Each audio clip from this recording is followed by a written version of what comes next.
A man took part in the hunter qualification exam. Yet he shocked even the world's top S-rank powerhouses. All because he defeated the super rookie of the hunter world using only the most basic physical techniques. This scene made every examiner feel it was impossible. Even the strongest of the S-rank guilds could not suppress the fighting spirit in his heart, and wanted to step in personally to find out the upper limit of his strength. But what they did not know was that this man had fought in another world for a full 80 years and was the undefeated gun god, who, by himself alone, personally wiped out the demon king of that other world. After completing his mission, he also felt utterly exhausted, so he made a request to the goddess that she preserve all the experiences and memories he had here intact and send him back to Earth. The goddess agreed, but his earthly body had long since died, so she would place his soul into a new vessel. Immediately after, a beam of light crashed down onto Yu Chon-suk, and his new vessel was also a body that was just about to breathe its last. But the goddess believed that he would surely be able to live a different life again with this body. When he opened his eyes again, he had returned to Earth. That damned other world had put Yu Chon-suk through endless torment. Now he had finally returned, but this new body was only that of a teenage boy. He twisted open the kitchen faucet, and what flowed out was clean water untouched by pollution. And with just a light press, fire could be lit. This was what true supreme magic was. The majors of the other world could all go to hell. And in this world, there was also the chicken cutlet he loved most. And this real texture made his eyes heat up with excitement. This was what food was supposed to taste like. During the full 80 years he had struggled in the other world, he had never once eaten a proper meal. Now, at last, he could live in this world like an ordinary person. But at that moment, he did not notice the eerie red light glowing outside the window. He walked into the bathroom and took a comfortable shower. Although Yu Chon-suk was already seriously out of touch with this world, he believed that a beautiful life would soon come close to him. But just then, a ghostly face suddenly appeared by his window. A chill instantly ran down his back in fright. How could such a thing exist on Earth? Then he heard the broadcast behind him sound out, issuing a notice to all residents. A corrosion rift had appeared in the apartment complex. The broadcast ordered everyone to head to the underground shelter immediately. And Yu Chon-suk had no idea at all what a corrosion rift was, nor did he know what exactly had happened. The next second, he saw a scene that made his scalp go numb. On his window glass, several of those humanoid monsters from before were crawling all over it in a dense swarm. Their claws were just about to pierce through the glass. In the next moment, just as they smashed through the window and charged in, he turned and rushed out. It seemed that the Earth of today was nothing like the Earth in his memory. He had to find out what had happened. And these humanoid monsters, judging by their appearance, they were very similar to the monsters of the other world. Very soon, he crept along the edge outside the window, avoiding that group of monsters. After they left, he immediately climbed out through the window. He judged that he should follow the broadcast instructions and go to the shelter first. Just then, he saw a child ahead. He was about to take the child and flee together, but discovered that the child actually wanted to turn back to look for the monsters. That face was still very young, but his eyes were frighteningly hard. He was going to kill the monsters and even asked Yu Chon-suk whether he wanted to join him. Yu Chon-suk was a little unable to understand it. Are kids these days all this reckless? From the child, he learned that Earth had already been like this for a full 13 years. The so-called corrosion rifts were the exits where monsters appeared. No one knew how they formed, and no one knew where or when they would appear. Yu Chon-suk felt a heavy oppression in his chest as he listened. He had fought desperately to return to Earth, only for this place to have become hell as well. He asked the child, "Who is the strongest hunter right now?" The child answered cleanly and decisively with one name, Lee Se-eun. Lee Se-eun belonged to the Ganabi Guild, which ranked in Earth's top 10. She wielded a greatsword and was currently handling a corrosion rift in Chorwon. This world clearly had powerful hunters, yet ordinary people were still fighting monsters too. This still made Yu Chon-suk feel unreal. At this moment, he suddenly covered the child's mouth and lowered his voice, telling the child not to make a sound. There were monsters coming up ahead. He focused his eyes and saw that there were 5 monsters in total ahead. But he knew very clearly, there were 5 in front of him, and a 6th was still hiding in the dark. Fortunately, this body seemed to possess extraordinary strength, so dealing with these few should not be difficult. But he was not confident he could protect this child during the fight, yet it was also impossible for him to just leave him behind. Just as he was thinking of a countermeasure, he suddenly caught a familiar sensation. A faint blue gas drifted through the air. That was magic power. Now he could be certain. This place in the world he had once lived and operated under the same rules. The next second, one of the monsters in front of them suddenly burst into flames. This attack came from Yu Chon-suk. He had long since exhausted the magic power he had accumulated over more than 80 years. But as long as there was magic in the air, he could condense it again. This meant that he could still use the flames of paradox engraved into his soul, though he was a little dissatisfied with the firepower. But it was still more than enough to deal with these few guys. Seeing this scene, the child's eyes immediately turned worshipful. I didn't expect you to actually have a unique skill. After saying that, the child also wanted to rush up and finish them off. Yu Chan-suk was speechless for a moment. The main target among the monsters was not dead yet. So what was he rushing in for? Sure enough, just as he had guessed, the little boy instantly became the target locked onto by that group of monsters. Sure enough, just as he had guessed, the little boy instantly became the target locked onto by that group of monsters. The little boy began trembling in fear on the spot, but luckily Yu Chan-suk reached out in time and grabbed his arm tightly. Yu Chan-suk told the little boy to hand him the stick on the ground. He wanted to borrow a weapon. The next second, the figures of 3 monsters lunged at him at high speed. The moment he gripped the weapon, his gaze completely changed. The shadow of the stick cut through the air with a crisp explosive crack. Immediately after, those 3 monsters were directly sliced in half at the waist by him. At this moment, he once again regained the feel of the gun god stepping onto the battlefield. The boy was so shocked by this scene that he could not speak. He concluded that Yu Chan-suk was definitely no ordinary person. He had to be a hidden hunter. But inside Yu Chan-suk, anger surged and churned. The peaceful life he had traded everything to obtain was actually going to turn into a battlefield again. Soon, with a dark expression, he entered the underground shelter together with the brat. The child's mother recognized her son at a glance, and kept thanking Yu Chan-suk. You were the one who saved my son, right? Thank you so much. Seeing the expensive clothes on the woman, Yu Chan-suk froze for a moment. So this child was a rich young master. No wonder he had been so arrogant just now. At this moment, the entire building began to shake violently. In only a few seconds, a monster smashed the main door apart and barged in by force. Everyone was screaming and running for their lives, and only Yu Chan-suk stood where he was, not moving a single step. The child turned back and shouted at him, "Run. Even for you, you can't beat it this time." But Yu Chan-suk still did not run.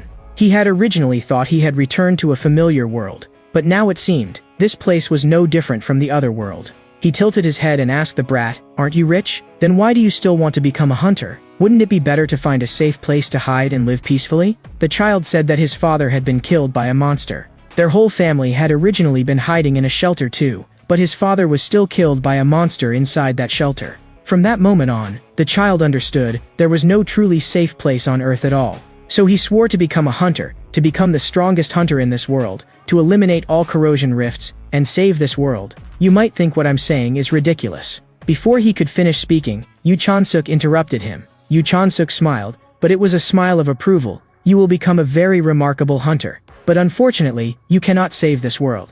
As Yu Chan-suk's words fell, the child's mother desperately pulled him and urged him to run. Suddenly, a loud explosion rang out behind them. The child suddenly turned around and discovered in shock that the monster they had feared had already been killed by Yu Chan-suk with one hand. He said the child could not save the world because this was something he would do himself. After all, he had more than enough experience with this kind of work. After dealing with the monster, Yu Chan-suk returned home and filled in some basic information about this world. And at the same time he also discovered that his account balance only had 3,001 left. The original owner of this body had once been an employee at a logistics company, but because of a corrosion rift, the company went bankrupt, and he also lost his job. Just as Yu Chan-suk was still thinking about how to make money and survive, he saw a hunter recruitment notice on his phone. In the blink of an eye, it was the next day at the Hunter Association building. Today, a grand selection ceremony was to be held here. And this ceremony had also attracted quite a few hunter scouts, who wanted to dig up promising newcomers here and bring them back to their own guilds. But one of the scouts felt that this batch of examinees had no particularly outstanding prospects at all, just a bunch of small fry. Yet this selection had even attracted Lee Se-yoon, a hunter ranked in the world's top 10. Everyone cast worshipful looks. Someone like her could usually only be seen in the news, and no one had expected to see her in person today. They all assumed by default that Lee Se-yoon had come here for Han Sang-ae, a graduate of the Hunter Academy. She had awakened electrokinetic abilities. But what they did not know was that Lee Se-yoon did not take Han Sang-ae seriously at all, and at most saw her as a walking power bank. The colleague beside her was still saying that Han Sang-ae's abilities really could come in handy. At that moment, the man beside her pushed up his sunglasses. Even if someone performs well in the academy, there are plenty who fall apart completely in real combat. That sentence was exactly to Lee Se-yoon's liking, and she casually tossed her colleague a piece of candy. This is a praise candy. Actual combat and training had never been the same thing. For students who had only gone through safe training, it was hard to adapt to real battle, and Han Sang-ae would also need a long time. Soon, the competition below was about to begin. Lee Se-yoon looked down at the arena with great interest, as if choosing prey. Freshman, show me the strength that will make me want you. The host froze for a moment when he saw the contestant's information. It was actually someone of civilian background who had not even attended Hunter Academy. At the same time, Yu Chan-suk pulled up the zipper of his combat suit, with the weapon issued by the association in his hand. The host was still mocking him, wondering where exactly he got the nerve to stand on the stage. And the contestant stepping onto the stage at this moment was Yu Chan-suk. He himself was indeed still not very used to this new name. The rules this time were simple: only weapons provided by the association could be used, and no fatal injuries could be inflicted on the opponent. Yu Chan-suk's idea was very simple: use this assessment as a springboard to obtain greater authority. The blonde guy opposite him looked arrogant and did not take Yu Chan-suk seriously at all. As the referee raised his hand high, the first match officially began. The instant the fight started, the blonde guy charged forward violently. He was trembling with excitement, because his opponent was trash who could not even condense magic power. But in the face of that momentum, there was not the slightest expression on Yu Chan-suk's face, because in his eyes, the blonde guy was full of openings. The next second, Yu Chan-suk drove the weapon in his hand into the ground. And then, under the blonde guy's stunned gaze, he directly vanished from sight. The blonde guy's heart sank. A speed-type hunter? By the time he reacted, Yu Chan-suk was already standing behind him. Your spearsmanship is terrible. I don't need a weapon to beat you. In the next second, Yu Chan-suk drove a punch into his stomach. That force nearly made the blonde guy vomit up his breakfast. But just as the blonde guy was about to collapse, Yu Chan-suk planted a foot and forced him back upright. Then came a vicious uppercut that directly shattered his jaw. The blonde guy who had been acting cocky just moments ago was now practically blacking out. Yu Chan-suk, on the other hand, was momentarily stunned. He knew the other side was weak, but not to the point of being this fragile. The reason he had gone barehanded was because he was afraid the spear would hit too hard. After thinking it over, he understood. This guy was just a rookie, and this was what average level was actually like. But this scene left Lee Se-yoon stunned on the spot. What exactly was up with this guy?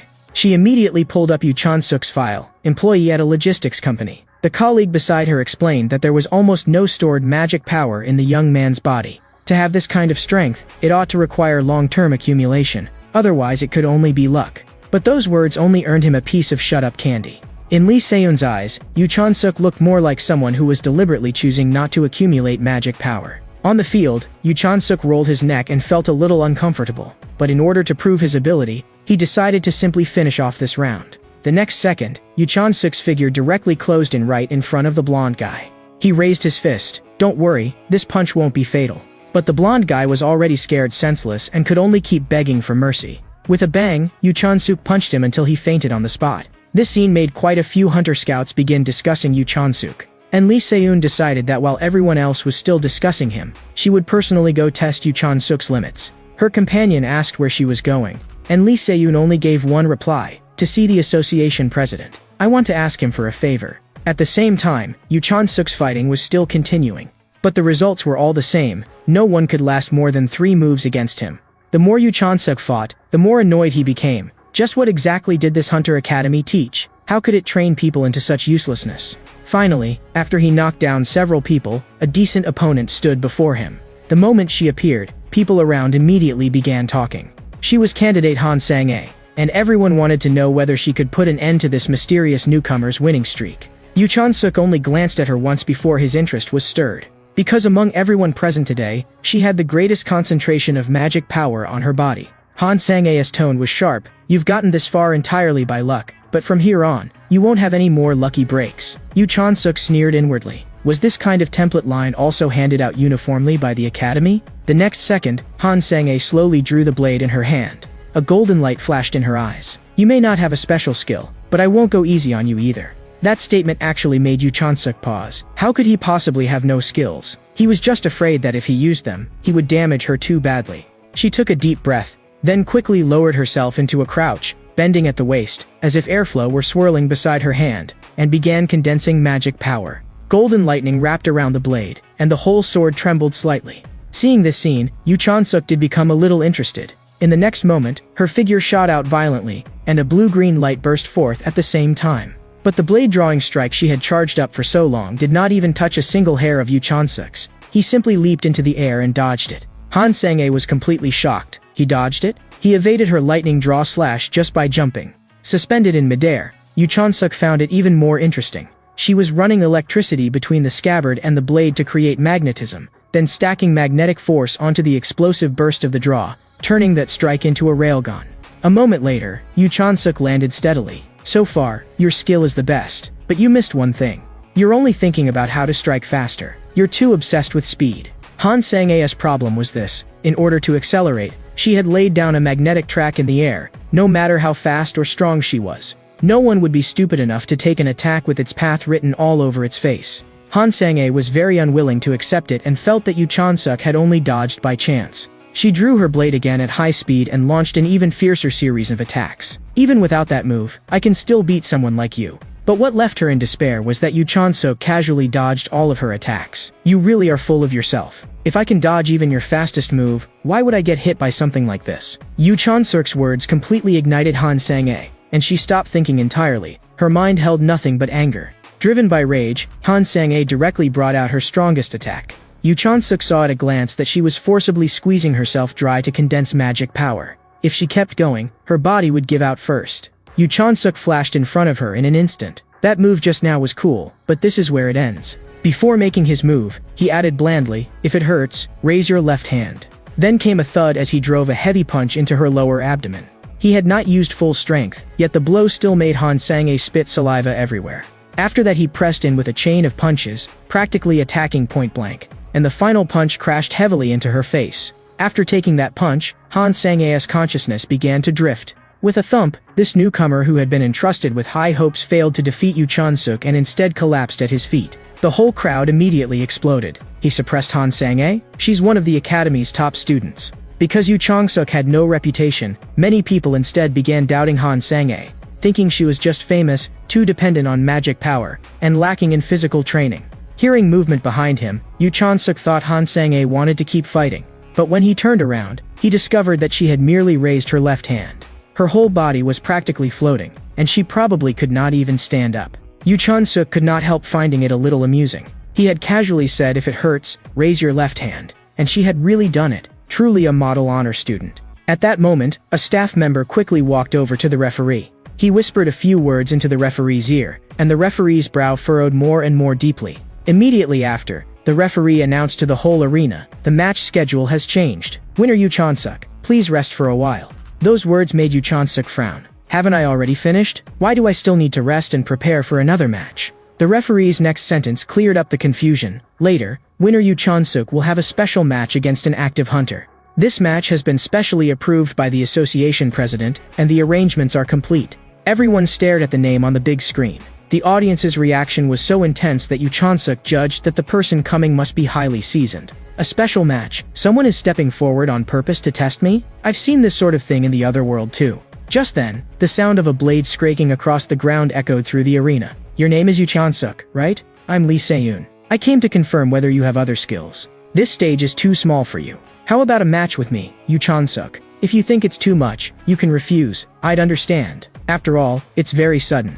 When he saw clearly who it was, Yu Chansuk let out a bitter smile. It was actually the Lee Se-yoon that Child had mentioned, the world's top 10. And the calmness and pressure radiating from her were absolutely not an act. She was a true professional hunter. With Yu Chansuk's current body, even with a spear in hand, it would be hard to defeat her. Yet for some reason, a slight curve rose at the corner of his mouth. Since you want to test me, then come on. The referee was slightly stunned. You don't need to rest? Lee Se-yoon saw the battle intent ignite in Yu Chansuk's eyes. It seems you and I are the same kind of person. Yu Chansuk also revealed an excited smile. Then let me see whether the strongest in this world is worthy of my recognition. And so, the two instantly erupted into fierce battle. Their clash left the entire audience stunned into silence. Even the referee was sweating on his forehead. He no longer knew how to commentate on it. At this moment, Yu Chansuk blocked another of Lee Se-yoon's attacks, but there was not the slightest ease on his face. Because he could feel it, this woman was strong, so strong that she was almost not inferior to him. In the next moment, in order to break free from Lee Se-yoon's pressure, Yu Chansuk spun the shaft of his spear in his palm and forcibly blasted away her offensive. He used his full strength in the strike, forcing Lee Se-yoon to retreat repeatedly. But Lee Se-yoon still remained completely at ease. She was only testing Yu Chansuk's limits and had not used her full strength. Compared with the beginning, Yu Chansuk's speed had already dropped noticeably. At this moment, Yu Chansuk had already been entangled in combat with this S-rank hunter for a long time, and fatigue was finally written across his face. It was not that she had no openings, but that this body could not keep up with his combat awareness. Lee Se-yoon was genuinely excited. She had not seen someone like Yoo Chan-suk in a long time. Though they were not on the same level, the word strong absolutely suited him. She wanted, for the first time in a long while, to have a truly fierce fight. But she also noticed that Yoo Chan-suk was beginning to tire. Lee Se-yoon stepped forward and spoke calmly. "You did very well. I originally thought you could only last 5 minutes, but I didn't expect you to hold on for 30. Her figure suddenly accelerated and rushed forward. "Since you're tired, I'll make it easier for you. Go back and rest sooner." Yoo Chan-suk tightened his grip on the spear shaft. There was no stored magic power left in his body, and the magic power in the air was very thin as well. He let out a breath and flattened his emotions. He had not wanted to use that move, but now he had no other choice. Yoo Chan-suk quickly leaned back, preparing to receive Lee Se-yoon's next wave of attacks. His eyes locked tightly onto her movements. So long as even the slightest opening appeared, he would ignite the flames of paradox. When Yoo Chan-suk ignited the flames of paradox, shock appeared in Lee Se-yoon's eyes for the first time.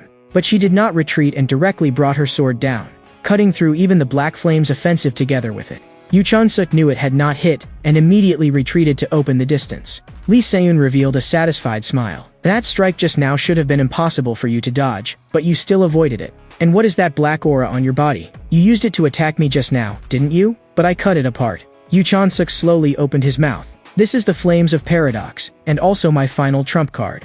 Back in the other world, this had been the power he used most often and trusted most. These black flames were different from ordinary fire. His clothes were still intact because they could not burn matter. What they burned were abstract concepts designated by me. With my current output, I can't ignite concepts with higher ignition points, such as self, memory, or reason. In the next moment, Yoo Chan-suk suddenly charged forward, the spear spinning in his hand with explosive force. What he could burn now was only fatigue. Lee Se-yoon was visibly startled. "Your speed is even faster. Could it be that you were holding back the whole time?" Yoo Chan-suk did not answer. His figure closed in on her like teleportation, and the spear instantly thrust out in a strike. Lee Se-yoon's eyes were full of disbelief. "You recovered your strength in such a short time? How did you do that?" Before her words had even finished, her figure vanished from the arena. With only a whoosh, she likewise appeared before Yoo Chan-suk at near teleporting speed. The two swung their weapons at the same time, and dense metallic clangs exploded through the air. But the more Lee Se-yoon fought, the more she felt something was wrong. The concentration of magic power in the air was constantly fluctuating, but the arena's settings had not changed. There was only one reason: the flames of paradox of Yoo Chan-suk. Just as ordinary fire releases energy by burning matter, the flames of paradox also release magic power when burning abstract concepts. Yoo Chan-suk used magic power to ignite the flames of paradox, and the flames of paradox burned away his fatigue, which in turn produced even more magic power, forming a cycle. This was practically an endless loop. Fatigue was burned away, letting him continue burning. The magic power produced then ignited the black flames again, repeating over and over. In other words, what he excelled at was a war of attrition. The longer the battle lasted, the weaker the opponent became, while he could always maintain himself in a half-fatigued state and keep fighting. At this moment, Lee Se-yoon suddenly closed in front of Yoo Chan-suk and made a sword-swinging motion. With a ringing sword cry, that slash directly split the arena apart, but it still did not hit Yoo Chan-suk. Lee Se-yoon slowly raised her head. "Are you still going to continue?" Yoo Chan-suk walked out step by step from the dust and smoke, and let out a low laugh. "I was planning to fight a battle of attrition with you from the start, and now you're telling me to stop? You know I can keep going, don't you?" Yoo Chan-suk continued pressing her. "Would you like someone like me, who doesn't know when to back down?" Weariness surfaced in Lee Se-yoon's eyes. She had been suppressing her strength the entire time, fighting at a level close to Yoo Chan-suk's. If she got serious, she could probably end it in one move. "I think no one would like someone who doesn't know when to back down. When a tree is burned, only ashes remain, and ashes that have been burned cannot be burned again. Likewise, the flames of paradox also leave residue behind. When everything has been burned down to nothing but ashes, that is when the flames of paradox disappear, and also when Yoo Chan-suk's life reaches its end." Lee Se-yoon glanced at the timer, 4 hours and 17 minutes. At this moment, Yoo Chan-suk had already been completely beaten down by Lee Se-yoon, and she looked down at him. "You've held on long enough. Are you still going to continue?" Yet Yoo Chan-suk directly admitted defeat. "Please spare me. If this keeps going, I really will die. Since I forfeit, the winner of this match is Lee Se-yoon." At this moment, Lee Se-yoon took a lollipop out from her clothes. Seeing that lollipop, all of her subordinates froze. Lee Se-yoon tossed the lollipop to Yoo Chan-suk together with a business card. "This is your reward for working hard. The card is in there too. Remember to call me." Yoo Chan-suk picked up the card and glanced at it. On it was written, "Janabi LLC, Team 3 Partner Hunter." Lee Se-yoon lowered her voice and said to Yoo Chan-suk, "We'll talk about the details later. Once you've rested up, give me a call." The scene shifted, and Yoo Chan-suk bit down and crushed the lollipop Lee Se-yoon had given him. He was completely dumbfounded by the smartphone in front of him. Back in his era, identification had still been handwritten on paper, but this phone could not only prove identity, it even had a second-hand equipment trading app, as well as messaging and calling functions. That reminded him of the other world. It was a bit like magic for long-distance voice transmission. Just then, a burly man walked up to Yoo Chan-suk. "You're Hunter Yoo Chan-suk, right? In person, you're way more handsome than on camera." After finding him, the man also handed him a business card. The card read Grand Purity LLC. His name was Yoon Sung-hyun, and his purpose was direct. He wanted Yoo Chan-suk to join his team. "If you build up enough experience under me, you'll definitely shine." Yoo Chan-suk raised his eyes and looked at his expression, feeling that he did not seem to be lying. But Lee Se-yoon's expression suddenly flashed through Yoo Chan-suk's mind. There had seemed to be a faint blush on her face at the time, and she had reminded him to make sure to contact her after he had rested well. So he accepted Yoon Sung-hyun's business card. After all, he already had a prior engagement and could not give an answer on the spot, so he could only say, "I need to think about it." Yet this action made Yoon Sung-hyun burst into laughter. "Did you think I'd force you to agree immediately? I'll give you plenty of time." Yoo Chan-suk had thought he was fairly easygoing, but then the man suddenly pressed a hand onto Yoo Chan-suk's shoulder, and Yoo Chan-suk lifted his eyes and met that unfriendly gaze head-on. "I hope you think it through. I believe you're a smart person." With that, he left, leaving only Yoo Chan-suk standing there in a daze. Yoo Chan-suk was stunned because he had not expected the man to be so blatant. After this, not only would he not go to the Grand Purity Guild, he did not even want to consider it anymore. 10 minutes later, Yoo Chan-suk dialed Lee Se-yoon's number and asked where she was. Lee Se-yoon sent him an address, the little hut on the second floor of the Hunter Association, telling him to come straight up and find her. When he reached the second floor, Yoo Chan-suk indeed saw a shop called Little Hut. The clerk became excited the moment he saw him. He was a trending figure now, after all. "Welcome to Little Hut. That person has been waiting for you for a long time." Hearing Yoo Chan-suk enter, Lee Se-yoon turned around and casually beckoned to him. She had not expected Yoo Chan-suk to come so quickly. Did something happen? Yoo Chan-suk recounted what had just happened. "Someone wanted to recruit me into a guild, a particularly huge guy." Lee Se-yoon's expression remained calm. "The person you're talking about should be Yoon Sung-hyun from the Grand Purity Guild. Since he personally set his sights on you, the other guilds naturally wouldn't dare make a move." Yoo Chan-suk laughed quietly. "Even your guild is afraid of him? If that's really the case, I'll be disappointed." But what Yoo Chan-suk had not expected was that Lee Se-yoon had no intention of recruiting him. "What do you think about working without belonging to any guild? I mean, being a freelancer." That immediately piqued Yoo Chan-suk's interest. What she means is, even without joining a guild, I can still take guild commissions. Lee Se-yoon explained that she guessed Yoon Sung-hyun would offer Yoo Chan-suk a junior position. Yoo Chan-suk slapped the table. "He'd only give me a junior position? Then what exactly is a partner hunter?" So Lee Se-yoon began explaining the rules to him. Guild hunters are usually divided into 3 types: junior, senior, and partner. Juniors and seniors belong to teams and are led by a partner hunter. You can think of them as people earning fixed salaries. Partner hunters receive equity, not fixed wages. They share dividends based on net profit, more like company owners. It sounded just like the setup of a law firm. Lee Se-yoon also said that the people who first established hunter guilds had modeled them after law firms. She believed there was no need for Yoo Chan-suk to start from the junior level and slowly climb upward to become a partner through promotion. Yoo Chan-suk understood as well. As long as he gained enough fame and produced results convincing enough to win people over, the guilds would naturally come to him on their own. Lee Se-yoon was very pleased to hear that. She found that communicating with Yoo Chan-suk was almost effortless. But what puzzled Yoo Chan-suk even more was why she kept giving him candy. From the moment he sat down until now, she had already stuffed 2 pieces into his hand. "But I have neither connections nor resources, so how am I supposed to get decent commissions? That would be too hard."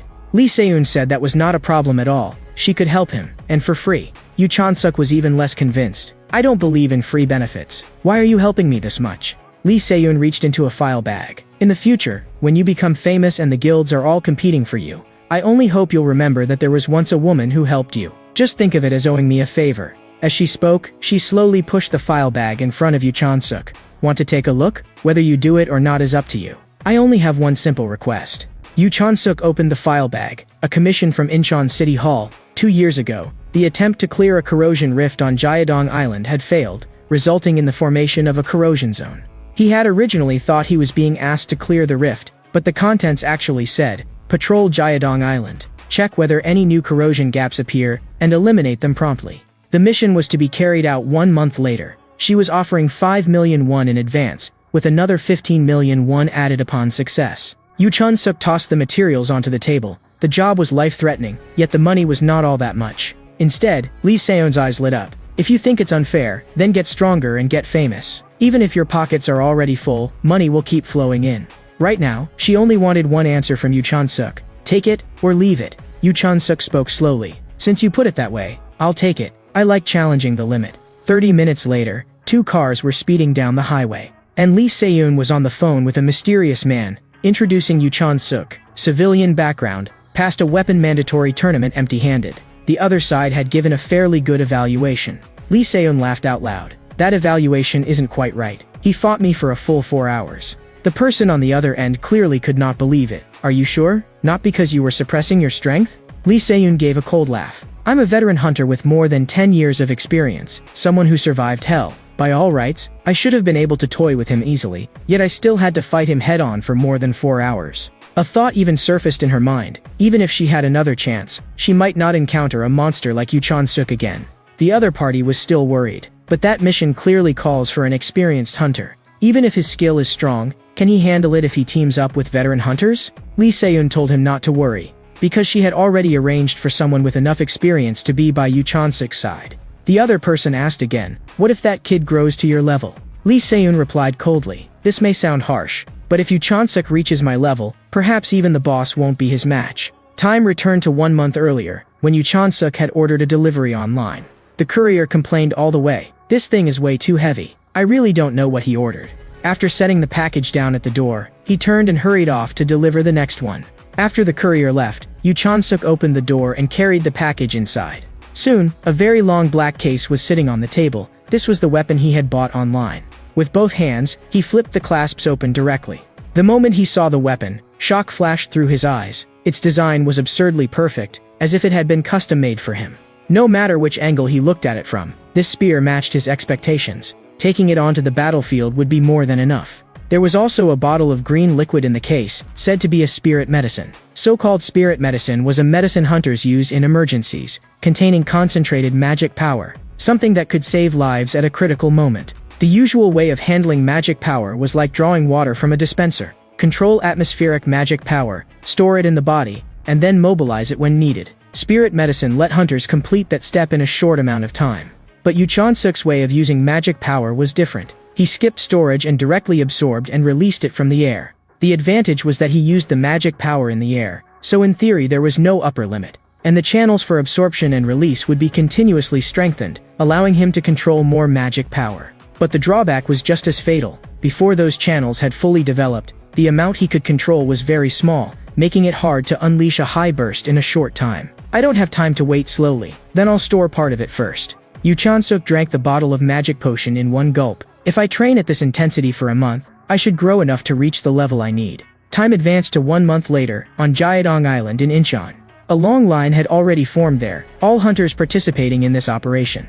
After checking Yu Chun-suk's information, the staff assigned him to Squad 8. Soon, Yu Chun-suk walked to the sign marked with the number 8. He did not say a word, but the others were chatting animatedly. This month's pay definitely wouldn't be low. The only question was when they would depart. Yu Chun-suk was meditating and resting when he suddenly heard someone call his name. When he turned around, it was unexpectedly the rising hunter star Han Sang-ae. She had cut her hair much shorter, clearly realizing that long hair could be grabbed in a fight. Han Sang-ae had come to find Yu Chun-suk this time because she wanted to cooperate with him on the mission. Yu Chun-suk asked her, "There are so many people here, so why are you specifically looking for me?" Han Sang-ae said it directly, "Because you're strong enough." During the cooperation, she wanted to observe and learn his fighting style.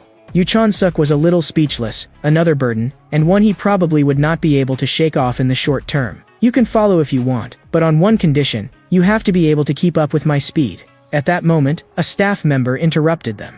"Squad 8 is now fully assembled, so I'll begin the mission briefing.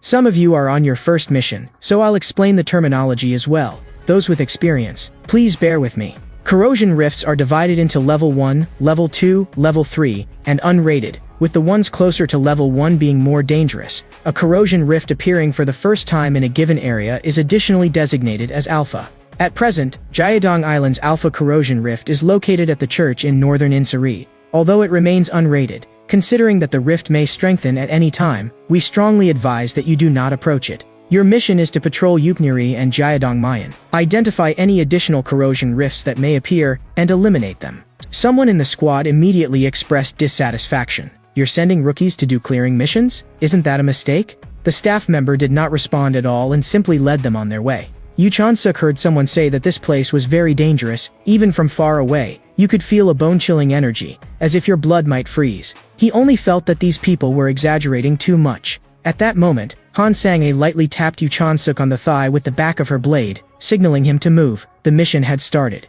The staff member loudly reminded them, the situation on the island will be reported in sync to the offshore control room. If you need support, contact us. Hunters, good luck. After arriving in the area, the group began huddling together to make a plan. Survey the two regions within 1 week. Yu Chan-suk spoke up directly and interrupted them. He pointed at the map on his phone. I suggest establishing our base at Weizhou Temple and operating from there. That immediately angered several people. Who are you? Haven't seen you before. You're a rookie, right? What gives you the right to suggest Weizhou Temple? And don't think you can order us around. Yu Chan-suk could not be bothered to argue with them and simply laid out his reasoning clearly. Weizhou Temple overlooks Yuknuri. The old temple buildings are still there, so they can serve as a campsite. That's common sense. You don't understand that?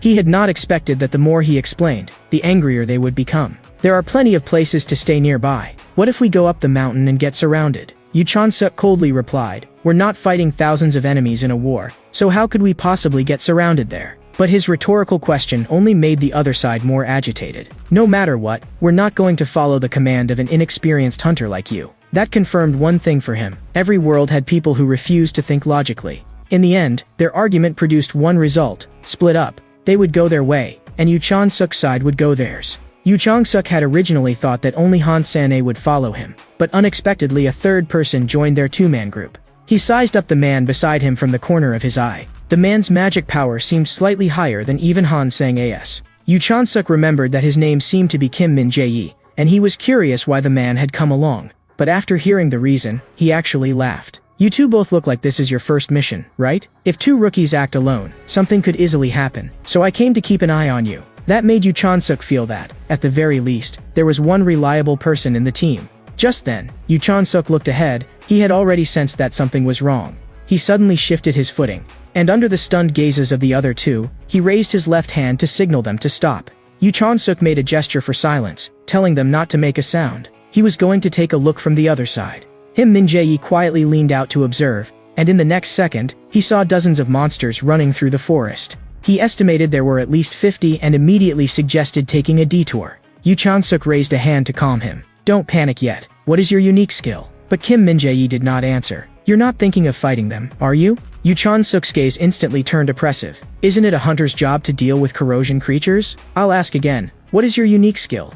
After that, Yu Chan-suk confirmed that Kim Min-jae's ability was fire, and that his best spell was fireball. Good. On my signal, hit the middle first. Kim Min-jae froze on the spot. He had not expected Yu Chan-suk to decide so decisively to engage at once, and he could not keep up with the pace at all. Before he had even processed it, he heard Han Sang-a ask, if Min handles the attack, then what am I supposed to do? Kim Min-jae tried to stop them. The three of us taking on 50 is too reckless. And didn't you say this is your first mission? While we can still contact the other hunters, let's regroup first. Yu Chan-suk said there was no time. The other squads would take too long to reach this place. And their routes were different. Yu Chan-suk's side had set out from Weizhou Temple, while the other hunters were along the coastline searching for other rifts. There was another point as well. Rashly calling on the radio was unwise. You could not guarantee that the people who heard it would come, nor could you guarantee that the monsters would not scatter during the wait and instead threaten other hunters. When Kim Min-jae calmed down and thought about it, he realized that Yu Chan-suk was indeed right. And even if someone really was nearby, they might not come immediately to help because of the earlier conflict. That meant, they could only rely on the three of them to resolve this. In a disadvantageous situation like this, what we need to do is launch a surprise attack. So your fireball is the key. Yu Chan-suk had no time for more nonsense and directly explained the tactics clearly. Kim Min-jae, throw the fireball at the center. I'll block both sides and keep them from escaping. Han Sang-a will finish them off and cover the rear. Kim Min-jae felt his scalp go numb as he listened. The arrangement was so detailed it was as if Yu Chan-suk had already seen the battle in advance. Yu Chan-suk was like a commander who had gone through countless battles. Just what was he? They waited until the moment the monsters clustered together. and at that very instant, Kim Min-jae directly hurled out a fireball. In the next second, before the monsters could even react, a massive flame smashed into their formation. The fireball was extremely powerful, instantly burning several monsters to ashes. But fireball required charging time, and during that gap, Yoo Chan-suk stepped in to hold the line. Kim Min-jae brought both hands together at his brow and continued charging. In the next moment, Yoo Chan-suk moved, so fast he was like a passing shadow.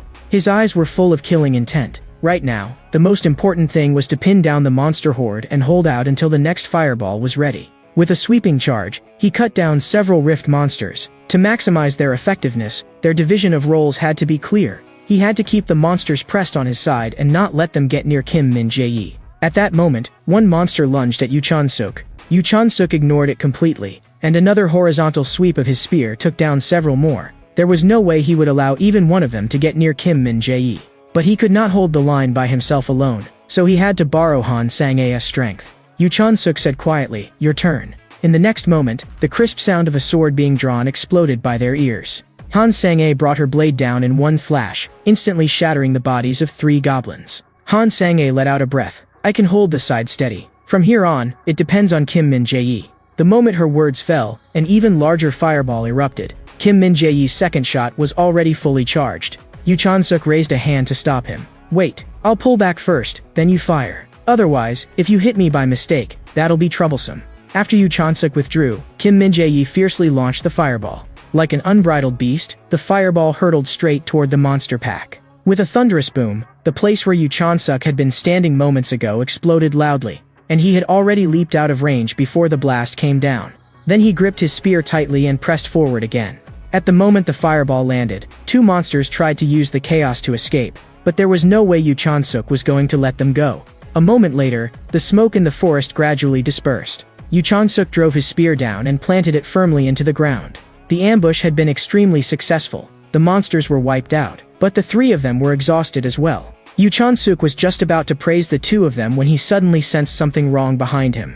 When he turned around, Kim Min-jae was actually aiming a handgun at Yoo Chan-suk's head, his expression frighteningly serious. But in the next second, he smiled. "Could you move aside? You're blocking the direction I'm aiming at." Yoo Chan-suk was speechless for a moment. He had thought Kim Min-jae was about to shoot him. In the next second, Kim Min-jae fired 2 shots into the monster corpses. He was implanting microchips into the bodies. Once the mission was over and safety was confirmed, the scrap recovery company contracted with him would come and collect them. So-called scrap recovery agents were people who specialized in recovering byproducts from corpses. After the chips were implanted, the recovery company would come deal with the bodies and collect all valuable materials. They would assess the value, sell the materials, and distribute the profit, first taking their commission according to the contract, then giving the remainder to the deceased hunter's family. Yoo Chan-suk asked Kim Min-jae whether these people were reliable. Kim Min-jae said they were completely trustworthy. The key was to find the right recovery company and sign a contract in advance, and that step was extremely important.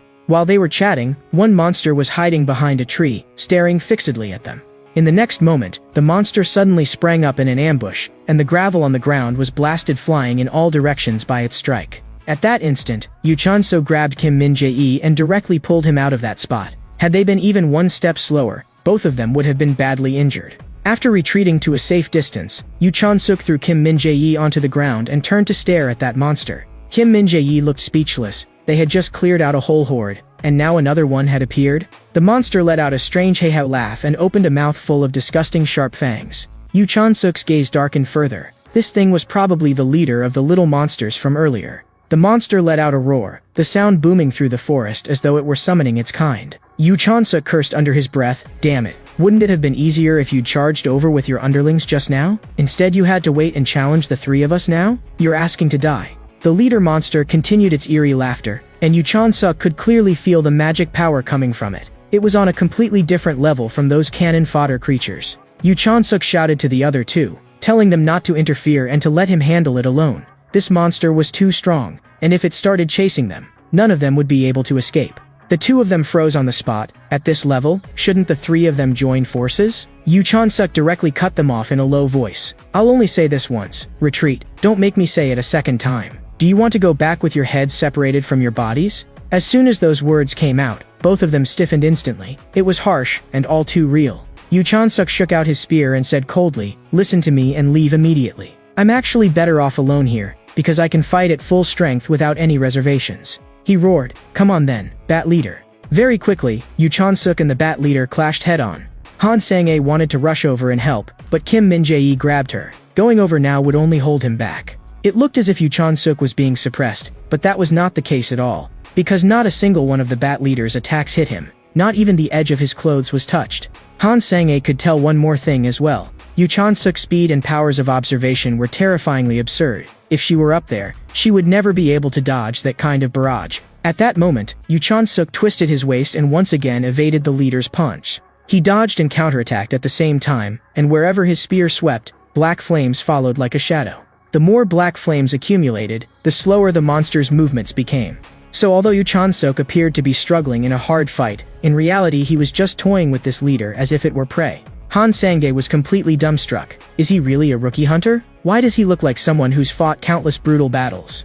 At the same time, the leader monster lunged again, and Yu Chon-suk gave a low laugh. Good. Let me see whether you're worthy of forcing me to use my full strength. In the next second, Yu Chon-suk slid low across the ground and rapidly retreated, while at the same time hurling the spear in his hand violently into the air. Han Sang-ae's eyes widened instantly. He threw his spear into the sky? What was he trying to do? The spear in the air slowly descended, while the leader monster continued closing in on Yu Chon-suk. Kim Min-jae was bewildered too, throwing away his weapon at a time like this? In that split second, the leader monster had already pounced right in front of Yu Chon-suk. But Yu Chon-suk did not panic in the slightest and merely stared at it expressionlessly. With a wet sound, the monster's head slowly fell in front of Yu Chon-suk. So the spear he had thrown into the air was the final killing move. It pierced through the monster's neck the instant it fell. Even with its neck pierced through by the spear, it was still able to struggle, and Yu Chon-suk had to admit that its vitality really was tenacious. But unfortunately for it, the outcome was already decided. He had to finish it immediately and absolutely could not give it any chance to turn the tables. Then, right before the horrified eyes of the other two, Yu Chon-suk pulled out the spear and madly stabbed at the monster's head. Kim Min-jae's scalp went numb. How could this be? Just now it had clearly looked as though Yu Chon-suk was being overwhelmed. But in the blink of an eye the monster had fallen. What exactly had happened? Yu Chon-suk turned back and called out to Kim Min-jae, "Is it normal for this kind of monster to appear here?" Kim Min-jae also became suspicious. Judging from the strength of an individual like this, even if it was not a corrosion unit core, it at least meant this place ought to be rated level 3. Corrosion units were divided into 4 grades, and the operation briefing had said that Jiadong Island's Alpha Corrosion Unit was still unrated. Then that means, Jiadong Island's Alpha Corrosion Unit has already risen to level 3. This must be reported immediately. Han Sang-ae was not quite willing to believe it, and Yu Chon-suk told her to think calmly. If it were not level 3, there was no way to explain the current strength of these monsters. As Yu Chon-suk analyzed this, Kim Min-jae's face completely changed as well. The gap between unrated and level 3 was the difference between 2 worlds. If it really had risen to level 3, very few hunters would likely make it back alive. This island was too dangerous, and it had to be reported as an urgent matter. Kim Min-jae suggested that they first go save the other hunters. With Yu Chon-suk's strength, he should be able to hold out even against a level 3 threat. Yu Chon-suk rejected it on the spot. There was no way he could single-handedly find and save every hunter on the island. He had limits, and what he could not do, he simply could not do. Yu Chon-suk seriously told the two of them that their mission was not rescue, but to confirm and eliminate any additional corrosion rifts that had appeared, and moreover, work of this kind could never guarantee 0 casualties from the beginning. Han Sang-ae suddenly asked Yu Chon-suk a question. If you were in that kind of desperate situation, what do you think you would be like? Yu Chon-suk did not understand for a moment. Han Sang-ae pressed further. If you ran into danger, wouldn't you feel wronged, resentful, or even pray for someone to come save you? Yu Chon-suk's expression darkened instantly. Do you want to save people by imagining the mindset of the dead? It's not that I don't understand emotion. I'm talking about results. If you really want to go save them, I won't stop you, but put away that damned saint complex of yours. Some deaths are unavoidable. When facing that kind of death, no matter what I think, I will still die with the resolve to die. If, in order to save a few hunters, I let the rift worsen and cause even more people to die here, that would be my sin. In a desperate situation, the one thing you cannot do is waver. If you still carry that sort of mindset while carrying out missions, you won't live long in this world.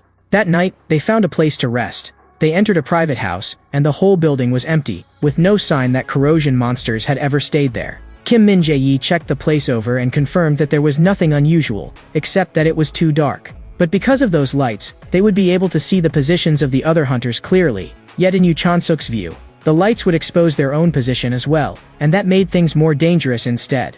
If it were only cannon fodder, being exposed would not matter. But if another creature on the level of the bat leader showed up, then they would be in trouble. So Yu Chan-suk took out his phone and sent a warning to the other hunters. This is Squad 8. Based on the monster level we encountered, the Alpha Corrosion unit may have risen to level 3. Turning on lights carelessly may attract high-risk individuals, so please avoid it as much as possible. As long as the core of a corrosion rift was destroyed, all corrosion creatures would disappear. Once their energy supply was cut off, the corrosion zone would also recede. Yu Chan-suk thought it over. It actually did not sound that complicated, so why were they making it sound so difficult? Once the time was right, he would go and deal with the corrosion rift himself. Soon, it was deep into the night, and Han Sang-ae had already fallen asleep. Aside from her, Kim Min-jae was asleep too. Yu Chan-suk placed an alarm device beside them. The device would sound an alert if monsters approached, so he could leave without worry. He walked out of the house, his figure moving rapidly through the forest. Fortunately, the briefing had marked the Alpha's location, so this operation should have gone smoothly.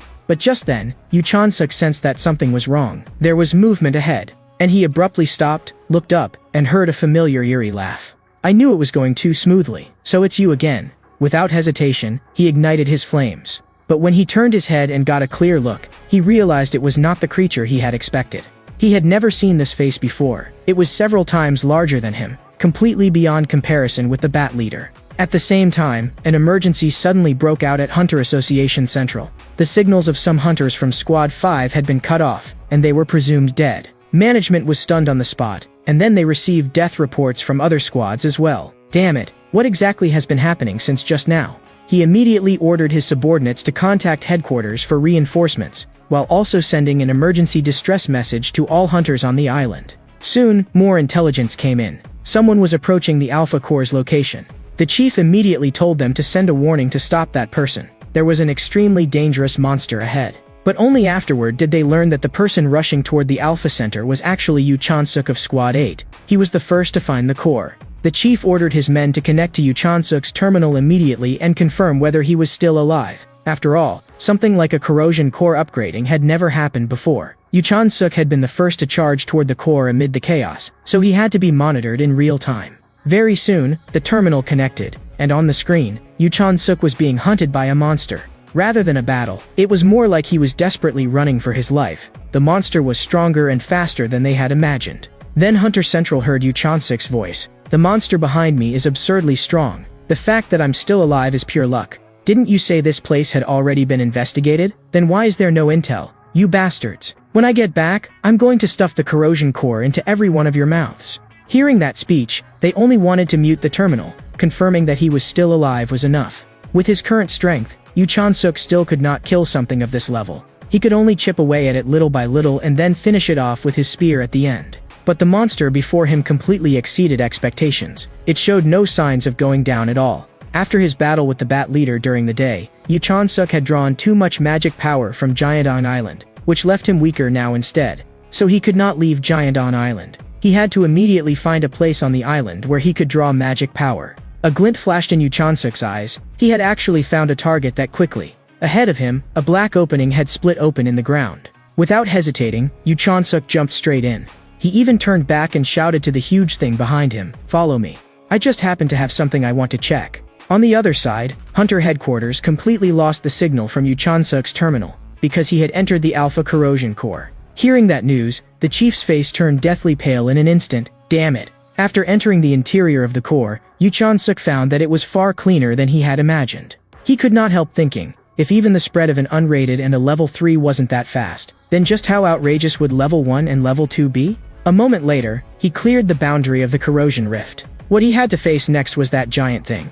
I'm not someone who likes fighting to the death, but if this thing keeps chasing me, I'll get angry too. Yu Chan-suk slowly tightened his grip on the weapon in his hand and recalled one of the deadliest problems of the Flames of Paradox. One of the biggest problems with the Flames of Paradox was that they would spread to every living being except Yu Chan-suk himself. Even allies were no exception. That was what made them so terrifying. So once the blaze exceeded the level he could control, he could no longer use it. That was a hard limitation. At that moment, a monster appeared in front of Yu Chan-suk. He thrust out with his spear in a sudden strike and hit the monster dead on. The monster let out a scream, then went still. Done. Afterward, Yu Chan-suk began absorbing the magic power in the air. and guided it into his body, forcibly storing it there. Magic power surged through every corner of his body, widening his channels and making his pathways tougher. Yu Chun-suk let out a long breath, and an even faint demonic energy spilled from his mouth. The effect was absurdly strong, far beyond his expectations. But just then, it seemed as if a crack had opened in the sky. Yu Chun-suk glanced upward, and instead of being afraid, he calmed down. Even now, it was not over. A moment later, several more monsters identical to the previous one crawled out of the crack. Unfortunately for them, they had come too late. Yu Chun-suk's tempering was already complete, and he had no fear of them at all. Very soon, the three monsters lunged at him together. Yu Chun-suk shook his spear and sneered, "Brainless things, do you still think having numbers on your side is useful now?" In the next second, the burst of magic power he unleashed directly shredded them cleanly, and they could not even touch the edge of his clothes. Yu Chun-suk was now several times stronger than before, but he was still far from his peak in the other world. Proportionally speaking, he had probably only recovered about 1%. But just then, a figure suddenly flashed out behind Yu Chun-suk, trying to ambush him. That made his heart sink. When had this thing gotten so close? Yu Chun-suk almost instantly opened distance the moment the other side moved. The opponent had a humanoid body and a rat's head. Its level was clearly above that of an ordinary core entity. Instead, Yu Chun-suk became interested. At this level, how many chain strikes could it withstand from him? In the next moment, Yu Chun-suk charged fiercely forward, his spear whistling explosively through the air. He thrust once with the spear, only for the rat-headed monster to block it by force. The rat-headed monster even mocked him. "Your strike is too slow." But what it did not know was that while the speed of Yu Chun-suk's thrust had not been full power, the force behind it was overwhelming, and fine cracks had already appeared on its weapon. Yu Chun-suk locked his eyes on it and enunciated slowly, "Twin Moon Spear, first strike, pierce." In the next second, the rat-headed monster was blasted flying by magic power, and Yu Chun-suk took the chance to pursue, directly crushing the tempo. The rat-headed monster did not even understand what had just happened. Twin Moon Spear was Yu Chun-suk's technique. His attack path would leave behind blue trails, and those trails could repeat the route of the first strike and reproduce it 4 complete times. If he attacked along those trails, that would merely be the simplest form of landing 4 consecutive hits. But what was truly terrifying was, the blue trajectories could autonomously pursue the target, like 2 returning eyes that were nearly impossible to evade. Against this kind of delayed chained attack, what could it possibly use to turn the situation around? The rat-headed monster was struck again, and so long as it exposed even the slightest opening, Yu Chun-suk could kill it instantly. And now was the moment to finish things. In the next second, Yu Chun-suk unleashed a series of blows onto its body. Each strike carried 4 layered impacts, and its body was nearly torn apart. Before long, even its head was reduced to only half. You didn't think disappearing would mean this was over, did you? But just as Yu Chun-suk was about to continue the combo, a box suddenly appeared in his hand. Yu Chun-suk slowly opened the box. The moment he saw what was inside, his whole body froze. At the same time, Hunter Central had long since descended into chaos. The corrosion rift was spreading outward from the center of Jiadong Island. Squad signals were being cut off one after another, and panic pressed down like a tidal wave. Watching all this, the chief felt his hands and feet go cold. This had completely exceeded the contingency plan. His eyes were full of helplessness. Is this really the end? Unless a miracle happens, all we can do is stand here and watch the hunters be wiped out. At that moment, a subordinate suddenly called out to him. "Chief, come here quickly." The subordinate reported that a hunter who had entered the Alpha Core region had sent back a message. He immediately put the message on the big screen and synced it across all channels. Everyone could see Yu Chun-suk's notice. Yu Chun-suk's message was very simple. The corrosion core signal had disappeared, confirmed eliminated. All corrosion entities encountered by the hunters had also been confirmed gone. The chief looked at the screen and barely dared breathe. He had witnessed a miracle with his own eyes. After sending the message, Yu Chun-suk finally let out a long breath. He looked up at the starry sky, and there were still many stars. More importantly, the air was clean, far better than in the other world. Time went back to 2 minutes earlier, when a huge swarm of monsters had been pouring out of the rift. Han Sang-a instantly led the fight against them, her body already covered in multiple wounds. Her hand could barely hold the blade, but in the next second, as if grasping her last conviction, she braced her arm with her right hand and forced herself to grip the hilt again. She stared straight ahead. There were several times more monsters than yesterday. Worse still, after waking up, they had not found Yu Chun-suk anywhere. At that moment, Kim Min-jae called out to her from behind. "Miss Han, do you think we can still make it back alive? I'm starting to panic." It was no surprise that he was panicking. The monsters ahead were packed so densely they looked black, and if they all rushed forward together, the 2 of them would be trampled to death. Han Sang-a turned and glanced at Kim Min-jae. He too had reached his limit. She did not know whether they could survive, nor how much longer she could hold on, but she absolutely could not collapse now. In the next second, one ugly monster lunged at Han Sang-ae. Han Sang-ae's gaze turned icy, and her body sank slightly as the power of lightning burst forth in an instant. But then she realized, her legs had gone numb. She did not even know when it had started, but the worst part right now was that 3 more monsters were closing in on her at the same time. Kim Min-jae was frantic with anxiety, but he had no strength left to support her. The monster was just about to sink its teeth into Han Sang-ae's neck. Kim Min-jae even wanted to close his eyes. He could not bear to watch what came next. But 5 seconds passed, and the scream they had expected never came. The instant they opened their eyes, the sight before them was chilling. The monsters in front of them, all of them had vanished, leaving behind only a ground full of bone dust. The next day, Yu Chan-suk met up with them at the Hunter Assembly Point on Jiadong Island.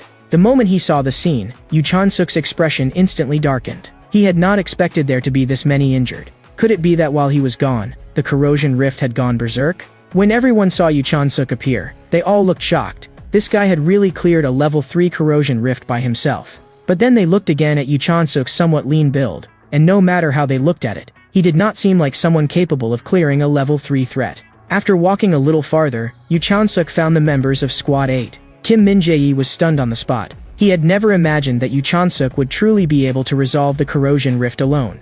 Yu Chan-suk let out a cold laugh. Let's just say this body moved on its own. All for the sake of protecting my fellow hunters. Everything had gone too smoothly, and Yu Chan-suk knew he needed to play the good guy again and quickly wash away that villainous aura from before. At that moment, someone called out to Yu Chan-suk from behind, and then someone called out to him again from behind. He introduced himself as Park Jong-tae, branch manager of the Korea Operations Company. Yu Chan-suk glanced at him and asked directly, "Was it you who called me here?" The man told Yu Chan-suk to come with him. The mayor wanted to see him. Yu Chan-suk had lost count of how many times he had been summoned by now. These old men just loved ordering people around. Still, he also remembered one thing. The contract had not specified any additional reward for clearing a level 3 threat. Since he was already here, he might as well negotiate the price while he was at it. The moment Yu Chan-suk got out of the car, a man came up to greet him proactively.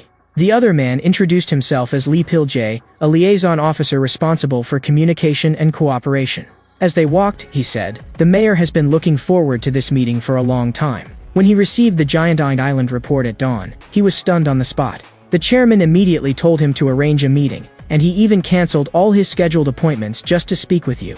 A rookie destroying a level 3 origin point alone. Nothing like that has happened since the senior hunters of the first generation. Yu Chan-suk had not expected that someone in the past had accomplished it too. It seemed that person really had been formidable. Yu Chan-suk arrived smoothly at the mayor's office. A slightly chubby man stood up. "Welcome. My name is Park Jian, the mayor of the city. I'm sorry to have called you here on such a gloomy day." He invited Yu Chan-suk to a cafe, wanting to sit down and have a proper talk. As the mayor of Incheon, Jiadong Island had always been a source of worry for him, but due to budget limitations, it was very difficult to hire an expensive guild. Yu Chan-suk sipped his tea, thinking only of how to squeeze a hefty sum out of him. After learning that Yu Chan-suk was still a rookie, the mayor instead seemed quite proud. Yu Chan-suk did not quite understand. Why had this man suddenly gotten excited? It turned out that Incheon was one of Korea's core regions, and thanks to the infrastructure around Incheon Airport, logistics flowed constantly through it. On top of that, with the Free Economic Zone project, international cities like Songdo and Chongya attracted massive amounts of foreign capital. With so many options, it was dizzying. Huge sums of money passed through Incheon's international urban zones, and goods were transferred through the airport. He would ensure that Yu Chan-suk's path as a hunter would be smooth all the way, paved with success. At that moment, Yu Chan-suk interrupted him, because he wanted to ask a question first. "If you're giving me this much support, then I'd have to give something back too, right? For example, helping a mayor whose approval rating is dropping get re-elected?" The mayor gave a dry cough. "Your information network is impressive. Smartphones really can do anything." Yu Chan-suk had already looked it up online. The mayor's term would end early at the beginning of next year. Judging from the situation, the mainstream view was that re-election was hopeless. Cold sweat formed on the chairman's temples. "You speak very directly. But if you want to get involved in a request like that, wouldn't you also need permission from the Incheon city government? A public notice would not do." As a rookie, Yu Chan-suk indeed needed the mayor's permission to enter. If handled properly, he could even spread the story everywhere that Yu Chan-suk was a genius discovered by Jean of the guild. He wanted to write Yu Chan-suk into his own book of achievements and snatch the credit along the way. The mayor continued, relying on that infrastructure, he had connections with many overseas and domestic companies. He pressed a coffee package on the table as an example. The modeling contract for this brand was about to expire, and he could put Yu Chan-suk's face on it. And that was not all. There were many more possibilities he could offer. But right then, Yu Chan-suk cut him off directly. "In your eyes, I'm cheap, aren't I? That's what you're thinking." The mayor's expression stiffened, and he was clearly a little unable to save face. The mayor tried to explain. "I've seen the news. This world urgently needs a new face to change this gloomy atmosphere." Yu Chan-suk's gaze instantly turned cold. "What I mean is, you say you can give me everything, but all those things were things I was bound to seize with my own hands sooner or later anyway. Don't you think this deal is unfair?" The mayor then threw out even more conditions, such as screening safe, high-paying commissions for Yu Chan-suk. But in Yu Chan-suk's eyes, the proposal was mind-numbingly boring. Yu Chan-suk waved a hand and stood up to leave. "Please congratulate that coffee model for me. Because I refused, he gets to keep endorsing it." On the other side of Jiadong, two people were standing in the shadows. One of the men spoke. It seemed that the experiment on Jiadong Island had failed. The man kneeling on the ground could only keep apologizing. "But there is also some good news." Hearing the words good news, the man's eyes finally showed interest, and the good news the kneeling man referred to was an edited clip from the Hunter qualification exam. The video recorded Yu Chan-suk using the flames of paradox. The man watched the video, and a smile rose at the corner of his mouth. Truly impressive, this rookie. The scene shifted, and after the mission on Jiadong Island in Incheon was completed, the National Hunter rankings, updated on the first of every month, were reshuffled. This was the moment everyone looked forward to most each month. No matter how old you were waiting for this ranking list to come out. Everyone wanted to know who had taken first place this month. Even hunters kept their eyes on it. Usually the rankings did not change much and were more for public viewing, but this time was different. Soon, the ranking list was delivered into the hands of Hunter Association Chairman Moon Jong-tae. "Chairman, this is the September World Hunter Ranking Report. Please review it." Meanwhile, far away on the battlefield, Lee Se-yoon was also watching the rankings closely, wanting to know whether Yu Chan-suk had made the list. At this moment, Yu Chan-suk was sitting in a chair, flipping through the newly released rankings. No matter how flashy the presentation was, the only part that truly carried weight was always the top 10. He quickly opened the ranking page. Rank 10, Swordswoman Lee Se-yoon. Rank 5, Throwing Knife Kim Chae-yoon. Rank 3, Fire God Choi Yeo-yoon. Rank 2, Strongman Jang Tae-suk. Just as Yu Chan-suk was about to open the number 1 rank, there suddenly came a knock at the door behind him. He turned around and saw a venue staff member. "Sorry to keep you waiting. You may go out now." And the number 1 spot on the ranking, rising star Yu Chan-suk. The headline even read, "He has set the fastest promotion speed in history." If a veteran hunter with 5 years of experience cleared a level 3 corrosion zone alone, it might only count as a routine achievement. In the hunter community, it would not be particularly unusual. But if this was a rookie hunter's first mission, then it was an entirely different matter. When Yu Chan-suk stepped onto the venue stage, the crowd below instantly erupted. "Mr. Yu Chan-suk, what did you do before becoming a hunter? Did you really clear the corrosion zone without backup? Did you foresee that the area would upgrade?" Questions crashed over him like a tide. Yu Chan-suk let out a long sigh. He felt like one of those children on genius shows and only wanted to answer quickly and leave. Soon, a young man stood up and asked loudly, "Everyone is very curious about your future. Could you talk about your hunter mindset, or your resolve?" Yu Chan-suk had no intention of giving those official lines. He did not want to say a single thing like "I'll work hard." He only replied with one sentence, "I speak through results. Just use your eyes to look at my results." After answering, Yu Chan-suk boarded a helicopter. Below the cabin was a gigantic black pit. This place had once seen a brutal battle. The person behind him explained to Yu Chan-suk, this scene was terrifying, and overseas it was even worse. After corrosion zones appeared, most countries had already lost administrative capacity. But Korea was different. It had managed to avoid many bloody battles through certain means. Many foreign countries, however, had been swallowed up the instant corrosion zones appeared, and the nations themselves had simply vanished. There were 8 major danger zones among the corrosion zones, the 8 most dangerous places in the world, and the one on the right was Gonzalok. Several years ago, Gonzalok had suddenly appeared, madly expanding outward in a huge circle from the city center. So fast that no one had time to react, directly causing a country to perish. Although some people had barely survived, for those trapped inside the corrosion zone, most had been swallowed before they could even escape. The disappearance of a country was like dust blown away by the wind, without a trace. Looking out the window, the chairman continued, "A nation's influence might not necessarily change in the age of corrosion, but internal power within central governments had already clearly weakened." Yu Chan-suk understood even less. What did any of this have to do with summoning him here? The chairman said that a few days earlier, Yoon Sung-hyun of the Grand Purity Guild had come to visit him and had been very dissatisfied that Yoo Chon-suk had not joined his team. Yoo Chon-suk remembered that big guy, but had not taken him seriously at all. But the chairman's next sentence made his expression freeze. Yoon Sung-hyun had actually demanded to know Yoo Chon-suk's address immediately. At the time, Yoon Sung-hyun had come on very aggressively, and the chairman had not leaked any private information. But the Grand Purity Guild believed in the law of the strong, and even the chairman could not guarantee that the other side would not force Yoo Chon-suk into joining. Yoo Chon-suk felt annoyed. Trouble had come knocking. Although he did not take the other man seriously, with his current strength, he really could not beat him. The chairman observed, "Judging from your recent actions, you seem more accustomed to acting alone." Yoo Chon-suk admitted it. He had always been that way, and did not want to have his hands tied by a guild title. The chairman handed Yoo Chon-suk a bag. "If you want them not to dare come near you, then you need to become stronger. For example, take on the important mission I'm giving you." Yoo Chon-suk had known the chairman was not that simple, but this still counted as the other man helping him once. He asked clearly, what did he want in return? He never believed in free lunches. But the chairman's answer sounded very familiar. He only wanted Yoo Chon-suk to remember that he had helped Yoo Chon-suk, just like Lee Se-yoon's line of thinking.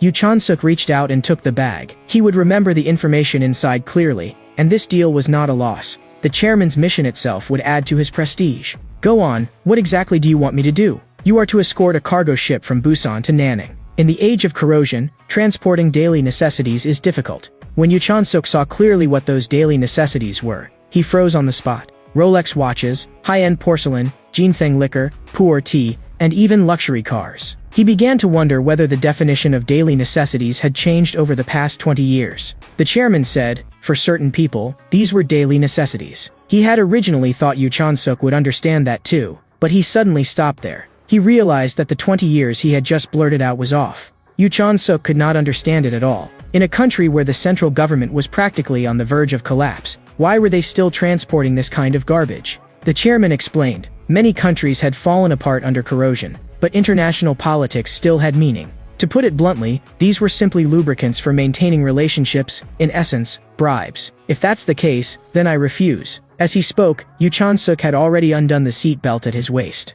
Sweat appeared on the chairman's forehead. Wait, the Korean government considers this task extremely important.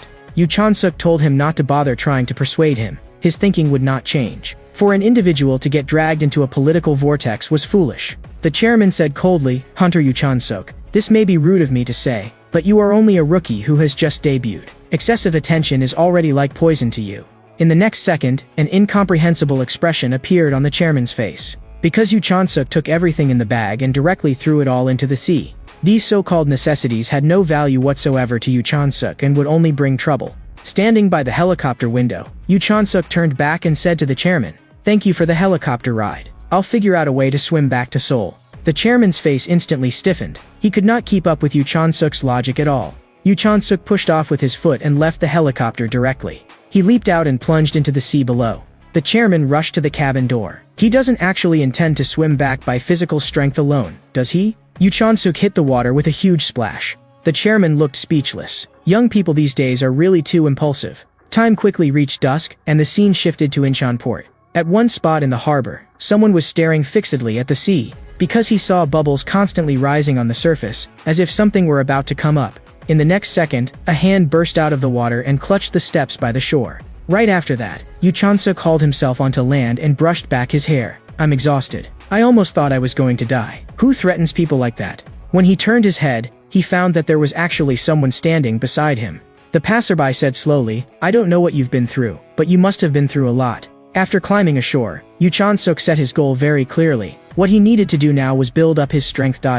By then, no one would be able to control him. Those lofty powerhouses would also be trampled beneath his feet. Very soon, Yoo Chon-suk took out his phone and checked the mission details. One mission in particular caught his interest, a kidnapping case in which the victim needed support from association hunters. The estimated rift level was around level 2. Yoo Chon-suk sat atop a construction machine and watched the sunset, slowly exhaling. It seemed that from here on, he was going to be busy for a while. On September 3rd, fishermen from Jeoji Island and Tongyang set out to sea to welcome the peak shrimp fishing season. But something major happened during this catch. Rift monsters built nests on the island and abducted all the fishermen as if they were hunting prey. According to one survivor who had luckily escaped, the abducted fishermen were still alive. Therefore, the association released a mission: rescue the hostages and eliminate the rift monsters. If Yu Chan-suk succeeded alone, he might even get a hero story, directly boosting his reputation. This mission was worth challenging, but the risks were equally enormous. Yu Chan-suk had heard that the higher the monster level, the more they seemed to belong to a completely different dimension. Level 3 individuals had destructive power on the level of tanks. Level 2, meanwhile, was like a natural disaster. Level 1 was an outright nightmare. Fighting a single one required the strength of an entire nation. Yu Chan-suk was worrying about whom to team up with when a figure suddenly appeared in his mind. If it was her, there should be no problem. Very soon, it was the day of the mission, and Yu Chan-suk stood there with his spear on his shoulder, waiting to arrive at the destination. He heard a girl calling his name from behind, and this woman was his teammate, Han Sang-ae. Yu Chan-suk, how much longer until we reach the island? Yu Chan-suk checked their position. About another hour. He reminded her to conserve her strength and said he would call her when they arrived. Just as he had said, this battle would be harder than the last one. But Han Sang-ae did not seem to take his words in and instead focused on the armor on his shoulder. That's the Iron Wing Angel arm guard, right? Judging from the texture of the leather finish, it's even a limited edition. How did you get it? Yu Chan-suk said it was a gift from a scrap recovery dealer. But Han Sang-ae had also signed with a recovery dealer and had gotten nothing at all. Yu Chan-suk gave her a look of obvious disdain. Do you even need to ask? We're not in the same league at all. I'm the rising star who soloed a level 3 rift, and you're just a rookie female hunter hiding behind the title of Academy Honor Student. Han Sang-ae clenched her teeth, her eyes full of unwillingness. Silently, she swore that she would become famous and show Yu Chan-suk. Time returned to a few days earlier. At that time, Yu Chan-suk had called Han Sang-ae and asked whether she wanted to team up with him for a mission. After hearing the mission summary, she immediately broke into a sweat. Last time, she had nearly died in a third-tier battle. Yu Chan-suk waited for a moment, but there was still silence on the other end of the phone, so he spoke. Don't you want to become stronger? That sentence made Han Sang-ae's pupils tremble. Yu Chan-suk continued pressing her. On the last mission, I heard you say it myself. If I remember correctly, you wanted to learn my way of fighting. If you still want that, I can teach you. I can guarantee that if you stay by my side and learn, you'll become several times stronger than you are now. With that one sentence, Yu Chan-suk persuaded her, and the team-up was successfully settled. Han Sang-ae had a reason she absolutely had to become stronger, even if that road was as dangerous as a blade's edge. As long as she could become stronger, even if hell lay ahead, she would not frown. Seeing that determination in her, Yu Chan-suk suddenly became interested in her. What exactly had this girl gone through? Not long afterward, they saw an unidentified object ahead. The two of them instantly grew tense. There were 5 boats up ahead in total. Yu Chan-suk found it a little troublesome. To get there, they would have to cross over silently, and there were civilians on the boats as well. But just as he finished speaking, a pair of shoes behind him suddenly floated up on their own. At that moment, Han Sang-ae was already suspended in midair. Yu Chan-suk had not expected that she actually had this kind of ability. Han Sang-ae burst out laughing. So there are things even you can't do. If you can't even do something this simple, you're really ridiculous. But what she did not know was that the instant she laughed out loud, Yu Chan-suk's face had already darkened completely. In the next second, Yu Chan-suk knocked her on the forehead with one punch and made her carry him while flying. And one more thing, don't splash water onto my clothes. I just bought these. Suddenly, Yu Chan-suk seemed to catch something and looked sharply toward the boats ahead. He told Han Sang-ae to approach the nearest one first. Because he could feel fluctuations in magic power. The farther back they went, the stronger it became, and danger was approaching.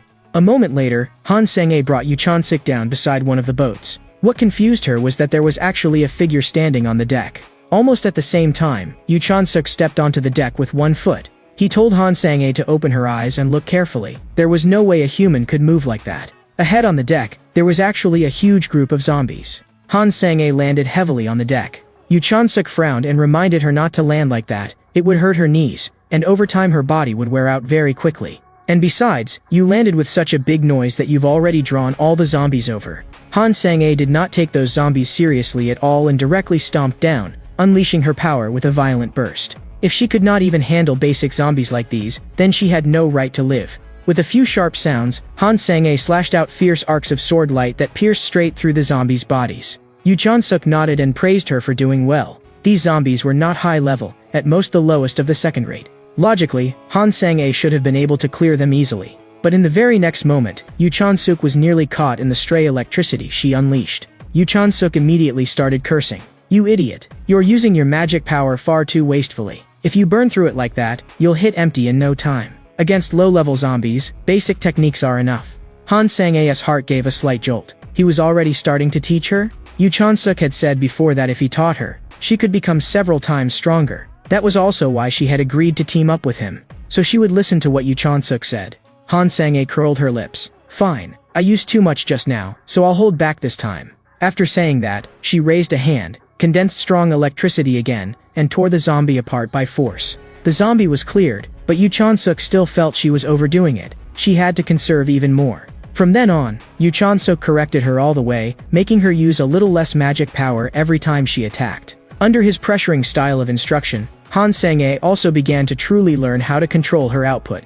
Han Sang-a had had a miserable childhood, so she swore never again to live in the posture of the weak. She would personally stop that endlessly spreading darkness. Becoming stronger was her only path. Suddenly, one zombie lunged ferociously at Han Sang-a. At the very instant its fangs were about to bite into Han Sang-a, a bolt of lightning pierced through at a speed the naked eye could not follow.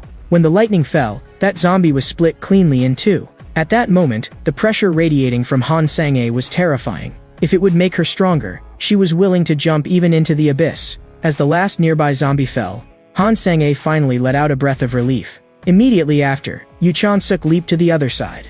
The threats on the other boats had already all been cleared by him. Han Sang-a frankly admitted that she still had not reached Yu Chan-suk's level, and thanked him for his guidance. She really had gained a lot. Yu Chan-suk waved it off. There were too many idiots in this world. And even if you stuffed the answers into their mouths, they still might not swallow them. This was actually the first time Yu Chan-suk had seriously given someone advice. Han Sang-a replied helplessly. Ever since she started learning quickly, people around her had always said she was annoying. Yu Chan-suk suddenly changed the subject. If I keep teaching you like this, maybe you'll become even stronger than me, right? Han Sang-a's expression dimmed. I've never thought about surpassing any teacher. Hearing that, Yu Chan-suk felt a little awkward for a moment. He immediately turned forceful again. Don't worry, that kind of thing won't happen to me. I'll make sure you can only look up at me for the rest of your life. Not long afterward, they successfully reached the mission's designated location. The person who came to meet them shouted loudly, "We'll be standing by on Geoj Island. We wish you a smooth trip." Yu Chan-suk answered blandly, "You do your best too." According to the survivors' intelligence, the hostages were being held near a shrine. Han Sang-a added that there were two shrines on the island, namely Gaijin Shrine and Atazumi Shrine. Yu Chan-suk made a quick judgment. Judging by the distance, Gaijin Shrine should be the first target. At their speed, they could reach it in a few hours. At the same time, Yu Chan-suk was calculating in his mind. They were moving with the light now, but the return trip would definitely look very different. The report showed that there were 15 hostages, and if even one of them was injured, the difficulty of evacuation would double. And he could also sense a chilling magic power, far colder than the previous mist. The corrosion creatures across the entire island would hunt them down, in order to avoid being ambushed during the rescue and to bring all the hostages back safely. They would need at least one vehicle. Yu Chan-suk turned and asked Han Sang-a, "Are your driving skills any good?" Han Sang-a answered without hesitation, "Of course they are. How could they not be?" In the next second, the car shot forward with a roar. Yu Chan-suk immediately confirmed it. Han Sang-a really did drive fast. And behind them, a horde of zombies was also chasing wildly. Yu Chan-suk could not help shouting, "Are the brakes on this car just for decoration? If you don't like it, then drive it yourself." Yu Chan-suk grabbed the car window and flipped himself onto the roof, cursing inwardly that this girl drove way too recklessly. But it was still more useful than his driver's license that had been gathering dust for 20 years. But compared with driving, he was obviously much better at killing. He gripped his spear tightly and locked onto the monster horde behind them. And in the next instant, the spear thrust out violently, piercing straight through a zombie skull and splitting it in half on the spot. After that, he held onto the seatbelt and shifted to the other side of the car, while loudly warning, "There are monsters charging in from the left." Hearing that, Han Sang-a jerked the steering wheel hard. After plowing through a small group of zombies, she became even more excited instead. "You monsters, all of you get back onto the sidewalk." Yu Chan-suk sighed inwardly. Maybe he really should be the one driving. Just like that, Han Sang-a sped all the way on, and soon they were about to reach the shrine. But the zombies behind them were gathering in greater and greater numbers. Yu Chan-suk said in a low voice, "Leave these monsters to me. Since you insist on chasing us, then I'll wipe you out all at once." In the next moment, purple flames rose around Yu Chan-suk, and he immediately sent a raging wave of fire toward the zombie horde. In his mind he calculated, as long as he burned through the stairs leading here, they would never be able to catch up again. A short while later, the two of them arrived at the place where the hostages were being held. Han Sang-a bent down and softly asked one hostage whose eyes were open, I'm Han Sang-a from the Hunter Association. Are you alright? But the moment the man heard her voice, he immediately opened his mouth and drooled, then started struggling wildly, trying to break free of the ropes. Han Sang-a instantly panicked and hurriedly explained, I'm not here to capture you. I'm here to save you. But the man suddenly roared, run. Han Sang-a froze in place, unable to react in time. In the next second, a ferocious ghost samurai appeared silently behind her and slashed its long blades straight toward her back. At the critical moment, Yu Chon-suk stepped in front of her and firmly blocked the fatal blow. He turned his head and urged Han Sang-a, get all the survivors into the car, leave this to me. But in the very next moment, the ghost samurai swung again, and Yu Chon-suk raised his hand and blocked it hard. It leaped into the air, and the second strike came crashing down from above. At the instant the blade pressure descended, Yu Chon-suk gritted his teeth and endured it head-on. Just as the first blade was about to fall right in front of Yu Chon-suk, Han Sang-a suddenly slammed on the accelerator and, with a thunderous crash, rammed the ghost samurai flying. She shouted, get in the car. Seeing how fierce she was, Yu Chon-suk gave her a thumbs up on the spot. Yu Chon-suk asked her, did you get all the hostages out? She replied, they're all rescued, but look ahead first. Yu Chon-suk turned and looked, and saw countless zombies staring fixedly at them. His heart sank. That samurai had been sent flying, and it was still alive. He immediately turned back to Han Sang-a and told her to lend him her sword. Han Sang-a cried out, are you crazy? Asking a swordsman for their sword is a huge insult. Yu Chon-suk lowered his voice. A swordsman's pride or human lives, you choose. Han Sang-a fell silent for a moment, but in the end she still threw him the sword. Yu Chon-suk gripped the sword and tested its feel, inwardly sighing. He had not expected to use it this soon. He remembered that a few days ago, he had still been inside the level 3 corrosion source on Jiadong Island. There, he had found a glowing glove, and after figuring it out, he confirmed that it was not an ordinary glove. The moment he discovered that it could absorb magic power from the surroundings, he understood. Functionally, it was very basic equipment that could support its own magical energy. But to Yu Chon-suk, it meant much more. This thing was like a magic power battery. He had estimated its maximum storage, probably enough to last about 5 minutes. And in those brief 5 minutes, he might become strong enough to approach Lee Se-eun's level. At that moment, Yu Chon-suk gripped the sword tightly and activated his magic power. Then in one breath swung out dozens of sword energy arcs, their tearing sounds blending into one. Before the sword energy, the zombies were cut apart and fell like paper. And Han Sang-a watched with a face full of disbelief. Her heart turned cold. In such a short time, he had already cleared out so many zombies. After clearing the immediate threat, Yu Chon-suk told Han Sang-a not to look back and to drive straight to the harbor. Han Sang-a nodded and accelerated forward, and soon they reached a harbor in Yetsu. Yu Chon-suk thought it would be over once they passed this point, but unexpectedly another huge wave of zombies surged up behind them. Han Sang-a anxiously said the car was almost at its limit, and they might have to deal with the car first. Yu Chon-suk rejected that outright and told her to keep driving. Han Sang-a was worried. At this speed, they would be caught sooner or later. But just then, the zombies that had been chasing wildly all suddenly stopped in perfect unison. Han Sang-a was puzzled. It was as if they had hit an invisible wall. And as if thinking of something, her expression shifted. Could it be because of that? She explained, this kind of formation was called the Divine Protection Method. She remembered Yu Chon-suk mentioning it before. The Divine Protection Method was a means of suppressing monsters. Yu Chon-suk had also said that even if he told her, she would not be able to learn it. It was a skill he had learned in another world. When the car finally slowed to a stop, Han Sang-a sighed at how dangerous this operation had been. She asked Yu Chon-suk, using this method, could they defeat any monster? Yu Chon-suk looked at her and reminded her not to think so simply. This method did not work on real people. At that moment, the ghost samurai muttered in a low voice, the sacrifices must be protected. Han Sang-a's whole body tensed instantly. She could feel that aura. And her heart sank. Mind's eye? The surrounding energy grew colder and colder, but Yu Chon-suk judged that it was not much of a threat. Mind's eye was a sense beyond the 5 senses that could predict an enemy's attacks. Han Sang-a could not understand it. Even masters found it hard to grasp. So how could an ordinary corpse possibly possess it? Looking at her trembling hand, Yu Chon-suk quietly reassured her, don't be afraid. There's no need to fear it. So-called Mind's Eye, along with other similar techniques, were essentially all illusions. He told her to keep watching. And afterward he would teach her how to deal with them. Then Yu Chon-suk slowly walked toward the ghost samurai, and Han Sang-a was shocked. Why can't you handle it alone? Yu Chon-suk told her. That was data accumulated through countless real battles. Like a conditioned reflex, it was instinct naturally grown on the battlefield. An unconscious response to an enemy's intent and fear. Simply because he had released killing intent, the other side would fall into that pitiful state. Of course, very few people could do that. Something stirred in Han Sang-a's heart. sword insight and mind's eye, that selfless divine sword and the reversal of fate. Perhaps they all belong to the same kind of enlightenment. At that moment, Yu Chansuk gripped the sword, gave it a light swing, and then followed with another swing. With only those 2 strikes, the ghost samurai was cut in half at the waist. Looking at the fallen samurai, Yu Chansuk said, "It isn't actually special. What's scary is the illusion of something like enlightenment. You get trapped by these names because you place limits on yourself first. What matters on the battlefield isn't the name, but the result. If you want to break out of the trap, you have to shatter your fixed ideas. That ghost samurai your car couldn't even kill, and its final trump card was only mind's eye."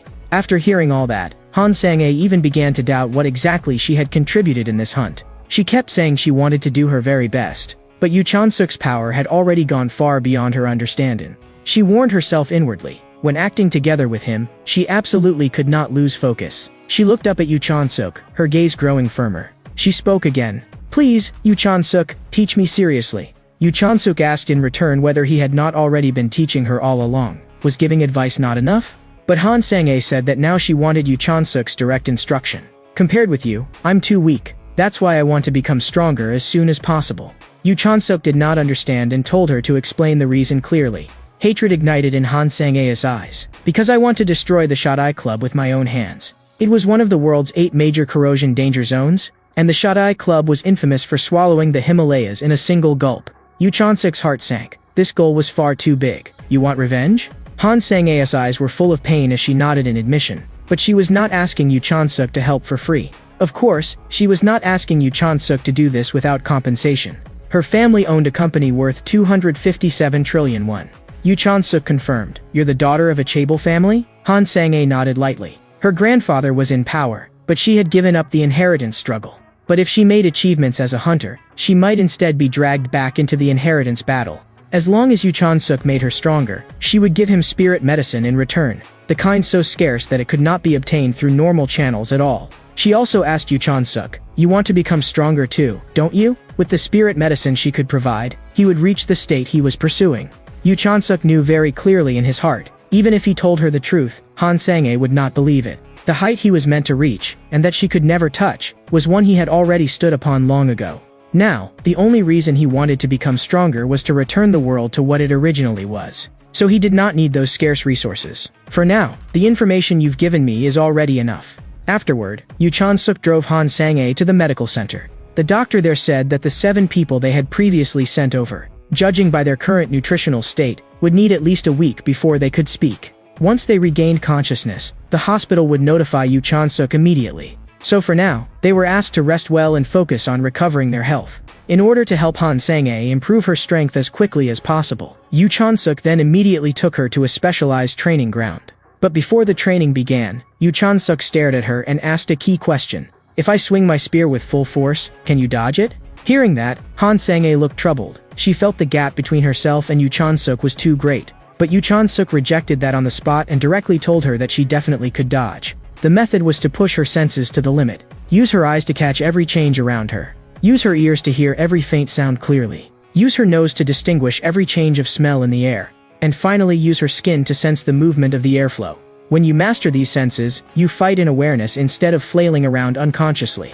Now, let me see whether you can remember what I've said. The moment the words fell, Han Sang-ae's eyes were instantly filled with fear. Yu Chansuk's figure had seemingly vanished into thin air. In the blink of an eye, the weapon's cold edge was already pressed against her neck, and that icy sensation made her whole body stiffen. Yu Chansuk's expression was severe. Real combat doesn't give you time to think things through slowly. You must sense first, then think. Act using the senses you already possess. The things you haven't mastered will only deceive you. Theory ends here. Now we move to actual combat. In the blink of an eye, the crisp sounds of weapons colliding rang out across the training ground one after another. And Han Sang-ae clenched her teeth and slashed at him fiercely with her blade. Yu Chansuk's eyes were sharp as a hawk, catching precisely the instant she drew her strike. He shifted to the side and cleanly avoided that flash of the blade. In the next second, Yu Chansuk swung his spear backhanded and blasted a heavy strike toward her. Han Sang-ae hurriedly raised her hand, trying to block. But in the blink of an eye, Yu Chansuk had already closed in front of her, the spear tip aimed directly at the center of her brow. Han Sang-ae's heart sank. She knew she could not dodge it. But just then, a voice suddenly rang out. Someone loudly called out to Yu Chansuk. The newcomer's tone was urgent. "One of the survivors you rescued has just woken up."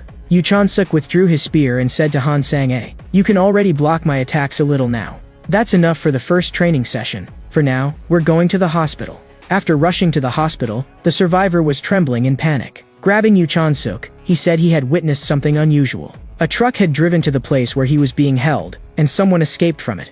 That group was terrifyingly calm. Catching them would have been almost impossible. The monsters showed no hostility toward them at all and were even helping them. They picked out several hostages and loaded them straight onto the truck. Hearing this, Yu Chon-suk finally understood why only 7 hostages had been rescued at the time. Because someone from Silver Hope had successfully escaped from there. And it was precisely because of that person's actions that they had gotten the chance to save the others. But the moment Yu Chon-suk voiced that deduction, the survivor immediately denied it. Because those people had not escaped at all, they had been deliberately let go. Even stranger was this, ordinary civilians could break in and still escape, but trained hunters could not get in. If someone did not want to let you leave, then even being a hunter was useless. Doesn't that mean that place was a trap from the very beginning? But why would they do that? Yu Chon-suk listened with growing interest, and the corner of his mouth slowly lifted. If they dare play tricks like this, then I'll play with them to the end. Looking at Yu Chon-suk's expression, Han Sang-a felt her chest tighten. Had he gotten angry because someone was underestimating him? Yu Chon-suk asked the survivor again, aside from the trap, were there any other clues? The survivor hesitated for a moment, frowning as he tried to remember, and finally said that he had seen a cat. The person who came out of the airport had a cat-shaped mascot hanging from his waist. After getting that clue, Yu Chon-suk and Han Sang-a immediately set out for the airport. But after turning the airport upside down, they did not even find an ant, much less the target. Yu Chon-suk stopped and stood where he was, beginning to weigh things in his mind. Should he go back to the shrine and investigate again? Just then, a figure suddenly appeared in front of them. That face full of piercings left a deep impression on Yu Chon-suk. How did your face end up like that? The man looked like an idiot on the surface, but Yu Chon-suk knew this was absolutely no ordinary opponent. At that moment, Kim Hye-yeon stood before the two of them, and admitted that he was the one who had brought the hostages onto the island. The two of them immediately tensed. That hostage was still alive? Kim Hye-yeon spoke coldly. "Now, it's time for you to see what a so-called alternative plan looks like." Then he directly threw a hostage into the designated area. He's throwing a person into the corrosion zone? As long as the core remained, anyone thrown in there would have no chance of escaping. In the next second, that hostage mutated on the spot and directly became a corrosion entity. Kim Hye-yeon gave a mocking laugh. "Just as I expected. Weak hosts are worthless. A person like this can't even withstand a casual kick from me." Yu Chon-suk asked in a low voice, "Are you trying to turn us into monsters too?" Kim Hye-yeon answered bluntly, "Of course. Sacrificing ordinary civilians alone is far from enough. We need to create corrosion entities that truly meet the requirements." Yu Chon-suk's gaze grew colder. "So your goal was never just kidnapping?" Kim Hye-yeon shrugged. "Personally, I don't care about anyone on this island. But the elder told me to explain, said it was for the greater good, so listen carefully. We are the heirs of Dangul, gathered here for one purpose alone, and we will achieve it at any cost, to preserve Korea's current hegemonic status. If we do that, no one will dare challenge us again. And in the end we will build a truly powerful nation." As his words fell, Kim Hye-yeon kicked the nearby car and sent it flying. The vehicle roared through the air toward Yu Chon-suk. With one sweep of his spear, Yu Chon-suk split the car cleanly in two. Yu Chon-suk said coldly that in his view, this country was already one of the world's great powers. But Kim Hye-yeon was even more unhinged. "It's still not enough. We want this nation to become something all people can be proud of, a powerful country that no one would dare look down on. To master a truly overwhelming, unshakable superhuman power. Think about this country's past. It was once colonized, and I will never forget that humiliation. So we will reclaim everything that was lost." Yu Chon-suk could tell that Kim Hye-yeon was a black belt in Taekwondo, and despite having no equipment, he was absurdly fast, stronger than Yu Chon-suk had estimated. But Yu Chon-suk could still barely withstand his force. Honestly speaking, the logic Kim Hye-yeon was using was not completely unreasonable. If the corrosion zones disappeared, Korea would have a hard time maintaining its current position. Yu Chon-suk directly shot back. "So what? Countless innocent people are dying. Can't you tell what matters most right now?" Kim Hye-yeon sneered. "The one who truly doesn't understand is you. We've already found a way to control the corrosion zones." A flicker moved in Yu Chon-suk's eyes. "If you really can control the corrosion zones, that would mean everyone could live safely. If the conditions are right, I'm willing to discuss cooperation. But to what extent can you actually control them?" Kim Hye-yeon replied disdainfully. "Why should I tell you? In any case, we've already achieved enough control." Yu Chon-suk exposed him on the spot. "So this so-called enough means you haven't achieved complete control, right? Just as I thought, you people don't have that kind of power at all." Acting as if you have lofty goals just makes you disgusting. Yu Chon-suk had intended to drag things out through conversation and slowly recover his magic power. But right now, his reserves were critically low, and he could not release the Flames of Paradox at all. Without the Flames of Paradox, he had almost no chance of defeating Kim Hae-hyun. Just then, Han Sang-ae suddenly swung a streak of sword light at Kim Hae-hyun. Kim Hae-hyun smiled mockingly. "I thought you'd be so scared you couldn't move. Didn't expect a pretty face like yours to actually have some guts." Yu Chon-suk immediately shouted, "Han Sang-ae, don't fight him head-on." Han Sang-ae gritted her teeth and answered, "Your scroll's magic is obviously exhausted. If you force more spirit medicine into yourself, there's a real chance your magic will overload. Right now, the only thing I can do is buy you time." Yu Chon-suk said quietly, "Thanks, Han Sang-ae. Give me 5 minutes and I'll finish him." Han Sang-ae stared at him. "Yu Chon-suk, you can't lose." In the next second, Kim Hae-hyun lunged at Han Sang-ae with savage force. There was even a smile in his tone. "Miss Han Sang-ae, I'm honestly worried I might not control my strength and kick you to death." Before the words had fully fallen, he launched a sweeping kick. The terrifying force sent Han Sang-ae flying on the spot. Fortunately, Yu Chon-suk rushed forward immediately and caught her firmly. Then fixed his eyes on Kim Hae-hyun and said coldly, "Are you ready to die?" Kim Hae-hyun's pupils contracted. "How did your magic suddenly increase so much? Were you hiding your strength from the start?" Yu Chon-suk answered indifferently, "Nothing worth being surprised about. The principle is the same as the piercings on your face." Kim Hae-hyun froze. "How do you know that?" Yu Chon-suk's gaze was like a blade. "The fact that you haven't even noticed can only mean you're stupid. Look around. There's purified magic leaking all through the air. The magic inside your body has been overloaded for a long time, and that's why it's leaking out. Thanks to you, I finally gathered enough magic to ignite the Flames of Paradox. Come to think of it, I should thank you." Kim Hae-hyun roared, "You're talking nonsense. There's no way in the world to absorb discarded magic." Yu Chon-suk's voice turned colder. "You don't need to know the truth. Either way, you die here today." In the next second, Yu Chon-suk's figure flashed, and he thrust 16 times in succession at Kim Hae-hyun. After being pierced through, Kim Hae-hyun could not even keep breathing, and he quickly realized that the problem with his body was far beyond lung damage. More fatal still, he could no longer even sense his own heartbeat. He was only standing by sheer force of magic power, just to preserve the last scrap of pitiful dignity he had left. And Yu Chon-suk had already burned away all the muscular strength in his body, leaving him with no capital to resist. Driven into a corner, Kim Hae-hyun actually cried out to his captain for help. The moment the words left his mouth, a blinding light exploded before Yu Chon-suk's eyes. Yu Chon-suk's nerves tightened instantly, and he entered a combat response at once. In the next second, he pulled out the spear on his back and swung it hard toward the direction from which the attack had come. After blocking that wave of offense, Yu Chon-suk stared coldly ahead, wanting to see who else dared interfere. The other side had not expected that Yu Chon-suk could draw his spear and counterattack immediately. According to his plan, Yu Chon-suk's wrist should at least have been crippled first. Not only did that person receive Yu Chon-suk's counterattack, he even praised his reflexes and instincts in battle. Yu Chon-suk's heart sank. Even in this era, there was still someone using traditional Korean archery. This guy was the captain they had mentioned, and the pressure of the energy waves coming off him was worthy of the title of captain. No matter how unwilling he was to admit it, Yu Chon-suk could only admit that this man was at least twice as strong as Lee Se-yoon, and possibly 3 to 4 times as strong. At that moment, the hooded man above finally spoke. He first praised Yu Chon-suk's courage, then asked in return, was Yu Chon-suk not afraid of death? Looking up at him on the rooftop, Yu Chon-suk answered in an unhurried tone, "If you really wanted to kill me, you'd have done it already. The fact that you haven't means you have another objective." Then Yu Chon-suk raised a hand and activated his strange flame. "Are you more interested in the life in my hands, or in the one under my feet?" At the same time, Kim Hae-hyun, wrapped in the strange flames, felt the burning pain intensify. With the last of his strength, he screamed and begged the captain to save him.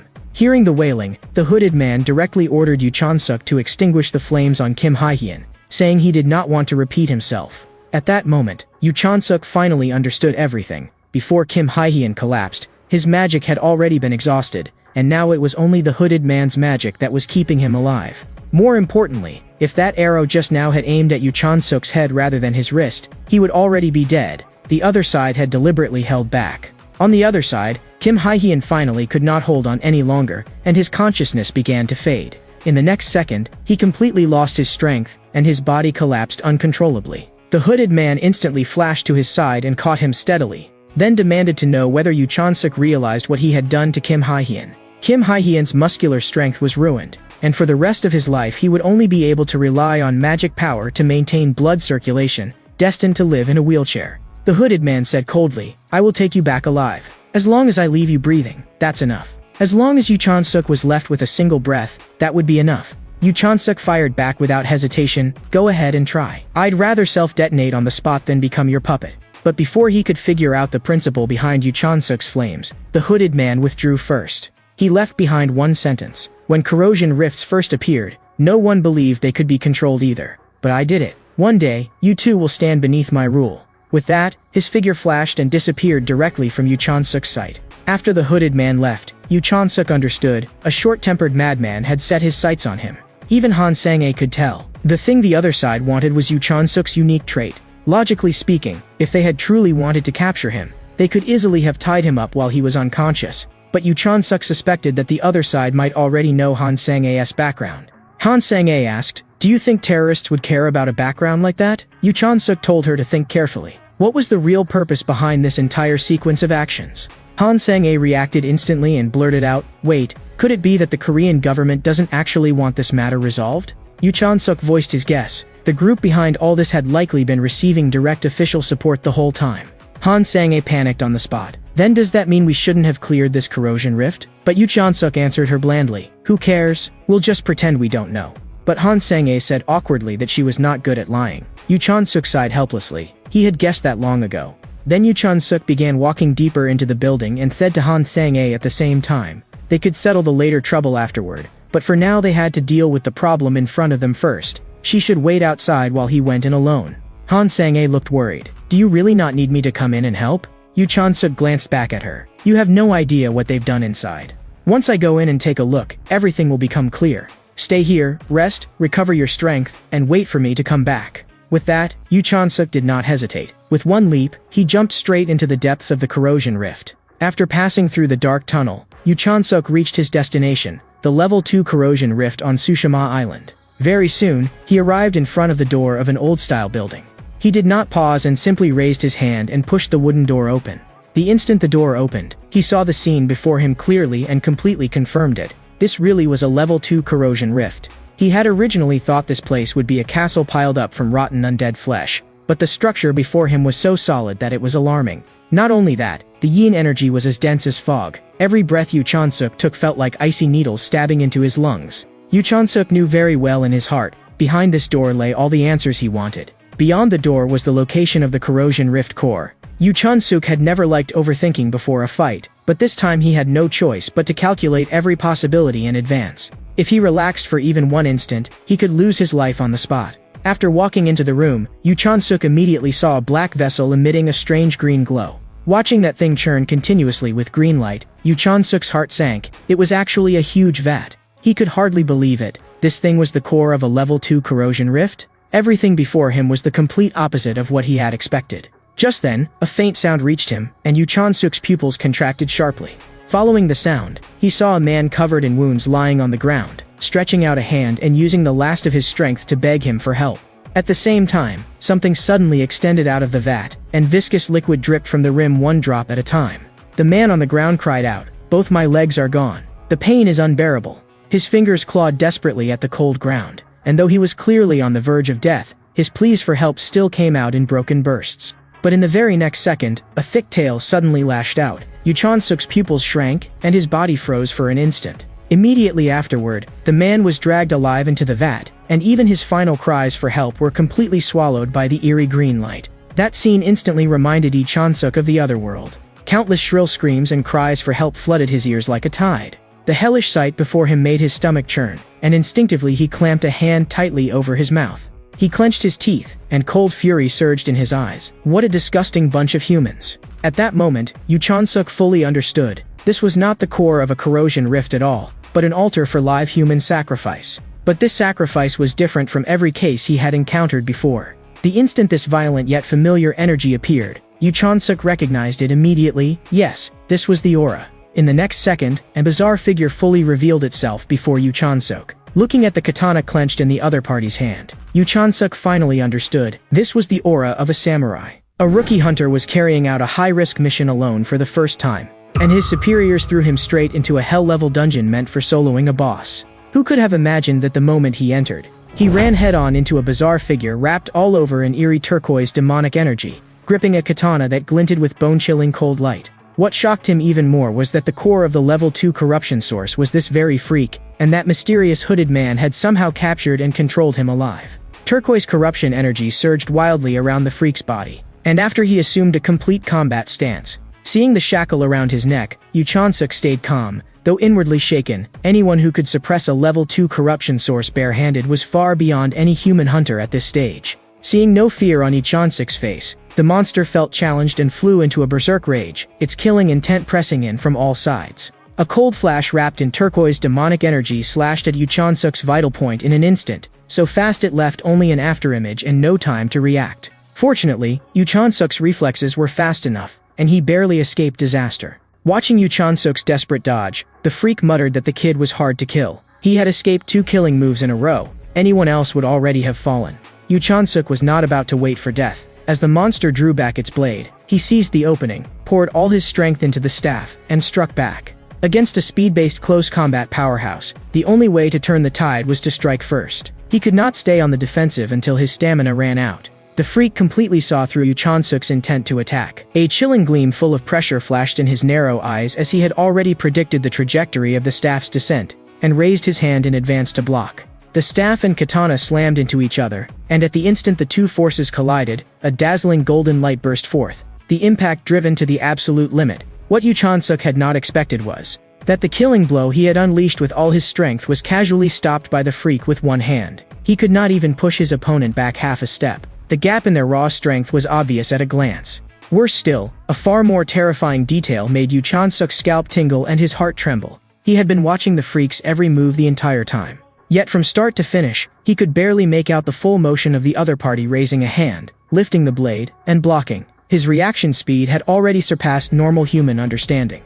Yu Chansuk's heart jolted. So this was the top-tier speed rush style? In the very next second, the monster swung its blade again, leaving him no chance to catch his breath. This slash was even more vicious than the last, aimed straight at his neck. The blade missed his carotid artery by a hair, 0.1 seconds slower, and his throat would have been slit on the spot. When the freak saw Yu Chansuk narrowly evade another deadly slash, his competitive spirit flared at once. He stopped holding back and unleashed his trump card. Countless blue-green swords of light formed out of thin air and swept toward Yu Chansuk all at once. Sharp blades tore through flesh, and blood splashed continuously into the air as Yu Chansuk was instantly wounded in many places. The monster looked down at the kneeling Yu Chansuk like a grandmaster. Covered in wounds and out of strength, Yu Chansuk could no longer fight, and the outcome was already clear. Driven to the brink, Yu Chansuk suddenly unleashed his exclusive ability, Contradictory Black Flame. It was his ultimate trump card, one he would never use unless death was at hand.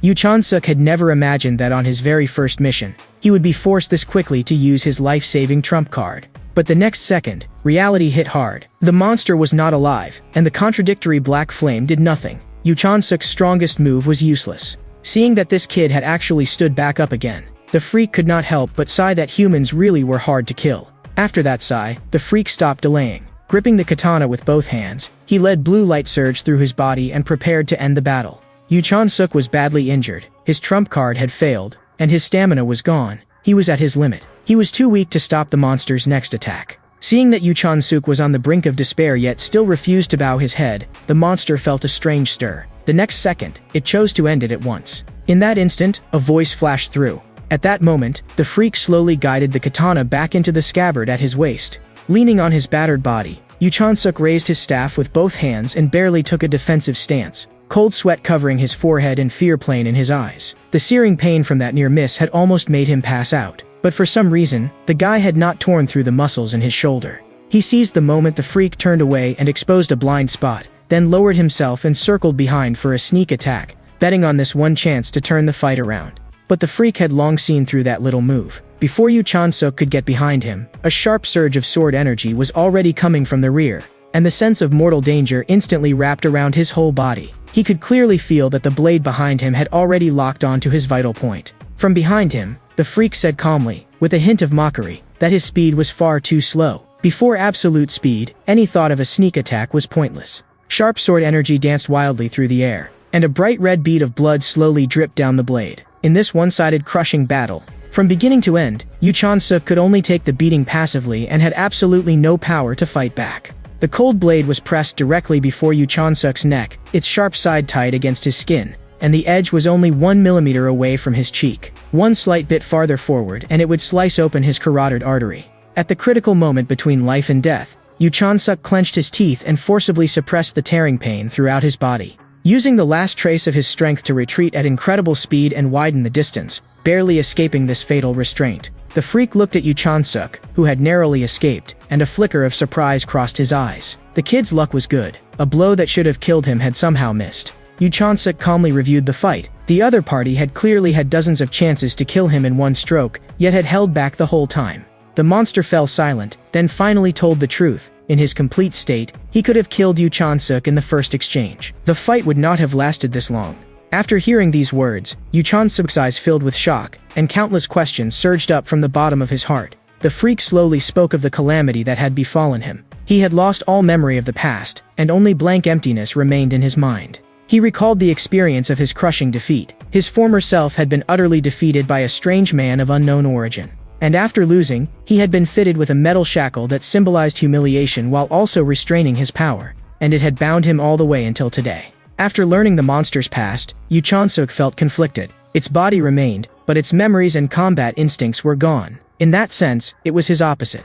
He immediately thought of the shackles the freak had mentioned and linked them to the rumors among hunters. Could this restraint on the strong be the very tool that mysterious man had used to control him? The freak's eyes were full of loneliness. Even his own real name had been completely forgotten, and the swordsmanship techniques once engraved into his heart so thoroughly had now become something he had to relearn from zero. How to grip a sword, how to swing a blade. What kept him gripping the katana day after day was no longer protection, ambition, or obsession, but the overwhelming resentment born of defeat and lost memories. As his words fell, invisible blue sword energy surged through the space, corruption energy ran wild, and the oppressive atmosphere instantly reached its peak. Yu Chon-suk felt a little speechless and inwardly confused. What was going on now? How had the other party's resentment suddenly skyrocketed to this extent? He weakly grabbed at his own hair with both hands, and above his head floated a pitch-black level 2 corruption source core, with invisible threads of energy extending downward to connect to his skull. The energies of the two tangled tightly together.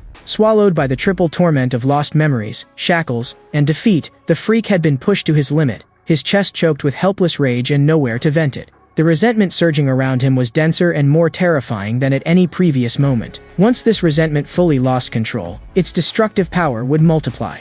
Though memory loss had left flaws in his moves, the freak's battle instincts, forged over years, remained. Even with blood running from his eyes, his combat foundation was not entirely gone.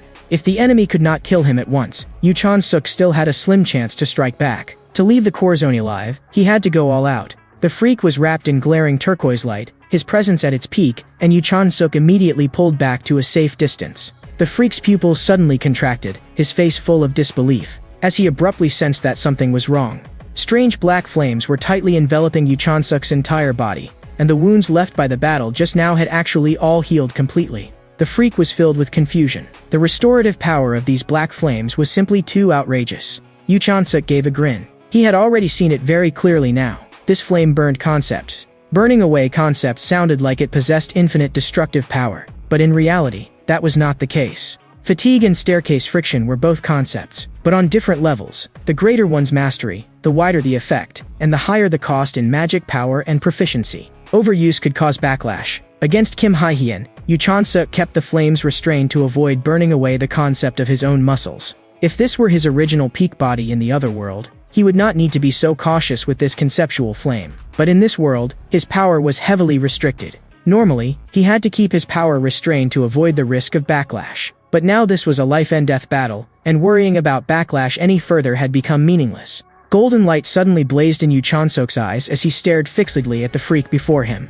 Next, I'm going to burn away the durability of this space. At that moment, the freak suddenly leaned back slightly. He had no idea what durability even meant. Yu Chon-suk's gaze was blade-sharp, and he waved a hand, too lazy to explain. There was no point reasoning with someone who did not understand the rules. Taking advantage of the moment while the freak was still frozen in place, Yu Chon-suk's figure flashed as he activated Flash Step and charged straight into his face. A terrifying conceptual force bore down head-on, and the freak was instantly crushed by the pressure to the point where he could barely breathe. Yu Chon-suk gripped the iron rod in his hand tightly, his tone cold and domineering. Don't think about it. Take the beating first, then slowly try to understand. The freak instantly understood. He had not expected a human to know power's final barrier. But to him, that was good. He had always wanted to break his shackles by his own strength. The freak immediately proposed changing locations and fighting with full power. The room inside was far too small to allow them to fully unleash their strength. Outside, the sky was clear, the wind gentle, and the visibility incomparably wide.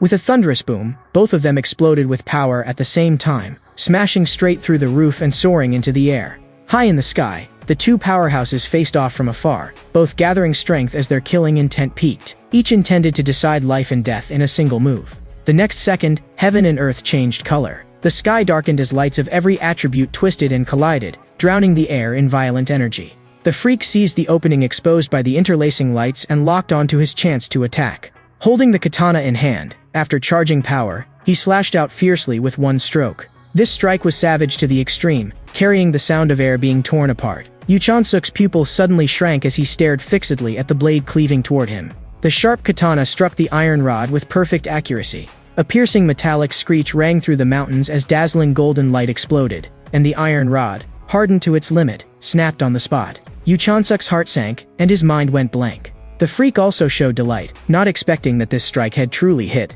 Clearly the sky was still bright and clear at that moment, with no strange phenomenon at all. Yet on the mountaintop, a piece of broken stone suddenly rose into the air. Immediately after, a dazzling blue arc cut across the sky. The stone fell onto the mountaintop. The hard mountain rock was instantly split in two from the middle and exploded with a crash. Gripping a sharp sword formed from broken stone, Yu Chansuk's figure burst forward violently as he launched a desperate charge at the freak. In the air, there remained only the afterimage of a snow-white sword mark. The freak, positioned above, suddenly turned his head to look back. An uncontrollable terror instantly surfaced in his eyes. At this moment, Yu Chansuk had already completely entered a state of battle madness. The distance between the two was instantly closed, until only the slightest margin remained.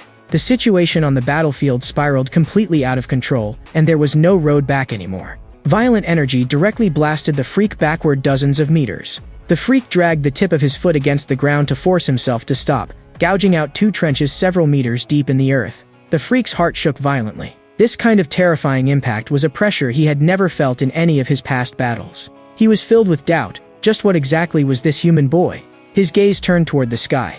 Above, a cross-shaped blade of light dove rapidly downward, slashing straight at him. The freak had never seen or even heard of a move in this form. Holding a spear, Yu Chansuk curled it out with all the strength in his body. Countless blue rays crossed and gathered in the air, weaving into a giant net. In an instant, it cut the freak's body into countless fragments. In the final second before his life dissipated, the freak could only let out a heart-rending scream. This human boy truly intended to put him to death. Yu Chansuk gazed at the black shadow scattering in the sky, opening his mouth wide as blazing battle intent erupted from his eyes. Even heavily wounded, the freak still retained fighting power and had not fallen behind in the slightest. The two faced each other once more, staking all their power as they prepared to make the final ultimate decision. Sharp blades tore through his flesh, and several strikes hit Yu Chansuk in succession. Blood quickly soaked his clothes, and his wounds were gruesome. And the freak as well was critically wounded head-on by the power of concepts, his condition plummeting off a cliff. Both of them clenched their teeth at the same time, enduring the intense pain by force. Their eyes containing nothing but the utmost hunger for victory and an almost obsessive fixation. The entire mountain burst with an extremely dense and violent purple light. The core area of the mountain was completely swallowed by that terrifying energy. Time returned to before his soul transmigrated here. A friend had asked him what he would do if he met an opponent he could not defeat, and that opponent was so powerful that he was probably about on the same level as him. Yu Chansuk's answer was simple. Cold sweat streamed down his companion's forehead as he waited uneasily for the answer. If he really met someone like that, then out of those two people, one of them would definitely have to die. Yu Chansuk dropped to one knee, looking as if his stamina was exhausted and he had already lost, while the freak stood behind him, his whole figure shrouded in darkness. The freak thought he had already secured victory and burst into wild laughter. But things were far from as simple as he imagined. An extremely ruthless cold gleam flashed through Yu Chansuk's eyes, and a sneer of complete control curled onto his lips. At the very moment that sharp sword wrapped in blue cold light fiercely stabbed into the ground, Yu Chansuk had already cleanly and decisively slain the freak before him. Just then, the system suddenly popped up a window and directly gave him an exclusive treasure chest. Staring at the dark blue chest, he was instantly excited. He had not expected the reward to appear just like it did in the other world's dungeons. But the moment he opened the treasure chest, the item inside was somewhat unexpected. It was actually a short spear. He instinctively gripped the shaft, and in the next second, a miracle happened. The spearhead instantly shot out through the air, so fast that its trajectory could not be seen at all. It turned out that this weapon could freely extend and contract in length depending on the wielder's magic power. As everyone knew, as long as one entered a corruption source and cleared it successfully, everyone could obtain a system reward. At that moment, Yu Chang-suk felt a twinge of regret. If he had known, he would have brought Han Sang-e along. Even hiding her in the safe zone to claim a reward would have been worth it. On second thought, he happened to be lacking a sword right now, so he might as well give Han Sang-e the weapon he had used to kill the freak as a gift. At this time, the entire building was deathly silent, so quiet that it felt chilling. Han Sang-e lay on the floor, sleeping deeply. But in the next second, her instincts suddenly caught a deadly aura of danger. Immediately after, a longsword came crashing straight down toward her head. She whipped her head around and only then realized that Yu Chang-suk had thrown it over. Yu Chang-suk casually brushed it off, saying he had just picked it up along the way, and even specifically told Han Sang-e to accept it and properly get used to the weapon. The moment the sword was drawn from its scabbard, the blade reflected her image. At a glance, it was obvious that this was an excellent sword, and one that had been maintained extremely well. Han Sang-e immediately became suspicious and directly questioned him. Where exactly did you pick up such a top-tier sword? And also, how could you have come out of a level 2 corruption source without a single injury?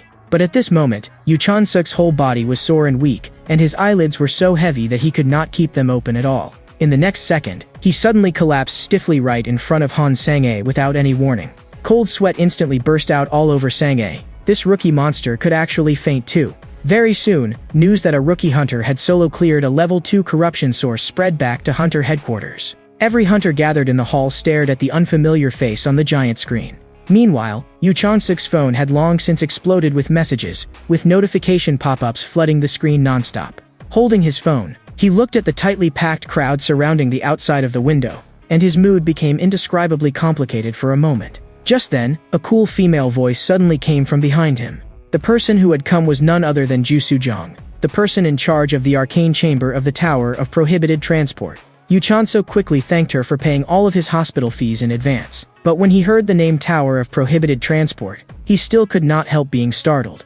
After all, the treatment costs here were terrifyingly high. An ordinary person would never possibly pay such a price for someone unrelated. Yu Chang-suk went straight to the point. Tell me, what is your real purpose? It was impossible that Ju Sujong had personally come here merely to visit a patient. Yu Chang-suk told her to get to the point and stop wasting each other's time. Instead, she smiled and first brought up a piece of cake. She took out a shield generator. This thing could be used to defend against corrupted entities. A bite had already been taken out of the sliced cake by then. Only then did Ju Sujong reveal her true reason for coming. She wanted to entrust all transportation missions for the magic shield devices to Yu Chang-suk. At present, this equipment was still in the most critical phase of experimental research and development. Once mass production succeeded, it would be able to protect those high-risk areas that hunters were unable to reach. This was even an important mission capable of changing the fate of all humanity. Yu Chang-suk immediately realized that the scale of this commission was probably even greater than he had imagined. After opening the mission report handed over by Ju Sujong, he was completely stunned. Even the powerful Monkey Guild had accepted this joint mission, which was enough to show how important it was. Their transport route was extremely complex, first by train, departing from Vladivostok to the Netherlands, then transferring to a special plane to Dover in the United Kingdom for the final field experiment. Yu Chang-suk could not understand why they had to go to the United Kingdom of all places. That island nation was surrounded on all sides by the sea, and the power of hunters simply could not cover it. The hunter companies of today were like warlords, each controlling different regions, and their operation this time had also come at the invitation of an international organization to deliver relief supplies there together. Yu Chang-suk's heart jolted. Could this international train trip become the target of concentrated attacks and hunts by every major faction? In this mission, the Tower of Prohibited Transport would only be responsible for data collection and analysis throughout the journey, and Ju Sujong herself would also participate as a team member the whole way. While eating cake, Yu Chang-suk sorted out his thoughts. Having an acquaintance along really was more reassuring. But why was this woman so certain that he would agree? He then put down his knife and fork and stated his one and only condition for taking part in the mission. Han Sang-e had to be brought along as well. Upon hearing this condition, Ju Sujong immediately showed obvious reluctance. Yu Chang-suk quickly explained that he and Han Sang-e had a prior agreement, and that her strength was absolutely reliable. He gripped the armrest of the chair tightly, clearly a little nervous, afraid that the other party would refuse. But unexpectedly, Ju Sujong compromised in the end after all. Yu Chan-suk could not help but think to himself that his influence was growing even faster than he had expected. The scene shifted, and a helicopter came roaring down onto the hospital rooftop. Looking at this display, Yu Chan-suk could not help but sigh. A civilian commission could actually mobilize a dedicated helicopter for pick-up and drop-off. Only now did he fully understand just how absurd the difference in prestige was between a level 2 corruption source and a level 3 mission. The association president admitted frankly, when your strength changes from something people hope for into something they can confirm, the Hunter Association will pour in every resource to guarantee your operational safety. Yu Chan-suk stepped onto the helicopter, and his heart suddenly felt much clearer. The rules of this world were simply that realistic. As long as you were strong enough, many things became much easier. He looked at the association president's back below, yet a question rose in his mind. Did the man actually know about Kim Hye-hyun, and that mysterious hooded man as well? There was no time to think further. He grabbed the edge of the aircraft and climbed straight into the cabin. A familiar figure came into view at once. Lee Se-eun was raising a hand to greet him. The helicopter immediately started up and rose into the air. After circling once in the sky, it flew at full speed toward the mission target. On the ground, the association president watched the departing helicopter and silently prayed that this mission would be completed smoothly. While in the air, Yu Chan-suk learned that this aircraft was next headed for an army base. What surprised him even more was that the South Korean regular army would also be joining this joint mission. If the mission succeeded, not only would it protect national security, it would also greatly reduce the country's dependence on hunter forces. But for the hunter community, that was not good news at all. At that moment, Lee Se-eun revealed a top-level secret. Hidden among the civilians was also a mysterious organization called the Descendants of Dangon, and every one of its members was Korean. This dangerous organization specialized in ambushes, choosing specifically to interfere when hunters were purging corruption sources. Yu Chan-suk said that he understood the rules, but he simply could not comprehend the extremist thinking of these people. Hearing that, Lee Se-eun's expression instantly turned heavy and sorrowful. Then she casually tossed Yu Chan-suk a piece of yolk made with pumpkin. Yu Chan-suk stared at the candy in his hand, completely puzzled. He did not understand why Lee Se-eun had suddenly given him candy, but she suddenly asked him in return whether he had any experience operating overseas. At that moment, a chill ran down Yu Chan-suk's back, and he instantly sensed that something was wrong. Ju Sujong had asked him the exact same question before. There was no way this could just be a coincidence. Lee Se-eun let out a soft sigh and spoke solemnly. After this overseas mission is over, your view of Koreans will completely change, and the way you see them will no longer be the same. After arriving at the army base, the commanding officer immediately gathered everyone and held a full mobilization meeting. Yu Chan-suk gripped the mission documents in his hand, feeling a little panicked and looking somewhat at a loss. Lee Se-eun kept glancing toward the commanding officer out of the corner of her eye the whole time, clearly paying close attention to his movements. Director On Hoon-seo stepped onto the stage and began explaining the operation plan in detail. They were responsible for a train that stretched a full 80 miles in length, of which 65 cars were for transporting cargo and other supplies. The remaining 15 cars were for the hunters and South Korean military personnel involved in this commission to rest in. The director even specifically set aside an entire carriage solely for Lee Se-eun's personal use. Yu Chan-suk secretly sighed in admiration. Top hunters in the top 10 of the rankings really did receive treatment ordinary people could never compare to. But what Lee Se-eun cared about most right now was not treatment, but exactly who would be assigned to escort the dedicated carriage storing the shield generator. The director's expression turned serious instantly, and his eyes gained a sharper edge. He coughed twice and slowly explained that this journey was too long, and everyone would be heavily drained after traveling such a distance, so the escort mission for the shield generator would be handed over entirely to the South Korean military.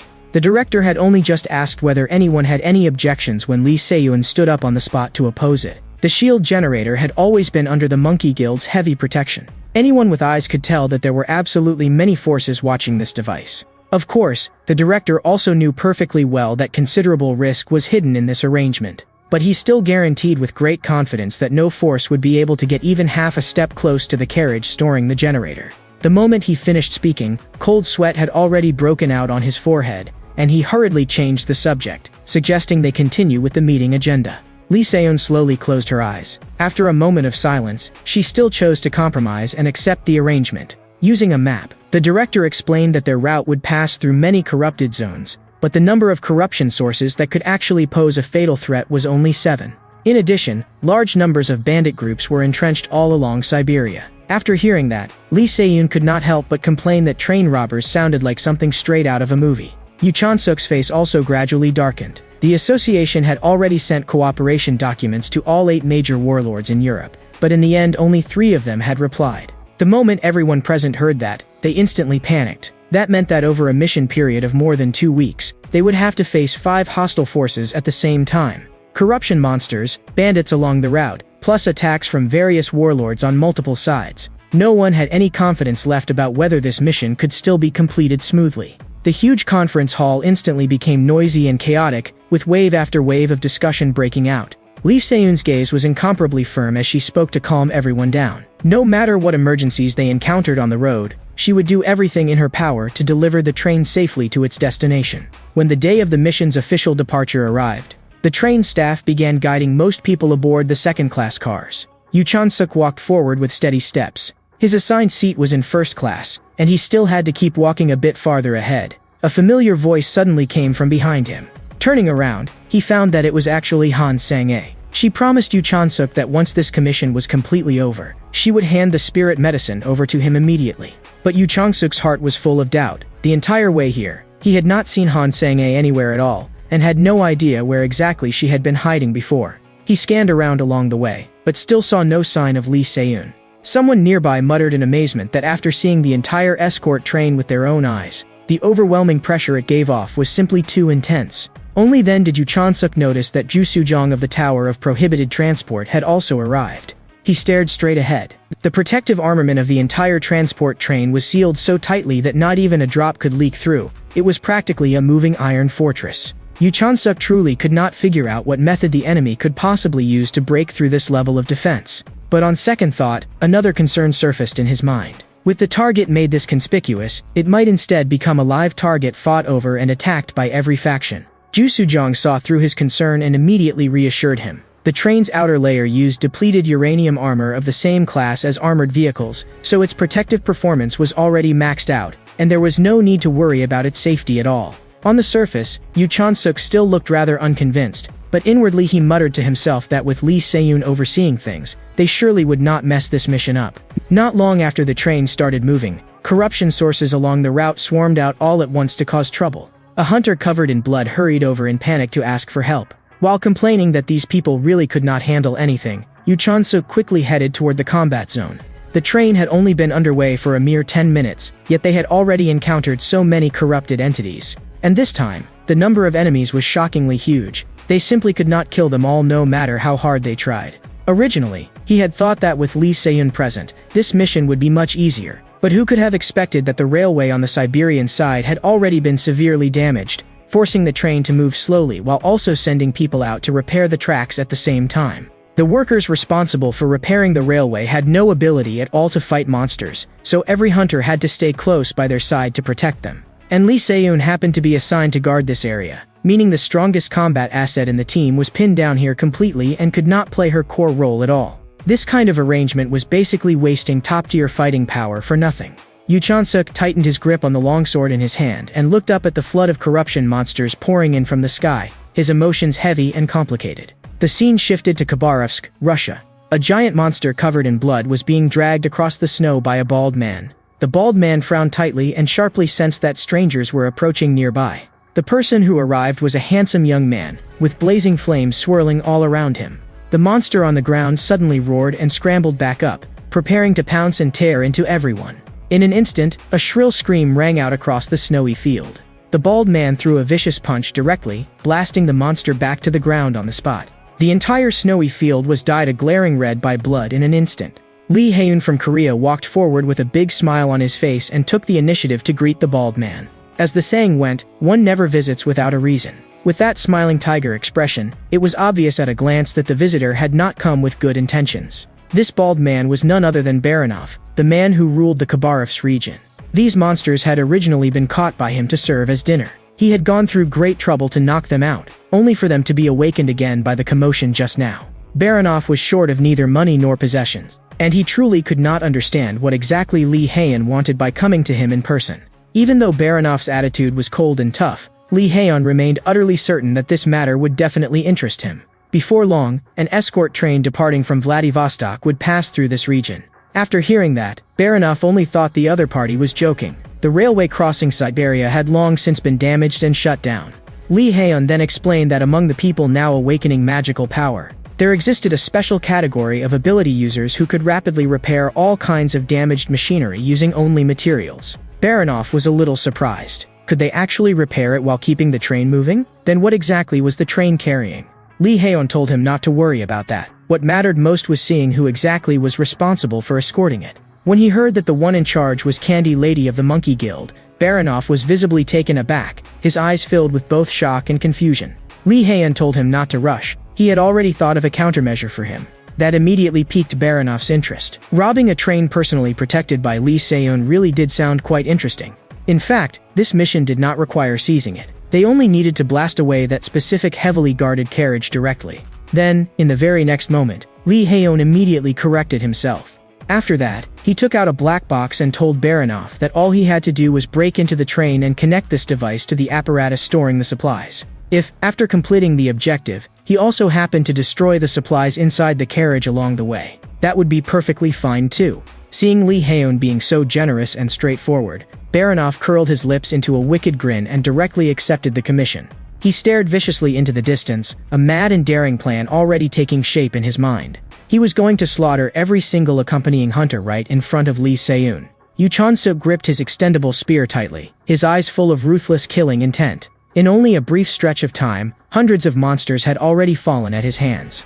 The hunters watching from nearby were all dumbfounded. Who could have imagined that a rookie who had just entered the profession would possess combat power this ferocious? He slammed the butt of the spear hard into the ground. The aura around his whole body was so sharp and intimidating that he looked even more dangerous than the hordes of monsters. Meanwhile, the other ordinary hunters had already collapsed to the ground from exhaustion and were of no help at all. Yu Chon-suk felt somewhat helpless, as if from beginning to end he had been the only one forcibly holding the entire battle together. At that moment, Han Sang-ae spoke up to steady everyone, reminding them not to let their guard down, because this mission was still far from over. Yu Chon-suk could not help feeling secretly pleased. Sure enough, when it really mattered, the only people one could truly rely on were the ones he himself had brought. Suddenly, he sensed an unusual disturbance coming from the side. A massive avalanche suddenly broke out ahead of the train. An announcement immediately came from the control room, reporting that a snow obstruction had appeared on the road ahead, but that it would not temporarily affect the train's continued movement. Lee Hae-un's urgent shout suddenly exploded through the headset. She urgently demanded that the control room stop the train immediately. What lay ahead was not just an avalanche at all. There were also countless unknown enemies already lying in ambush there. In the blink of an eye, a blinding red light locked directly onto the entire train. Fortunately, the control room reacted quickly enough and brought the train to a steady stop before the attack could land. With a longsword in hand, Lee Hae-un rushed straight up. By sheer force of her own alone, she endured that fatal attack. A glaring signal flare rose into the sky, and at that very moment all the ambushing enemies revealed themselves, making it obvious that they had come purely to provoke. Han Sang-ae was still frozen in place and had not yet reacted, when Yu Chon-suk quietly reminded her that there was only one person who would dare be this arrogant in Khabarovsk territory. It was the armed gang under Baranov. Lee Hae-un understood very clearly that the enemy had absolutely calculated the timing in advance and had specifically waited here for them. In the next second, several talismans flew rapidly in from the air. A layer of purple barrier instantly wrapped around Lee Hae-un completely. This was the first time in all her years in the profession that she had encountered this kind of sealing spell. And the offensive force of that purple lightning was astonishingly fierce. This time, Lee Hae-un had truly run into serious trouble. Han Sang-ae sharply caught sight of a giant purple pillar shooting into the sky behind her. She scratched the back of her head, inwardly bewildered. Could something really have happened on Lee Hae-un's side? Logically speaking, Lee Hae-un was a top hunter firmly ranked among the world's top 10, so there should have been no reason to doubt her strength. But at this very moment, Han Sang-ae truly and clearly felt an enormous pressure. The space around her had actually been completely sealed off. A wave of panic instantly surged up in Han Sang-ae's heart. Yu Chon-suk, on the other hand, remained exceptionally calm and immediately informed all the hunters. The enemy was launching a surprise attack from both sides of the train, and Lee Hae-un, their commander-in-chief, had already been trapped in a seal and could not come support them for the time being. And the enemy force outnumbered them by a full 10 to 1.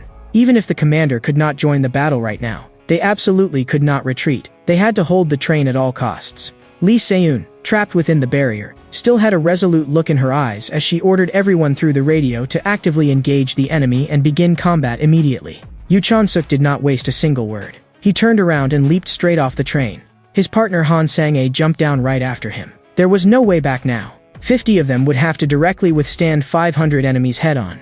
The other ordinary hunters on the train were also completely ignited by the pair's resolve, and one after another they made up their minds and charged down to meet the battle as well.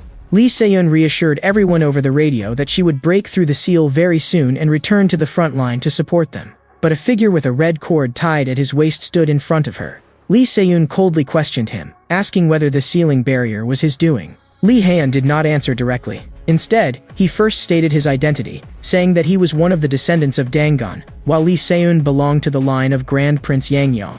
If one really calculated by seniority, Lee Hae-un was even her distant nephew. Inside the purple barrier, the sword in Lee Se-eun's hand shattered on the spot. Lee Se-eun's heart jolted. The power of this seal was simply too terrifying. Even her bonded divine weapon, which had accompanied her for years, had been crushed directly. Lee Hae-un advised her to be sensible and surrender obediently. A barrier of this level was not something that could be broken so easily. Lee Se-eun raised her hand toward the ring on her finger. The ring instantly burst with dazzling white light. The moment Lee Hae-un saw this, his face immediately fell. He had never expected that she would even bring this life-saving treasure with her. A brand new longsword appeared out of thin air in Lee Se-eun's hand. This ring was a treasure she had obtained after clearing a level 1 corruption source. It was called the Winter Ring, and it could bind only one weapon. Even if the weapon was destroyed, it could reconstruct it completely in an instant and return it to its owner's hand. Lee Hae-un squeezed his eyes shut tightly and cursed under his breath. Did this really mean they would be trapped in an endless loop, just waiting for the barrier to dissipate on its own? The longsword in Lee Se-eun's hand gleamed with chilling light. In the next moment, she gathered all her strength and brought her sword down hard against the sealing barrier. On the other side, Yu Chan-suk, who had already rushed to the front line, looked at the vast black mass of enemy troops opposite him, and his scalp tingled with dread. From the looks of it, this group had clearly made up their minds to fight them to the bitter end. That immense pressure came crashing toward him, so heavy that Yu Chan-suk could barely breathe. Clad in iron armor, Baranov floated in midair and coldly looked down at the pitifully few hunters below. With a mouth full of mockery, he said that the Hunter Association's strength was only this much after all, and that who got to leave here alive today would be entirely up to him. Yu Chan-suk looked up at Baranov in the air, his heart full of confusion, because he could not sense even the slightest trace of magical power from him. Han Sang-a quietly explained from beside him that this suit of armor was special equipment developed 10 years ago under the Iron-Blooded Warrior project. It did not require magical power to operate and could be worn and used directly. Baranov was clearly very satisfied with the performance of this armor, but a faint doubt arose in Yu Chan-suk's mind. This was clearly equipment developed by Korea, so why had it ended up in the hands of Baranov, the local strongman of Russia? Han Sang-a had already mentally prepared herself to fight and kill, but she still was not sure whether she could truly bring herself to kill someone. Yu Chan-suk advised her that if she really could not get over that hurdle in her heart, it was still not too late to retreat to the train. On the battlefield, once you became soft-hearted, the only person you would end up killing was yourself. Han Sang-a was deeply puzzled. Yu Chan-suk was clearly killing for the first time as well, so why could he remain so calm, as if nothing had happened at all? Forcing herself to adjust her state, she faced the charging enemy head-on. In her very first direct clash, she achieved astonishing results. By now, this battle had already become one where only death could end it. With one kick, she sent the enemy's head flying straight off. Yu Chan-suk reminded her that since she was able to strike, she should not hesitate, but she absolutely must not let herself be trapped by guilt either. This sense of guilt would last only a few days at the shortest, and at most a month. Given enough time, it would gradually fade away. Weapon fragments and flesh mixed together across the ground, and the air was filled with the choking stench of blood. Everyone on the scene had already gone red-eyed with killing. Looking at the horrific scene before him, Yu Chan-suk felt his stomach churn violently, and the nausea was overwhelming. Yet strangely enough, this scene instead gave rise to a faint sense of familiarity in him, as if he had returned to that homeland of the past where killing never ceased. In the middle of the fierce struggle, he suddenly realized a crucial problem. Judging by individual strength alone, their hunters clearly held a firm advantage over the enemy. But the enemy's numbers were simply too outrageous. Their morale had already been completely crushed by the enemy's overwhelming manpower. If they wanted to turn this around now, there was only one path left. Capture the ringleader first, take down Baranov directly. Baranov had already recognized Yu Chan-suk's face. Yu Chan-suk felt speechless inside. The news really spread far too quickly. Even local thugs all the way in Russia knew who he was. Before he could think any further, a blinding red light had already rushed straight before his eyes in an instant. This strike was unbelievably fast, and its power was absurdly tyrannical. The specially made armor on Baranov's body had defense almost maxed out. Ordinary attacks could not harm him in the slightest. Yu Chon-suk clenched his teeth and weighed it silently in his heart. This Baranov really was troublesome. Winning this hard battle would be far more difficult than he had expected. Baranov suddenly pushed off with his feet and slammed straight toward him like a madman. Just by looking at the fury surging in his eyes, one could tell that this man had been completely enraged. He clenched his fist tightly, preparing to send Yu Chon-suk off with a single punch. But Yu Chon-suk saw through the problem at a glance. This man shouted fiercely, but when he truly attacked, he was clearly still holding something back. Could it be that he was afraid the battle would affect the shield generator? That earlier wave of attacks had only been meant to force the train to stop. If Lee Se-eun had not stepped in to stop it in time, the core equipment inside the carriage probably would already have been destroyed. The more Yu Chon-suk thought about it, the more wrong it felt. The other side had clearly found out the identities of everyone in the entire team beforehand. A Russian gang boss wearing Korea's exclusive armor, and then a ceiling mage who was one of the descendants of Dangun suddenly appearing halfway through. Put together, these two things were far too suspicious not to invite deeper thought. The two clashed head-on once again. Baranov looked down at the black flames clinging to the surface of his armor, his face full of confusion, having no idea what kind of bizarre power this was. Yu Chon-suk directly activated the black flames and issued the command to burn through the armor's durability like mad, intending to end the duel as quickly as possible. Immediately after that, he swung his hand and hurled another stream of black flame toward Baranov's other side. At that, the bald man was completely overtaken by rage, and he exploded with force, smashing a vicious punch straight at Yu Chon-suk. Yu Chon-suk gripped his cold gleaming sword and chose to meet him head-on. A flowing series of 16 strikes traced out in blue swept forward seamlessly, and the sword light tore apart Baranov's defenses on the spot. A tremendous pressure instantly enveloped Baranov, and his heart jolted violently. He had never imagined that this nearly invincible suit of armor would crack open with fissures under such relentless attacks. At this point, the only thing he could do was retreat temporarily, by some time, and look for another opportunity later. He suddenly remembered that Lee Se-eun was still trapped inside the barrier, so he immediately told Yu Chon-suk to stop, claiming that he could help undo the seal trapping Lee Se-eun.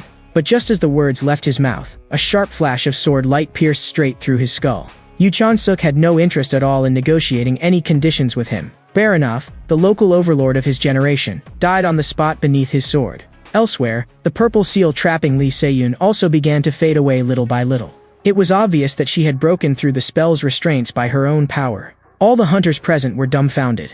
After coming to their senses, everyone simultaneously raised their arms and shouted, welcoming Lee Se-eun back into the fight. Yu Chon-suk silently marveled inwardly. So there had been no need for anyone else's help at all. Lee Se-eun could break the seal herself. At this moment, a faint purple glow wound around Lee Se-eun's body, and her eyes were filled with icy killing intent. After dealing with this ambush, the train started up again and continued on its way. The snow piled up on the tracks had already been cleared away. Corpses littered both sides of the road, and the scene was a complete mess. After this battle, all the remaining hunters' confidence in the escort mission shot upward instantly. But even so, no one dared to lower their guard in the slightest. Lee Se-eun greatly approved of Yu Chon-suk's performance just now and casually handed him a piece of candy.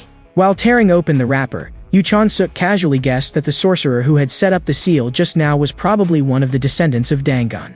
Lee Se-eun said truthfully that after she broke through the seal, that person had fled immediately. Everyone's eyes all turned toward Yu Chon-suk at once as they watched him unwrap the candy. He turned his head and popped the entire piece directly into his mouth. The people beside him all thought he was outrageously bold when they saw that, practically insane. Yu Chon-suk was still wondering why everyone's reaction was so exaggerated, and only after asking did he find out that he was apparently the only one who would actually eat the candy. Because in the hearts of all the hunters, Lee Se-eun was almost a godlike existence. Any little thing she gave away would be kept as a collectible, and people would even privately show them off to each other and compare them. At that moment, he keenly sensed an unusual disturbance behind him. The group from the Korean military had already walked over to Baranov's corpse and were preparing to recover that special suit of armor. Heavy doubts immediately arose in Yu Chon-suk's heart. The set on Baranov's body was clearly exclusive equipment of the Korean military. Could it be that the force backing him was already powerful enough to ignore the Korean authorities entirely? Or could it be that from the very beginning, the Korean military had tacitly allowed Baranov to run wild outside the country? With these doubts in mind, he could not help but begin to worry whether, for the rest of this journey, he could really sit at ease on the same train as these soldiers. Inside an ancient Chinese-style building full of old charm and lush vegetation, the bedraggled Lee Se-eun retreated back alone. He held his forehead, his face full of frustration. In order to set up the seal just now, he had overdrawn his magical power far too severely, and his body was already close to its limit. In the distance, a mysterious figure spoke and calmly told him that he had worked hard. Lee Haen lowered his head on his own initiative and admitted that this ambush mission had already failed completely. The mysterious person comforted him, saying that it was only one failure, and there was no need for him to droop like a drowned dog. He should put this matter aside for now and focus on recuperating. After hearing those words, Lee Haen gradually steadied his emotions and accepted the other party's advice. The mysterious person was actually somewhat surprised inside. After Kim Hae-hyun failed, even Lee Haeon had fallen short against Yu Chan-suk. And his core objective this time was also very clear. He absolutely had to thoroughly figure out the true nature of Yu Chan-suk's black flames. After saying that, he took the elevator to the 3rd floor. He greeted the person who was sitting there with his head lowered, absorbed in research in front of a computer. It was a bespectacled fat doctor named Seo Jian-woo. The mysterious person asked how far the research he had previously assigned had progressed. Seo Jian-woo's attitude was very perfunctory. If they wanted results, they needed both budget and time. Lacking either one would not work. The most crucial subject right now was first to dismantle and understand the internal operating principle of the shield generator. After hearing that, the mysterious person told him not to rush. The long Siberian journey had only just begun. After this, they would still have countless more opportunities to act. The train cut all the way across the boundless Siberian snowfields, and under Lee Se-eun's overall command the entire time, they not only steadily blocked wave after wave of attacks from corrupted entities, but also advanced step by step toward their destination. The group planned to stop in Warsaw, Poland, and rest for a full 3 days. Lee Se-eun brought good news. The warlord Mazurka, together with the hunter guild under him, was willing to cooperate and provide support. At last, everyone could slightly set down the weight in their hearts. Lee Se-eun then asked why the other warlords still had not replied, and the squad leader could only confess truthfully that there had been no response from them from beginning to end. After hearing that, the worry on Lee Se-eun's face deepened further. But at this point, there was no other choice but to continue trying to stay in contact. The train slowly entered a station within Polish territory and finally came to a stop. After getting off the train, the hunters unexpectedly felt a kind of solidity and peace of mind they had not felt in a long time. Yu Chan-suk calculated silently in his mind that Poland itself was not exactly a bad place. But this station in front of him was so dilapidated that it was almost beyond belief, and a powerful sense of doubt immediately rose in his heart. Yu Chan-suk could not help sighing that this place looked practically no different from a mass grave. The surroundings were barren and bare, with hardly even a trace of green in sight. Yet when Lee Se-eun and the other hunter saw the scene, they remained as unshaken as if nothing had happened at all, and he even began to wonder whether his perception and strength had already left these people far behind. Before long, someone proactively came forward to speak to them. The newcomer spoke fluent Korean. He was Polanski, a field officer under Mazurka. Polanski led the group through the ruined urban district toward the dormitories that had already been arranged for them.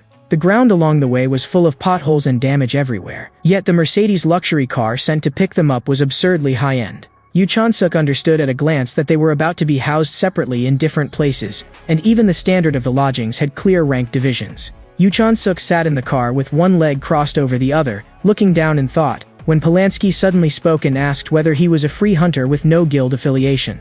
The other man's real purpose was actually to recruit him and have him stay in Poland long-term to work for them. Yu Chan-suk said bluntly that the infrastructure here was indeed far inferior to Korea's, but in a place like this, one could hold enormous power that most people would never obtain in their entire lives. After hearing that, Polanski could not help asking in return what exactly he meant by power. Did he mean sitting in luxury cars, drinking champagne, and indulging himself while corpses lay scattered outside the city? Yu Chan-suk knew very well that in Korea, everything he did would be subject to restrictions at every turn. But if he followed Polanski, then here, he could truly do whatever he wanted. He lowered his eyes, but inside there was only disgust and speechlessness, and for a moment he even wanted to throw a punch right at him. As the evening sun slowly set, the group finally arrived at the lodging area. The moment Yu Chan-suk pushed open the door, he unexpectedly discovered that the accommodation conditions here were actually quite good. He secretly marveled inwardly that, as an outsider, he could actually enjoy treatment of this level. The bathroom and washing area had both been clean spotless, without the slightest sign of dirt or disorder. There was also a large pile of instant rations placed on the table. Just as he picked up a cup of instant noodles and examined it carefully, Ju Sujong suddenly barged straight into his room holding a bath towel. Her eyes were hazy and alluring, making her look especially seductive. She had come here purely to borrow an independent bath. While soaking in the bathtub, she chatted casually with Yu Chan-suk through the door. Yu Chan-suk did not find this awkward at all. Between acquaintances, it was only natural to make things convenient for each other. Still, a question arose in his mind. All the rations in this room were actually made in Korea. Ru Sujong directly told him the truth as well. This was a material distribution policy established by the Korean authorities. Yu Chang-suk was completely bewildered by what he heard. Now that corruption sources were everywhere, rare earths, chemical raw materials, and all kinds of fruits, vegetables, and meat all had to be shipped back to Korea first as the priority. Only after domestic stock had been used up would the remaining portion continue to be exported abroad to other countries. Yu Chan-suk truly could not understand how other countries could willingly accept rules like this. But the reality was that even if they were given 100 times more courage, they still would not dare fall out completely with Korea. Once relations soured, they would never again receive support from hunter teams. Without the protection of hunters, agricultural and mining work simply could not continue, and territories everywhere would only keep being swallowed by corruption sources. After all the layers of exploitation, what actually ended up in the hands of ordinary civilians was nothing more than expired canned food and those inferior supplies that had almost completely lost their value as food. For example, potatoes that had already sprouted. Taking advantage of the moment, Ju Sujong then asked about the current progress of aid supply allocation. Yu Chan-suk was startled at once, thinking that they were about to be sent to carry those sprouted potatoes next. Ju Sujong got up and pulled open the door, with only a towel wrapped around her body. Raising a hand to adjust her glasses, she explained to Yu Chan-suk that the relief supplies being transported by the train this time were actually secondary process number 65 mixed powder. This kind of powder was made by baking assorted food scraps at a high temperature of 390 degrees, drying them out, and grinding them up, and the number 65 indicated that the organic matter content inside was 65%. Yu Chan-suk listened in total confusion. Korea clearly had the means to transport fresher and better quality ingredients here. But even if the very best supplies were truly sent here, there was no way they would ever reach the lowest classes of ordinary people. Holding the cup noodles in his hand, Yu Chan-suk asked with a hint of mockery, so in the end, whose stomachs would those premium ingredients actually go into?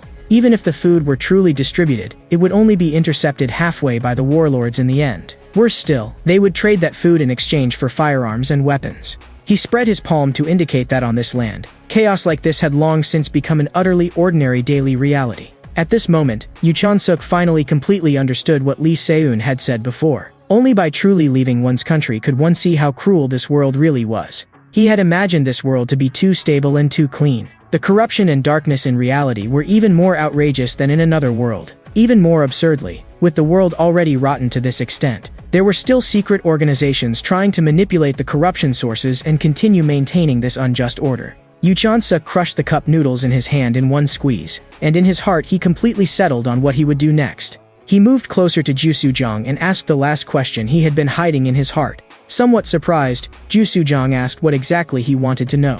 Among the warlord forces that refused to cooperate with the escort mission, which one was closest to them right now? The scene shifted to Hamburg, Germany, where a helicopter landed steadily on the rooftop of a building. Yu Chan-suk walked over with firm, steady steps, his whole body carrying a bone-chilling killing intent. Leader Daniel looked at the unfamiliar man before him, and a heavy pressure inexplicably settled over his heart as he demanded harshly to know what had happened. At this moment, Yu Chan-suk was beating several local hunters violently. There was only one reason. He was interrogating them about why they had refused to cooperate with the train escort operation in the first place. His fists were already stained with bright red blood. Daniel immediately shouted for him to stop, warning that if he continued, he would lodge a formal protest with the Korean Hunter Association.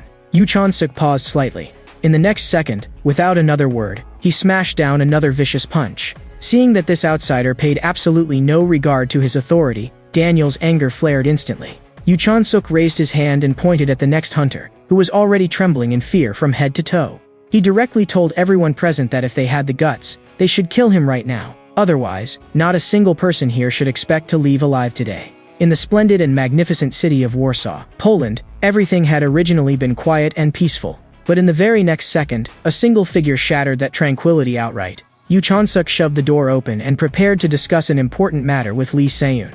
Leaning diagonally against the desk, Lee Se-eun candidly admitted that she still had a pile of work in her hands. So she told Yu Chan-suk not to beat around the bush and to get straight to the point. Yu Chan-suk told her that the true goal of the descendants of Dan-gun was to take control of all corruption sources. After hearing that, a flash of shock instantly passed through Lee Se-eun's eyes. Yu Chon-suk explained that those words had been spoken personally by a member of the descendants of Dangun whom he had encountered earlier in Tsushima.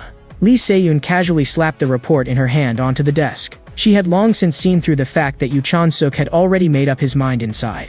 He planned to take the initiative and confront the descendants of Dangun head-on. Lee Se-yoon let out a soft sigh. At last, he had made the most correct choice. At that moment, a report came through the earpiece that Han Sang-ae had also come to see her. Lee Se-yoon could not help but wonder whether Yu Chon-suk intended to bring Han Sang-ae along to take on a commission related to Tsushima.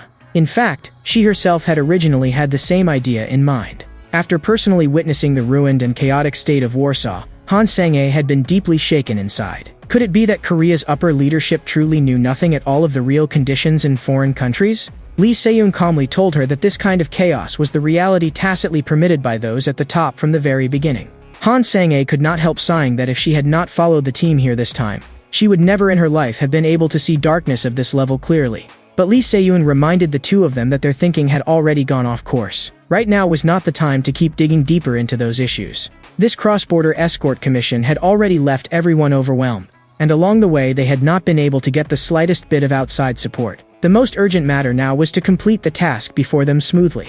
Yu Chon-suk immediately raised his hand to indicate that he had something to say. He planned to use his own method to talk to the warlords in each region. He spread his hand open, and the meaning could not have been more obvious. He was prepared to directly use force to make those warlords submit. Taking into account the Hunter Association's image abroad, Lee Se-yoon felt that this method was still too extreme and too unstable. Yu Chon-suk took the initiative to step forward and placed all responsibility on himself. Let him, a free hunter with no guild tying him down, go out and ruthlessly beat down those warlords who refused to cooperate. On second thought, Lee Se-yoon realized that the team just happened to be staying in Poland for a few days to rest and regroup. If all these troubles could be resolved during that time, then even if the means were somewhat harsh, there really was no better option right now. In the end, Lee Se-yoon asked once more to confirm, was he really fine going alone? Yu Chon-suk answered that before all the relief supplies on the Polish side were fully distributed, he would definitely handle everything. When the time came, Lee Se-yoon would only need to step in and deal with the aftermath.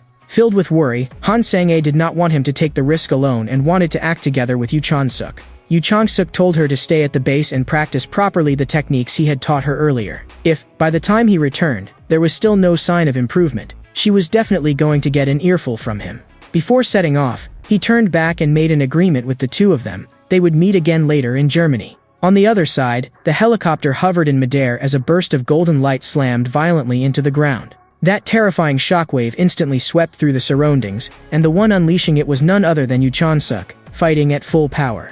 Warlord Daniel had originally thought that with his subordinates' numerical advantage, they could easily take down this Korean hunter. But the current Yu Chon-suk had long since fought his way into a blood frenzy. With just a single shockwave, he sent all the surrounding hunters flying. Yu Chon-suk's expression was icy as he directly gave everyone present two choices: submit or resist to the bitter end. Looking at his fallen men all over the ground, Daniel was filled with disbelief. This man's magic power should already have been exhausted long ago. So how could he still erupt with such absurd combat strength? But as a warlord who ruled one side, he still refused to admit defeat and immediately ordered everyone to rush forward and kill him together. His men raised their rifles in unison and madly pulled the triggers at Yu Chon-suk. Daniel hated the man before him to the core and roared for everyone to keep firing with full force. But in the next second, Yu Chon-suk was already right in front of him, gripping his throat tightly with one hand. In a cold voice, he forced Daniel to make his choice immediately. Cold sweat poured down Daniel's forehead as he was completely smothered by that overwhelming pressure, and he threatened Yu Chon-suk, asking whether he could really bear the consequences of offending him. The words consequences instead made Yu Chon-suk pause slightly. Daniel's pupils looked almost ready to split apart, and his whole body was so tense he was nearly on the verge of collapse. In Yu Chon-suk's golden eyes, there was only unwavering determination. When he heard that Yu Chon-suk did not care at all about any so-called consequences, Daniel's mentality completely collapsed. In an instant, he lowered his posture and said he was willing to sit down and talk things out properly. Yu Chon-suk followed Daniel into the camp, casually picked up a cup of cola from the table, and tilted his head back to gulp it down. But the moment it entered his mouth, the taste was bizarrely off, and he frowned as he asked what exactly this thing was. Daniel pulled out a chair and sat down, frankly admitting that it was only an imitation drink with a similar appearance and color. He himself had not tasted what real cola was like for many years. A question immediately rose in Yu Chon-suk's mind. Could the living conditions in this region actually be even harsher than in Poland? Only then did Daniel tell the truth. This military base had actually been built back when the corruption sources had first appeared. But after so many years, as all kinds of domestic resources kept drying up, they were now already close to being unable to hold on. The ordinary people on this land were all living in truly miserable conditions. Yu Chan-suk had no desire at all to keep listening to him play up their suffering and directly questioned him about why he had refused to cooperate with the train's passage in the first place. Daniel finally revealed the reason behind it. They actually needed the shield generator more than any foreign power did, and the source of all the problems lay in Restaurante. Yu Chan-suk suddenly recalled that before setting out, he had already heard this place name more than once. Compared with the endless stream of corruption monsters pressing in from Restaurante, the corruption sources within Country Y were practically nothing at all. Yu Chan-suk directly explained that the shield generator was still only in the experimental stage, and they had to gather data in relatively safe and stable environments like foreign territories. If Daniel continued refusing to cooperate, the mass production progress of the entire system would only be delayed endlessly. Daniel's mood sank. He had not expected that even at this point, Yu Chan-suk would still refuse to budge in the slightest and be completely unwilling to consider their situation. Yu Chan-suk gave no ground at all and directly ordered him to cooperate with the team escorting the shield generator. Daniel was not someone who had been frightened into submission before. Seeing Yu Chan-suk act so tough, he instead felt that the other man seemed to have concluded that he had no second option left. Yu Chan-suk suddenly tightened his grip on the glass in his hand and calmly asked in return, wasn't the other option plainly right in front of him? As soon as the words fell, he exerted force with his hand, and the glass was crushed to pieces on the spot. Looking at the blood continuously dripping from Yu Chan-suk's palm, Daniel finally softened his attitude completely and asked exactly what he needed to cooperate with. Yu Chan-suk stated directly that there was no need to discuss the specific terms with him. He was only responsible for forcibly opening this line of communication. Daniel instantly realized that it was Miss Candy, Lee Se-eun, who had sent him to handle this matter. Yu Chan-suk frankly said that instead of endlessly enduring frustration and retreating step by step, it was better to take the initiative and sweep away every obstacle directly. Hearing that, Daniel instead felt completely relieved. He told Yu Chan-suk to go back first, and that he would contact Lee Se-eun himself to handle the follow-up coordination. But Yu Chan-suk said that he would remain in the camp until the other side truly fulfilled its promise. After saying that, he pulled a candy from his pocket and tossed it out as his lodging fee for staying there temporarily.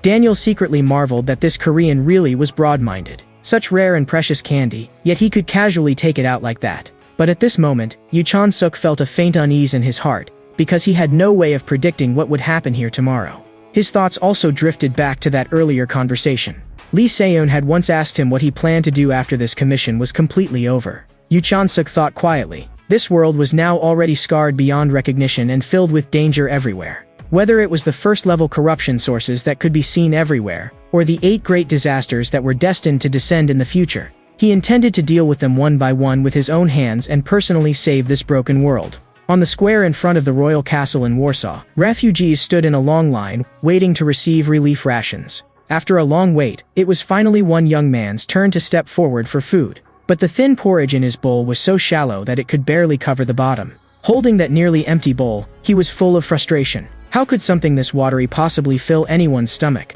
The authorities were clearly just fooling people. Armed soldiers stationed nearby sternly drove back the crowd, forbidding anyone from gathering together, making noise, or causing trouble. When they heard the refugees privately mocking the authorities for doing nothing, one soldier turned to his companion and said that if the people rioted, they would directly suppress them with weapons. The young man who had just received porridge angrily cursed them on the spot, saying that the Korean military and the upper authorities were all the same, nothing but shameless scoundrels with no sense of justice. The instant those words left his mouth, his pupils shrank sharply and his brows twisted tightly together. The Korean military directly shot him, and the surrounding refugees instantly erupted in shock. No one had expected that over just a bowl of thin porridge, they would really dare injure someone. The soldier explained that what had just been fired was a salt round and would not be fatal. With supplies now in total shortage, every relief portion was originally issued in fixed amounts, and no one could take more. If anyone dared gather and stir up trouble again, the next step would be direct suppression with rubber bullets. The soldier ordered the refugees to retreat immediately, but after learning that the salt rounds were not deadly, the crowd instead surged forward all at once and immediately began looting the food. The scene shifted to an internal meeting hall in Poland, where everyone was bent over, urgently compiling all kinds of data. In this operation, there had been 37 lightly wounded and 8 seriously wounded, and the number of reported cases involving illegal private misappropriation of relief supplies had reached as high as 24. The complicated workload had everyone dizzy and overwhelmed. At that moment, someone hurried in to report that Warlord Kaiser had proactively sent a contact message. A trace of a smile finally appeared on Lee Se-eun's face, and she immediately connected the communication. Warlord Kaiser had already agreed and consented to cooperate with the Monkey Guild in completing this escort mission. The scene shifted again to devastated Germany. Daniel personally came out to receive Lee Se-eun and could not help marveling that the helper she had brought was absurdly strong. Lee Se-eun did not waste any extra words on politeness and directly thanked Daniel sincerely for being willing to reach a cooperation agreement. Off to one side, up high, Yoo Chan-suk stood there alone in a daze, his expression carrying a hint of arrogance. Han Sang-ae suddenly appeared at his side. Yoo Chan-suk turned and asked in confusion whether she had found something unusual while patrolling the surroundings. After hearing her explanation, he learned that Lee Se-eun was simply looking for him to regroup. Yoo Chan-suk did not hesitate in the slightest and immediately prepared to head over. But he sharply caught an unusual presence in the distance. From a building far away, there came the faint trace of a disturbance. In the next second, a dazzling white light flashed across the rooftop. Han Sang-ae narrowed one eye and instinctively raised a hand to block the glaring light. Yoo Chan-suk moved instantly and rushed straight toward that building. By the time he climbed all the way up and charged onto the rooftop, he looked around, yet could not see a single person. The person had clearly been there just moments ago, only to vanish without a trace in the blink of an eye. The other side had most likely already noticed that they were being tracked and directly used magic power to escape. Although the remaining magic aura was very weak, by following this trace, he should still be able to lock onto the other party's position. Standing on the rooftop, Yoo Chan-suk focused and sensed the energy fluctuations spreading through the surroundings. Suddenly, a strange sound came from the ceiling overhead. He abruptly looked up, and the faint traces of magic were steadily deepening and growing denser. Yoo Chan-suk immediately tightened his grip on his weapon, his gaze fixed firmly on the ceiling above. In the next second, a ghostly blue light suddenly enveloped his entire body. A crack actually split open in space itself on the spot. This kind of spatial traversal technique was something Yoo Chan-suk was seeing for the first time. The mysterious figure raised a hand to lower the brim of his hat and calmly remarked that Yoo Chan-suk's tracking ability was too strong, so today, he had to be subdued first. Traditional Korean clothing paired with a cane sword made for an indescribably strange combination. Only then did Yoo Chan-suk truly see the other party's identity clearly. It was another descendant of Dangon. Suk Jo-hyum gripped the hilt and directly corrected Yoo Chan-suk. This was not some cane sword, but the renowned Calamus sword. Before the words had even fully fallen, he casually slashed with one strike, and the entire rooftop instantly split apart and collapsed. Yoo Chan-suk was blasted away on the spot, shocked inwardly that the other side's combat power was actually this terrifying. The two of them became entangled in battle once again. Yet Yoo Chan-suk's entire smooth and connected offensive sequence was all effortlessly evaded by the other side.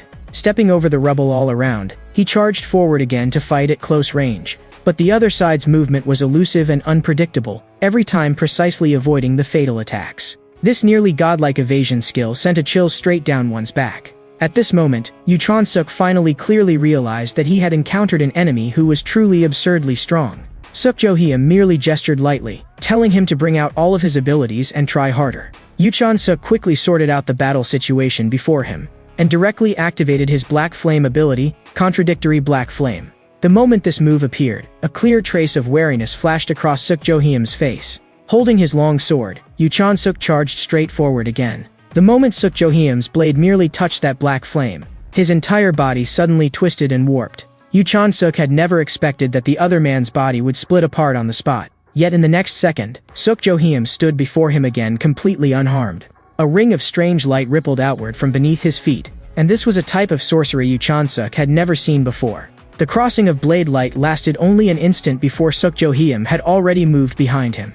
Yoo Chan-suk pulled out his short spear in a backhand motion and finally caught the flaw in the other side's technique. With blood at the corner of his eye, he suddenly realized that this person had been using clone techniques all along. Once the main body and the clone merged back into one again, the other side's speed and strength would surge instantly. Lowering the brim of his hat, Suk Jo-hyum plainly told Yoo Chan-suk that with his current strength, there was simply no way he could do anything to him. The gap between them was not even on the same level. A light breeze gently lifted the ribbon hanging from the edge of Suk Jo-hyum's hat. Yoo Chan-suk stood directly facing him. At a glance, he analyzed that this person's increase in speed was probably an exclusive talent. But what he still could not see through was the principle behind that penetration technique that allowed attacks to pass through. Suk Jo-hyeom coldly declared that the next strike would slit his throat directly. Just from the aura released when he attacked, it was obvious that this penetration technique had almost never failed. But no matter how strong the move was, it was useless, because today, the one he had encountered was Yu Chan-suk. Do not forget that in the other world, he had been a top-tier warrior wielding a giant axe. All those monsters that could teleport and phase through attacks had died beneath his axe. He had long since seen through the patterns of this kind of creature. Back when these monsters had first appeared, they really had brought huge trouble to everyone. At the time, his companions had been very curious about how exactly he had dealt with these troublesome creatures. Looking at the torn remains of the monsters in midair, it seemed that no matter how they attacked, nothing had any effect on them at all. Yu Chang-suk knew very well that they were merely using magic power to temporarily shift their physical bodies somewhere else. His companion asked him how exactly one was supposed to break that. His answer had only one word: wait. This displacement technique would trigger in sync according to the speed of the incoming attack. As long as one precisely seized the rhythm of one's own strike, then at the exact instant the other side shifted its body, one could directly shatter the true body. Suk Jo-hyeom had never imagined that someone could actually completely putty the penetration technique he relied on to save his life. After being slashed by the long sword, he dropped to one knee on the ground, forcing himself not to collapse. His mind was full of questions. With Yu Chan-suk's speed just now, there was no way he could have reached that attack point in that instant. Then how exactly had he done it? Yu Chan-suk gave him no time at all to continue thinking, tightened his grip on the spear, and charged at him head-on once again. Suk Jo-hyeom could only hurriedly raise his blade and forcefully block. After an intense exchange of blows, a violent explosion suddenly sounded behind Yu Chan-suk. Suk Jo-hyeom gave a light laugh and remarked that it seemed luck was still on their side. Yu Chan-suk was full of confusion and had no idea what had happened. Just then, an urgent order came through his earpiece, telling him to stop the pursuit immediately and hurry back at once. A saryl gas bomb had already landed in the northern outskirts of Hamburg. Only a very small amount of this gas was enough to paralyze the nerves, and its lethality was extremely deadly. If they did not intercept it in time, the entire area would soon turn into a living hell. After hearing the news, Yu Chan-suk replied in a flat tone with only one sentence: "Got it." In the next second, he suddenly turned around, his eyes fixed firmly on the direction of the incident in the distance. His feet burst with force as he sprinted toward the gas leak point at top speed. During the rush, his mind was also racing. Why had the other side not directly attacked Hamburg's main city? There had to be some other plan behind this. At this moment, Hamburg was still temporarily stable. The Korean military calculated that the gas would completely cover the entire city in 15 minutes. They had to board the train within 5 minutes and immediately head to the Netherlands to take refuge. Yu Chang-suk briefly used a high wall as a foothold and adjusted his breathing slightly. Then he jumped directly down from the tall wall. At that moment, he finally completely saw through the other side's full scheme. As long as Lee Se-eun was deliberately lured away from the train, they could take the shield generator on board without any obstruction. Han Sang-ae sent the latest intelligence through the earpiece. The opponent responsible for tying down Lee Se-eun was an archer. It was precisely the same archer who had appeared before in Tsushima. Yu Chan-suk instantly realized that the situation had become extremely troublesome. The archer drew the bow and shot out a dazzling beam of light, and Lee Se-eun swung her sword to block it head-on. Her face was tense, and it was obvious that this direct clash was extremely difficult for her. She could not gain even the slightest upper hand. She raised her hand and struck with another sword slash, forcibly splitting apart the flying rubble. The archer once again drew the bowstring to its fullest, and the energy of the light arrow kept building, already nearing its limit. In the next moment, a brilliant light, so intense it was nearly destructive, exploded violently. Lee Se-eun was both shocked and suspicious, never having expected the other side's offensive to be this terrifying.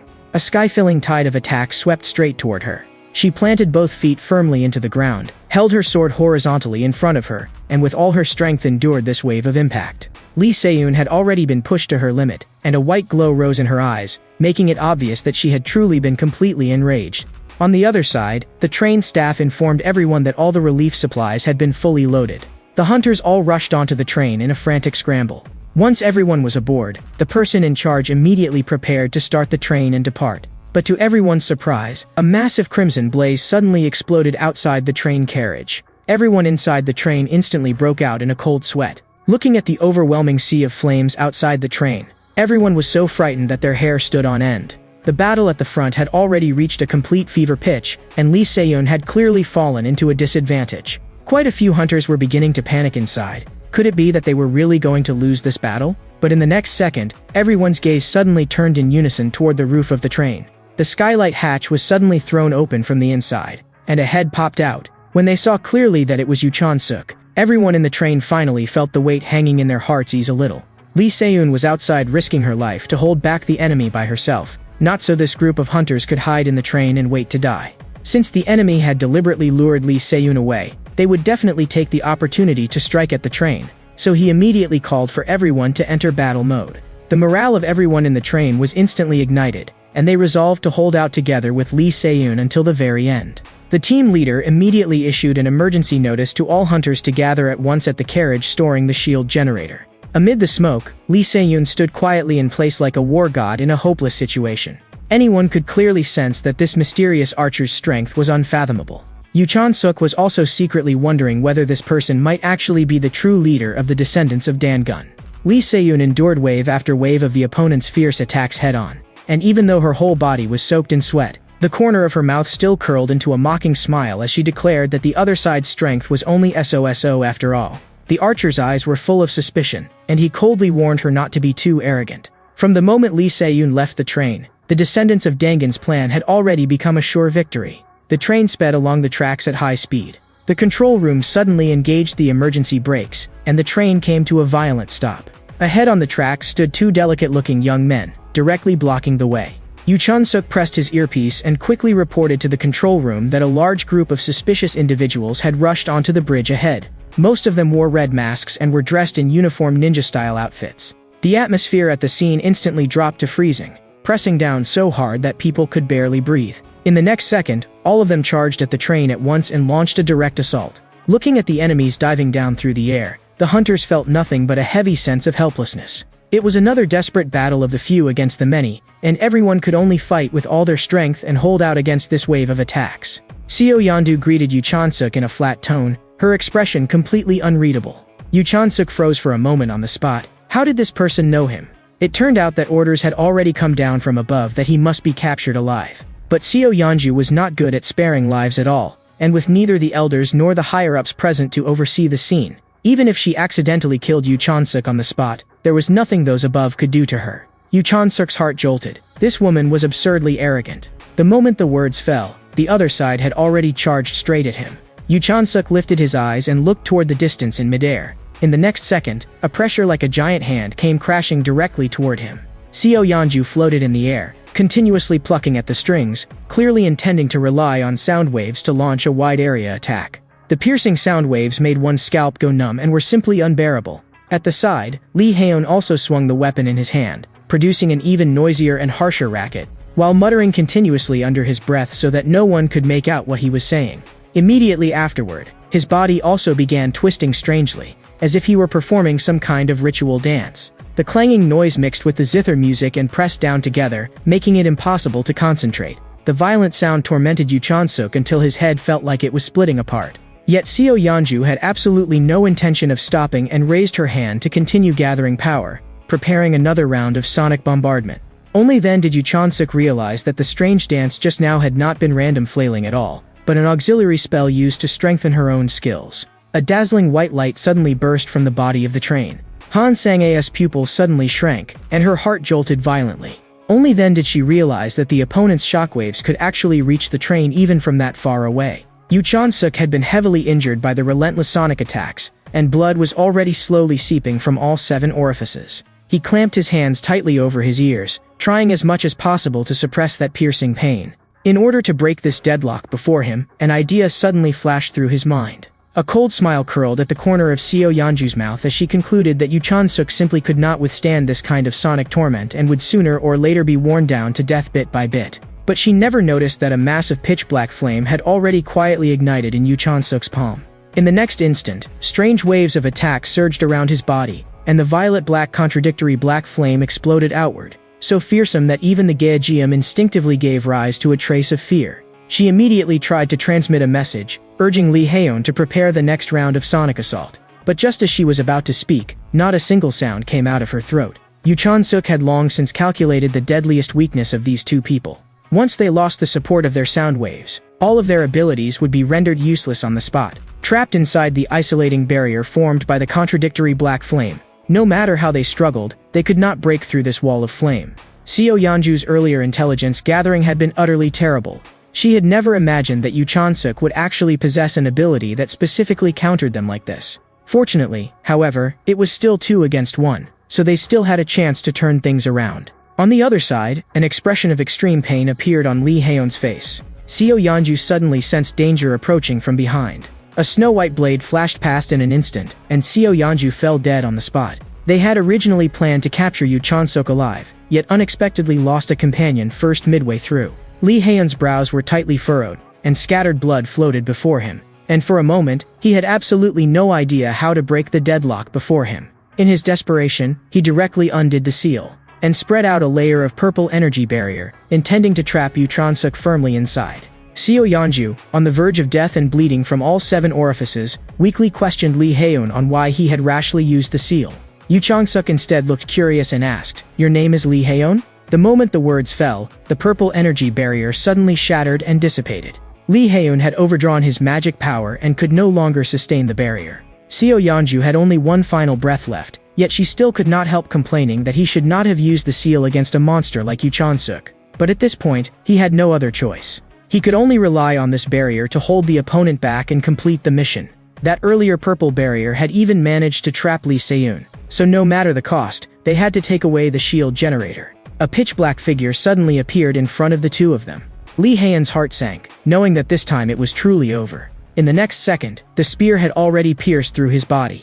Even until death, he could not understand why the other side could break through his defense so easily. Yu Chansuk spoke in a hard, cold tone and bluntly told them that this was not a place where they could come and go as they pleased. Lee Haeun realized in shock that this man's abilities had long since exceeded ordinary human understanding.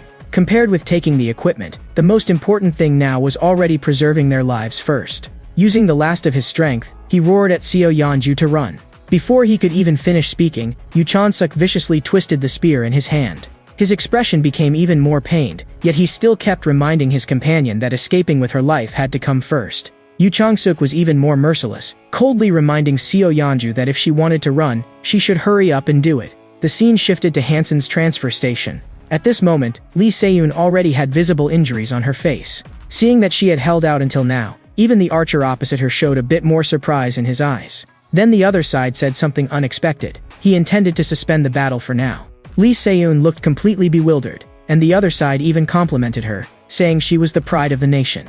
She had never expected that this archer actually knew of the Wangak theory. This line of thought came from a group of scholars who promoted pseudo-history. According to legend, in Korea's ancient primordial era, Wangak had ruled the entire Eurasian continent around 60,000 BCE and had even invented modern devices such as submarines and telephones. The archer admitted that anyone with even a halfway normal brain would not believe something so absurd. Lee Seun was clearly stunned and pressed him on why he would say such a thing.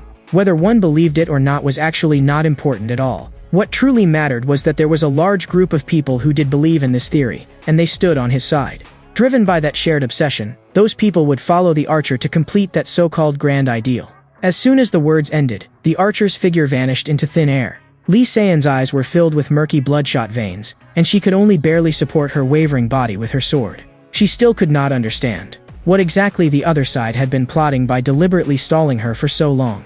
Yu Chansuk judged that the person who had just escaped was already seriously injured and probably could not get very far. Just as he was hesitating over whether to chase immediately, an urgent report suddenly came through his earpiece. Commander Lee Seun had lost contact, and for the time being, command authority over the entire train was being transferred to him. Learning that he was to temporarily take over command of this escort train, Yu Chansuk was somewhat surprised as well. On the other side, the remaining red-masked enemies raised their blades and roared that they would kill him. But the instant the blade was swung over, it was blasted away by a force on the spot. Yu Chansuk moved back and forth through the enemy ranks. His footsteps were so fast that only afterimages remained. These people were no match for him at all. With a casual strike, he could knock one down. After clearing out the last enemy, his weapon traced a streak of cold light through the air. He gripped the hilt tightly and strode forward, slashing the opponent's throat open with one strike. Watching the enemy collapse into a pool of blood and lose all movement completely. After sweeping away every obstacle, he issued an order through the earpiece for the train to depart immediately. The members of the Monkey Guild all urged him to turn back first and save Lee Seun, but he still insisted on ensuring the train's departure as the top priority. This choice looked like trying to do two things at once and doing neither efficiently, but he did not regret it at all. because what the train carried was life-saving relief supplies. Even after waiting and waiting, there was still no news of Lee Se-eun, and his heart gradually sank little by little. Could something really have happened to her? At that moment, someone came running over in a panic to report in, and Yoo Chan-suk immediately pressed him on what had happened. When he heard the news that Lee Se-eun had returned safely, he finally let out a visible sigh of relief, and joy at last appeared on his face. Lee Se-eun was in a bedraggled state, her face full of exhaustion, clearly having just gone through a deadly battle that had consumed an enormous amount of strength. Very soon, she was sent to the hospital for treatment and recovery. Yoo Chan-suk went up and asked her whether she would be dissatisfied that he had given the order on his own for the train to depart first. Lee Se-eun calmly said that when she had handed him temporary command authority in the first place, it was because she hoped he would make exactly that kind of choice. She also frankly told Yoo Chan-suk that her battle with that archer had been perilous to the extreme. If the other side had not withdrawn on his own initiative, she likely really would have had a hard time coming back alive. As a top hunter firmly ranked among the world's top 10, she had actually been completely unable to find any way to suppress her opponent. Yoo Chan-suk spoke to comfort her, saying that breakthroughs in strength were never something one suddenly comprehended in a single instant. Lee Se-eun frowned tightly, her heart full of anxiety. She was afraid that her strength might never continue to improve in the future. Afterward, she turned to ask about the progress of the relief supply distribution. A mischievous smile curled at the corner of Yoo Chan-suk's mouth as he said that everything had been advancing very smoothly according to his own methods. Then he revealed his plan. He intended to stay in Britain for a while, and for the continued transport and escort of the shield generator, he would not be able to help for the time being. Lee Se-eun let out a soft sigh, not expecting that he actually planned to remain in Britain alone. Both of them knew very well that the descendants of Dangun would absolutely not let things end so easily. This period of going out to train was precisely to continue honing his strength before later returning to Korea. Aside from that, he also planned to challenge the Brosk first-level corruption source cold storage site. Lee Se-eun instantly broke out in a cold sweat. A first-level corruption source was not something one could challenge so easily. Even when she had personally conquered one in the past, it had been extremely dangerous. Yoo Chan-suk said that he had already discussed it with Han Sang-ae, and the two of them would go together as companions. Lee Se-eun felt a wave of helplessness. These two were both complete lunatics. Whether alone or as a team, the difficulty of this mission was absurdly high, so she decided to stay behind and go with them as well. Among the many first-level corruption sources, the Bratsk cold storage site was already considered one of the weaker ones. But a first-level corruption source was still a first-level corruption source in the end, and they could not let down their guard in the slightest. She hoped that after Yoo Chan-suk conquered this corruption source, he would still continue to hold on to this original intention and fighting spirit of clearing away corruption and saving the world. Yoo Chan-suk pressed his lips together in a faint smile and turned to ask her for one favor. In exchange for guarding the shield generator throughout the entire journey, they borrowed an enormous professional training ground to use for closed-door training and strengthening their abilities. Not long afterward, the two of them arrived at the training ground. Han Sang-ae immediately took a liking to the fully equipped dormitories there and could not help sighing that the environment here was really nice. Yoo Chan-suk told her not to get distracted and to put her mind back on training first. At that moment, Han Sang-ae took out a small bag containing several tubes of unknown liquid. Yoo Chan-suk let out a sly grin. He directly picked up all the test tubes and tilted his head back, drinking all the mysterious liquid in one go. After finishing, he prepared to officially begin practical training. There was no prop simpler and more direct than an egg. In his left hand was an ordinary egg with no magic power. The egg in his right hand, meanwhile, was filled with dense magic power. Han Sang-ae watched with her own eyes as both eggs were crushed at the same time. She immediately saw the difference. After the egg infused with magic power shattered, the egg white and yolk twisted together in a completely mixed mess. After seeing the huge difference between the two eggs, she instantly understood that this exercise was meant to make one more proficient at controlling one's own magic power. Yoo Chan-suk inwardly marveled that she had understood it quickly enough. Right now, Han Sang-ae's control over magic power was still very clumsy, and this set of basic exercises was just right for making up for her weaknesses. Han Sang-ae immediately prepared to begin practicing, but Yoo Chan-suk stopped her at once, leaving her standing there in confusion. This was only basic homework to reinforce whenever there was spare time. The true core training was not this at all. At that moment, Lee Se-eun walked over from the distance and told the two of them that real cultivation had to begin with actual combat. Han Sang-ae instantly broke out in a layer of cold sweat down her back. The scene shifted to a secret laboratory. Kim Hye-in was tightly bound to a hospital bed with ropes and could not move at all. He slowly opened his eyes. What entered his sight was a strange doctor wearing glasses and sporting a head of green hair. Kim Hye-in weakly asked where exactly this place was. The doctor calmly replied that this was his personal laboratory. Using the last of his remaining strength, he demanded to know why he had been moved from the hospital room to a place like this. But the doctor looked entirely unconcerned and even found it somewhat amusing. He said that lying half dead like this, staring blankly at the hospital room ceiling every day, he must have gotten bored of it long ago. Those words fiercely provoked Kim Hye-in, who wished he could kill the man in front of him on the spot. The doctor revealed a chilling smile and told him that there was not even a trace of magic power left in his body now. Once disconnected from the ventilator, he would not even be able to breathe normally, so he had better stop wasting effort struggling. There was also no need to harbor such great hostility toward him. Only then did Kim Hye-in learn that the doctor was preparing to launch a brand new human experiment. It seemed that he himself was the experimental subject the other side had chosen. As long as the experiment succeeded, he would gain enough power to seek revenge on Yu Chan-suk. A month passed by in the blink of an eye. Han Sang-ae practiced control every day and kept cracking eggs. But when the egg fell into the bowl, she wrinkled her entire face and sighed dejectedly that she still could not reach Yu Chan-suk's level. On the other side, Yu Chan-suk had already gotten himself ready and entered a combat-ready state. As soon as the 5-minute break ended, a new round of training began immediately. Han Sang-ae was obviously unable to keep up with such a tightly wound pace, but she had no choice and could only hurry to her feet and go join them. Although the egg mixture from the 2 eggs in the bowl still could not achieve the same even blending as Yu Chan-suk's, it was already obvious that she really had improved a great deal during this time. Next, the two formed a pair and officially began Han Sang-ae's practical combat special training. Lee Se-yoon's gaze was sharp, and her whole body radiated a determination to win. Han Sang-ae also had only one goal left in her heart, and that was to desperately become stronger. Yu Chan-suk made it clear in advance that when it came to a real fight, he absolutely would not hold back. Lee Se-yoon moved with astonishing speed, every move fierce and ruthless, without the slightest restraint. Han Sang-ae was deeply shaken inside and simply could not block the other side's offensive. Before her body had even landed, Lee Se-yoon was already charging at her again with her greatsword in hand. At that moment, Yu Chan-suk silently circled around behind Lee Se-yoon.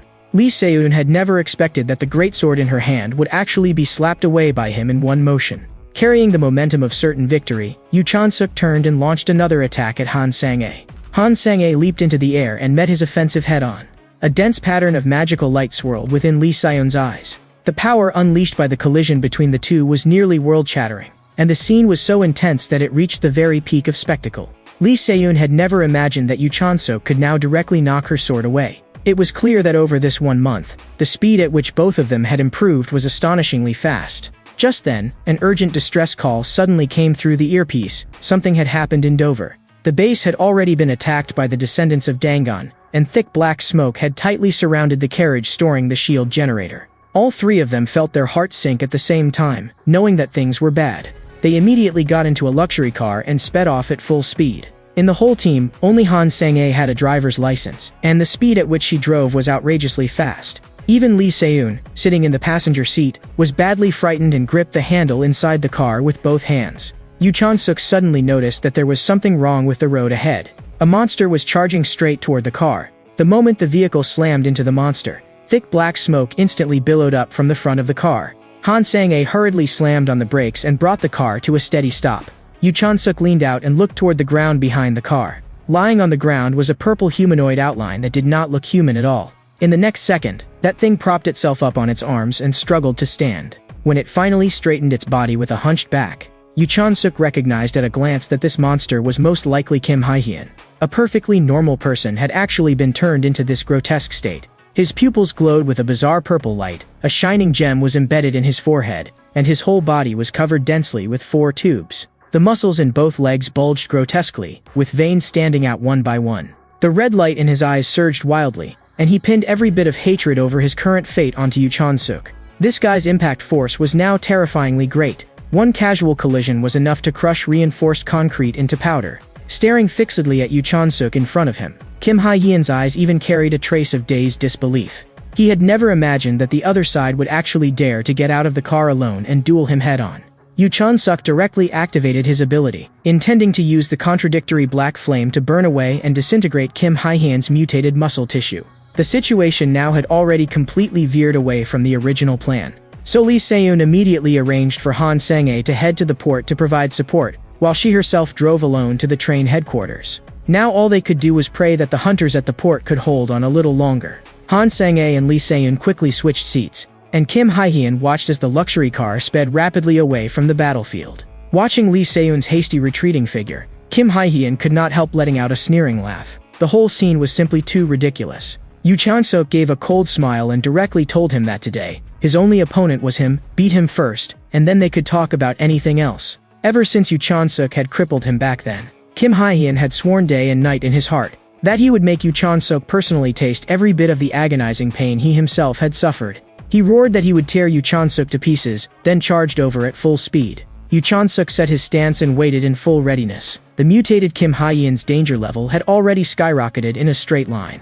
On the other side, when Han Sang-ae arrived at the port, the scene before her was too tragic to bear, with the ground covered in hunters' corpses. In the distance, 3 descendants of Danggun were staring at the solitary Han Sang-ae. The one in the lead leaped forward, landing heavily right in front of her. The red mask hit the ground, and the killing intent was completely undisguised. They were clearly here to eliminate Han Sang-ae. The 3 of them stood still and coldly sized up this girl, who looked thin and fragile at first glance. After learning that she was the daughter of the K-Rai group, they immediately came up with another plan in their minds. If they tied her up and took her away, they could surely demand an astronomical ransom.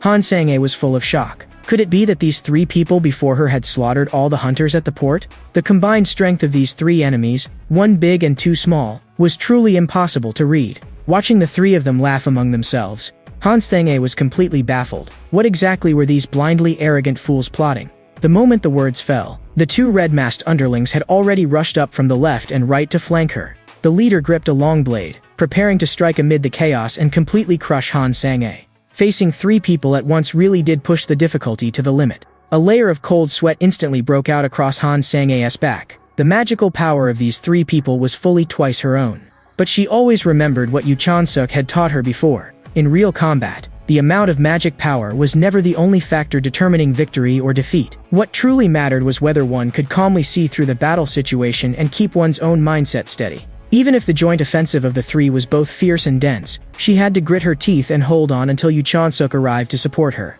Inside the laboratory on the other side, the doctor took out a test tube, and inside it was a special gem soaking in liquid. This thing could rebuild brand new muscle tissue for Kim Hye-hyun, who had been reduced to nothing but an empty shell. With this new body, he would no longer have to barely cling to life with a ventilator. But though this modification was powerful, the price was terrifyingly cruel. Every bone in his body would be crushed little by little and then reassembled, his internal organs would twist and shift, and even his eyes would dry out and sting as if scorched by fierce flames. But Kim Hye-hyun, obsessed only with revenge, did not care at all. As long as he could once again possess a complete physical body, this price meant nothing in his eyes. The doctor asked him whether he was afraid. The veins at Kim Hye-hyun's temples bulged, and nothing remained in his eyes except dense hatred. This was the doctor's chance for him to turn things around, far better than spending the rest of his life lying uselessly in a hospital bed. Kim Hye-hyun's whole body burst with crimson light, and his muscles also began to expand wildly. No matter how terrible the cost of the modification was, he did not want to spend the rest of his life staring blankly at the hospital ceiling, because his only obsession was to defeat Yoo Chan-suk with his own hands. He clenched his fist, wrapped in blinding light, and smashed it viciously toward Yoo Chan-suk. Yoo Chan-suk stared fixedly at the white light blasting toward him head-on, allowing that tremendous force to swallow him bit by bit. It had to be admitted that after the modification, the destructive power of Kim Hye-hyun's punch had multiplied several times over. Yoo Chan-suk quickly calmed himself and began reassessing the battle before him.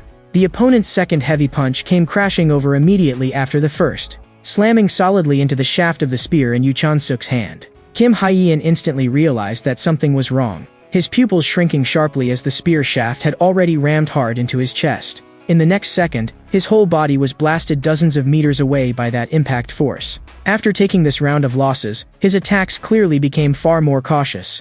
A chill also rose quietly in his heart. Yoo Chan-suk's strength was still unfathomable, with no bottom in sight. Yoo Chan-suk decided to take the initiative and attack. He suddenly leaped up from the ground, gripping the spear shaft with one hand, drove the butt end of the spear hard into the ground, and then planted one foot on the shaft to forcibly steady his body. Looking at that spear suddenly extending longer and longer, almost reaching straight into the sky, Kim Hye-hyun was filled with shock. This weapon could actually extend and contract at will. It was practically identical to the Rui Jingu Bang from Legend. Yoo Chan-suk held the spear, gathering power, and bluntly said that this punch of the opponent's was far stronger than during their previous clash. Immediately afterward, he mobilized all the magic power in his body and thrust out a fierce strike, wanting to see whether this modified body could really withstand destruction on this level. Hearing those words, Kim Hye-hyun froze for a moment. Around the spear swirled magic power so dense it had reached the extreme, and the energy fluctuations bursting from this strike pressed down so heavily that one could barely breathe.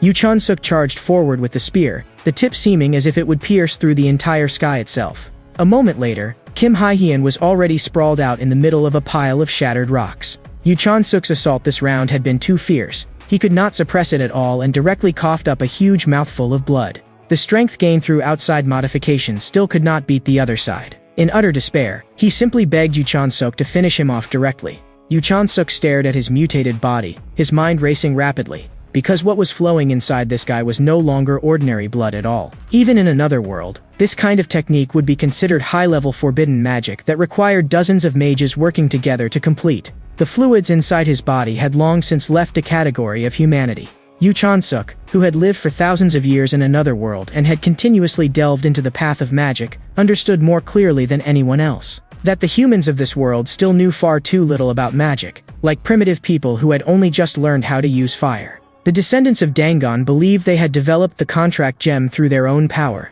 but the essence of such a gem was actually nothing more than a vessel for a magical contract.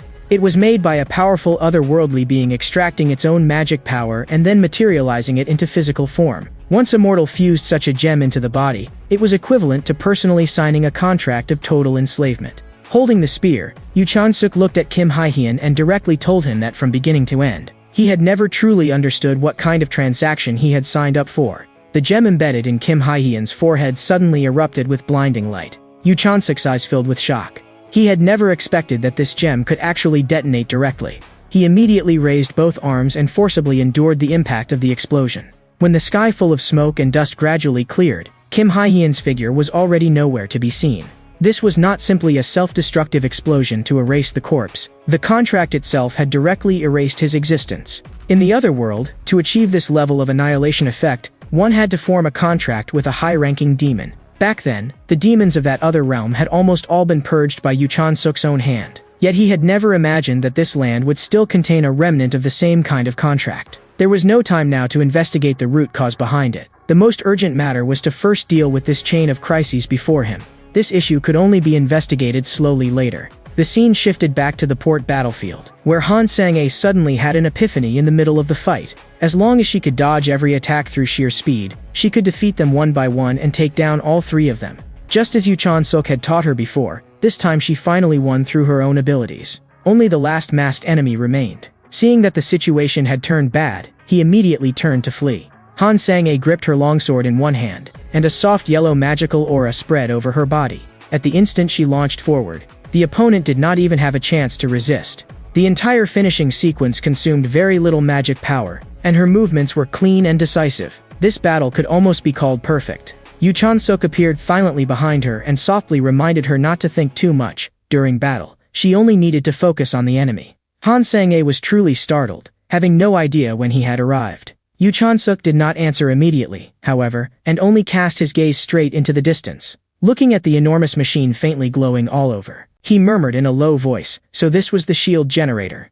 Han Sang-ae could tell at a glance that an immense and surging amount of magic power was contained within the shield generator. Suddenly, footsteps came from behind the two of them.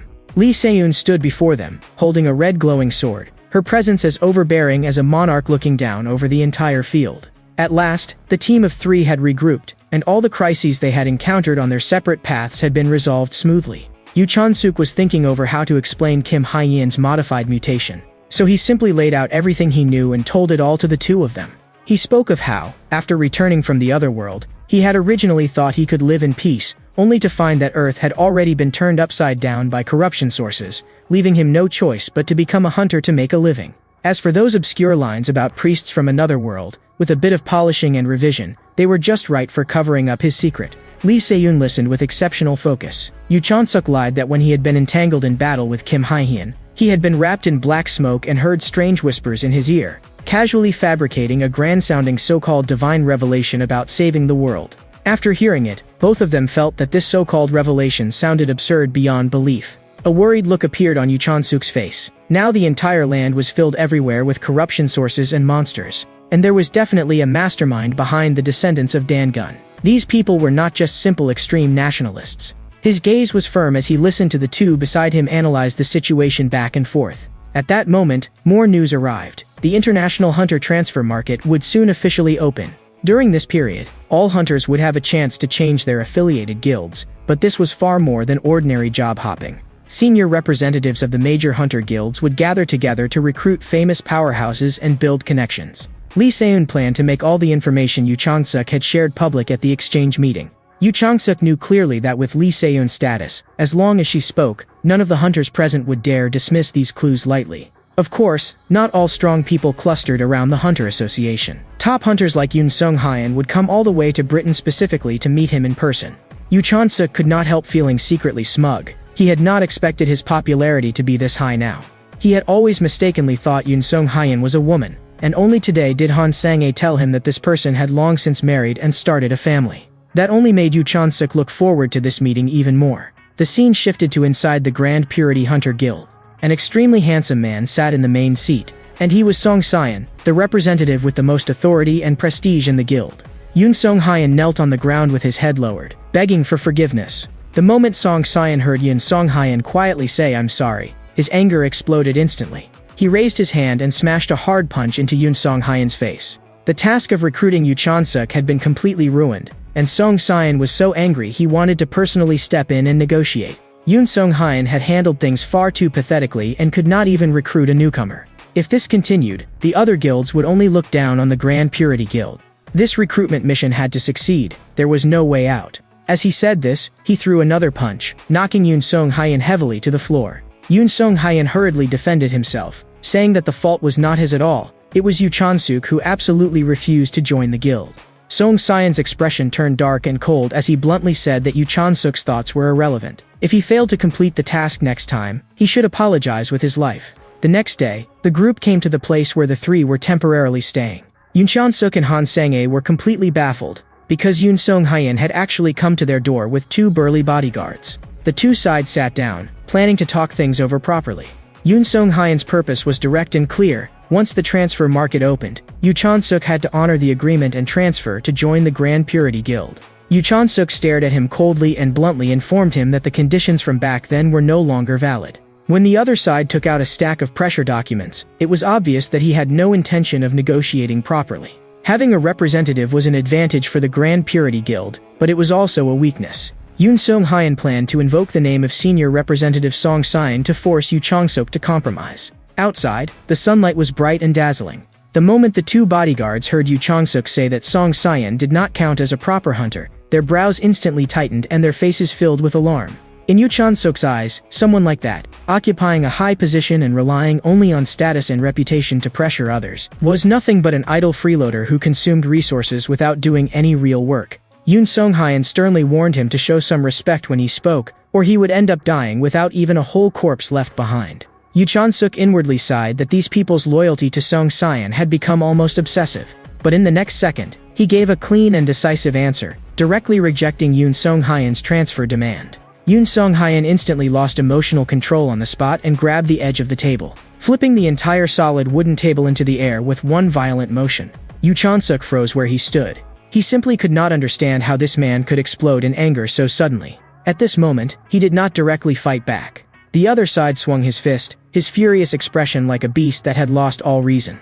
Then he clenched his fist and gathered power, hurling himself straight at Yu Chon-suk. The destructive force of this punch was terrifying to the extreme, already far beyond the range of ordinary fists and kicks, more like the impact of a high-speed shell. Yu Chon-suk hurriedly pulled back to widen the distance, telling the other side that he was about to start fighting back as well. At that moment, a heavy pressure descended from above, as if a massive weight were trying to pin him firmly in place. Yu Chon-suk reacted in an instant. The two burly men in front of him, forming special hand seals, were not ordinary bodyguards at all, but combatants specifically specialized in cultivating magical pressure. The pressure released by the two of them in overlapping layers happened to counter his battle rhythm exactly, and the magical suppression was still multiplying in strength. Yu Chon-suk immediately felt that the situation had turned very bad. Before he could even adjust his state, Yoon Sung-hyun's heavy punch slammed hard into him.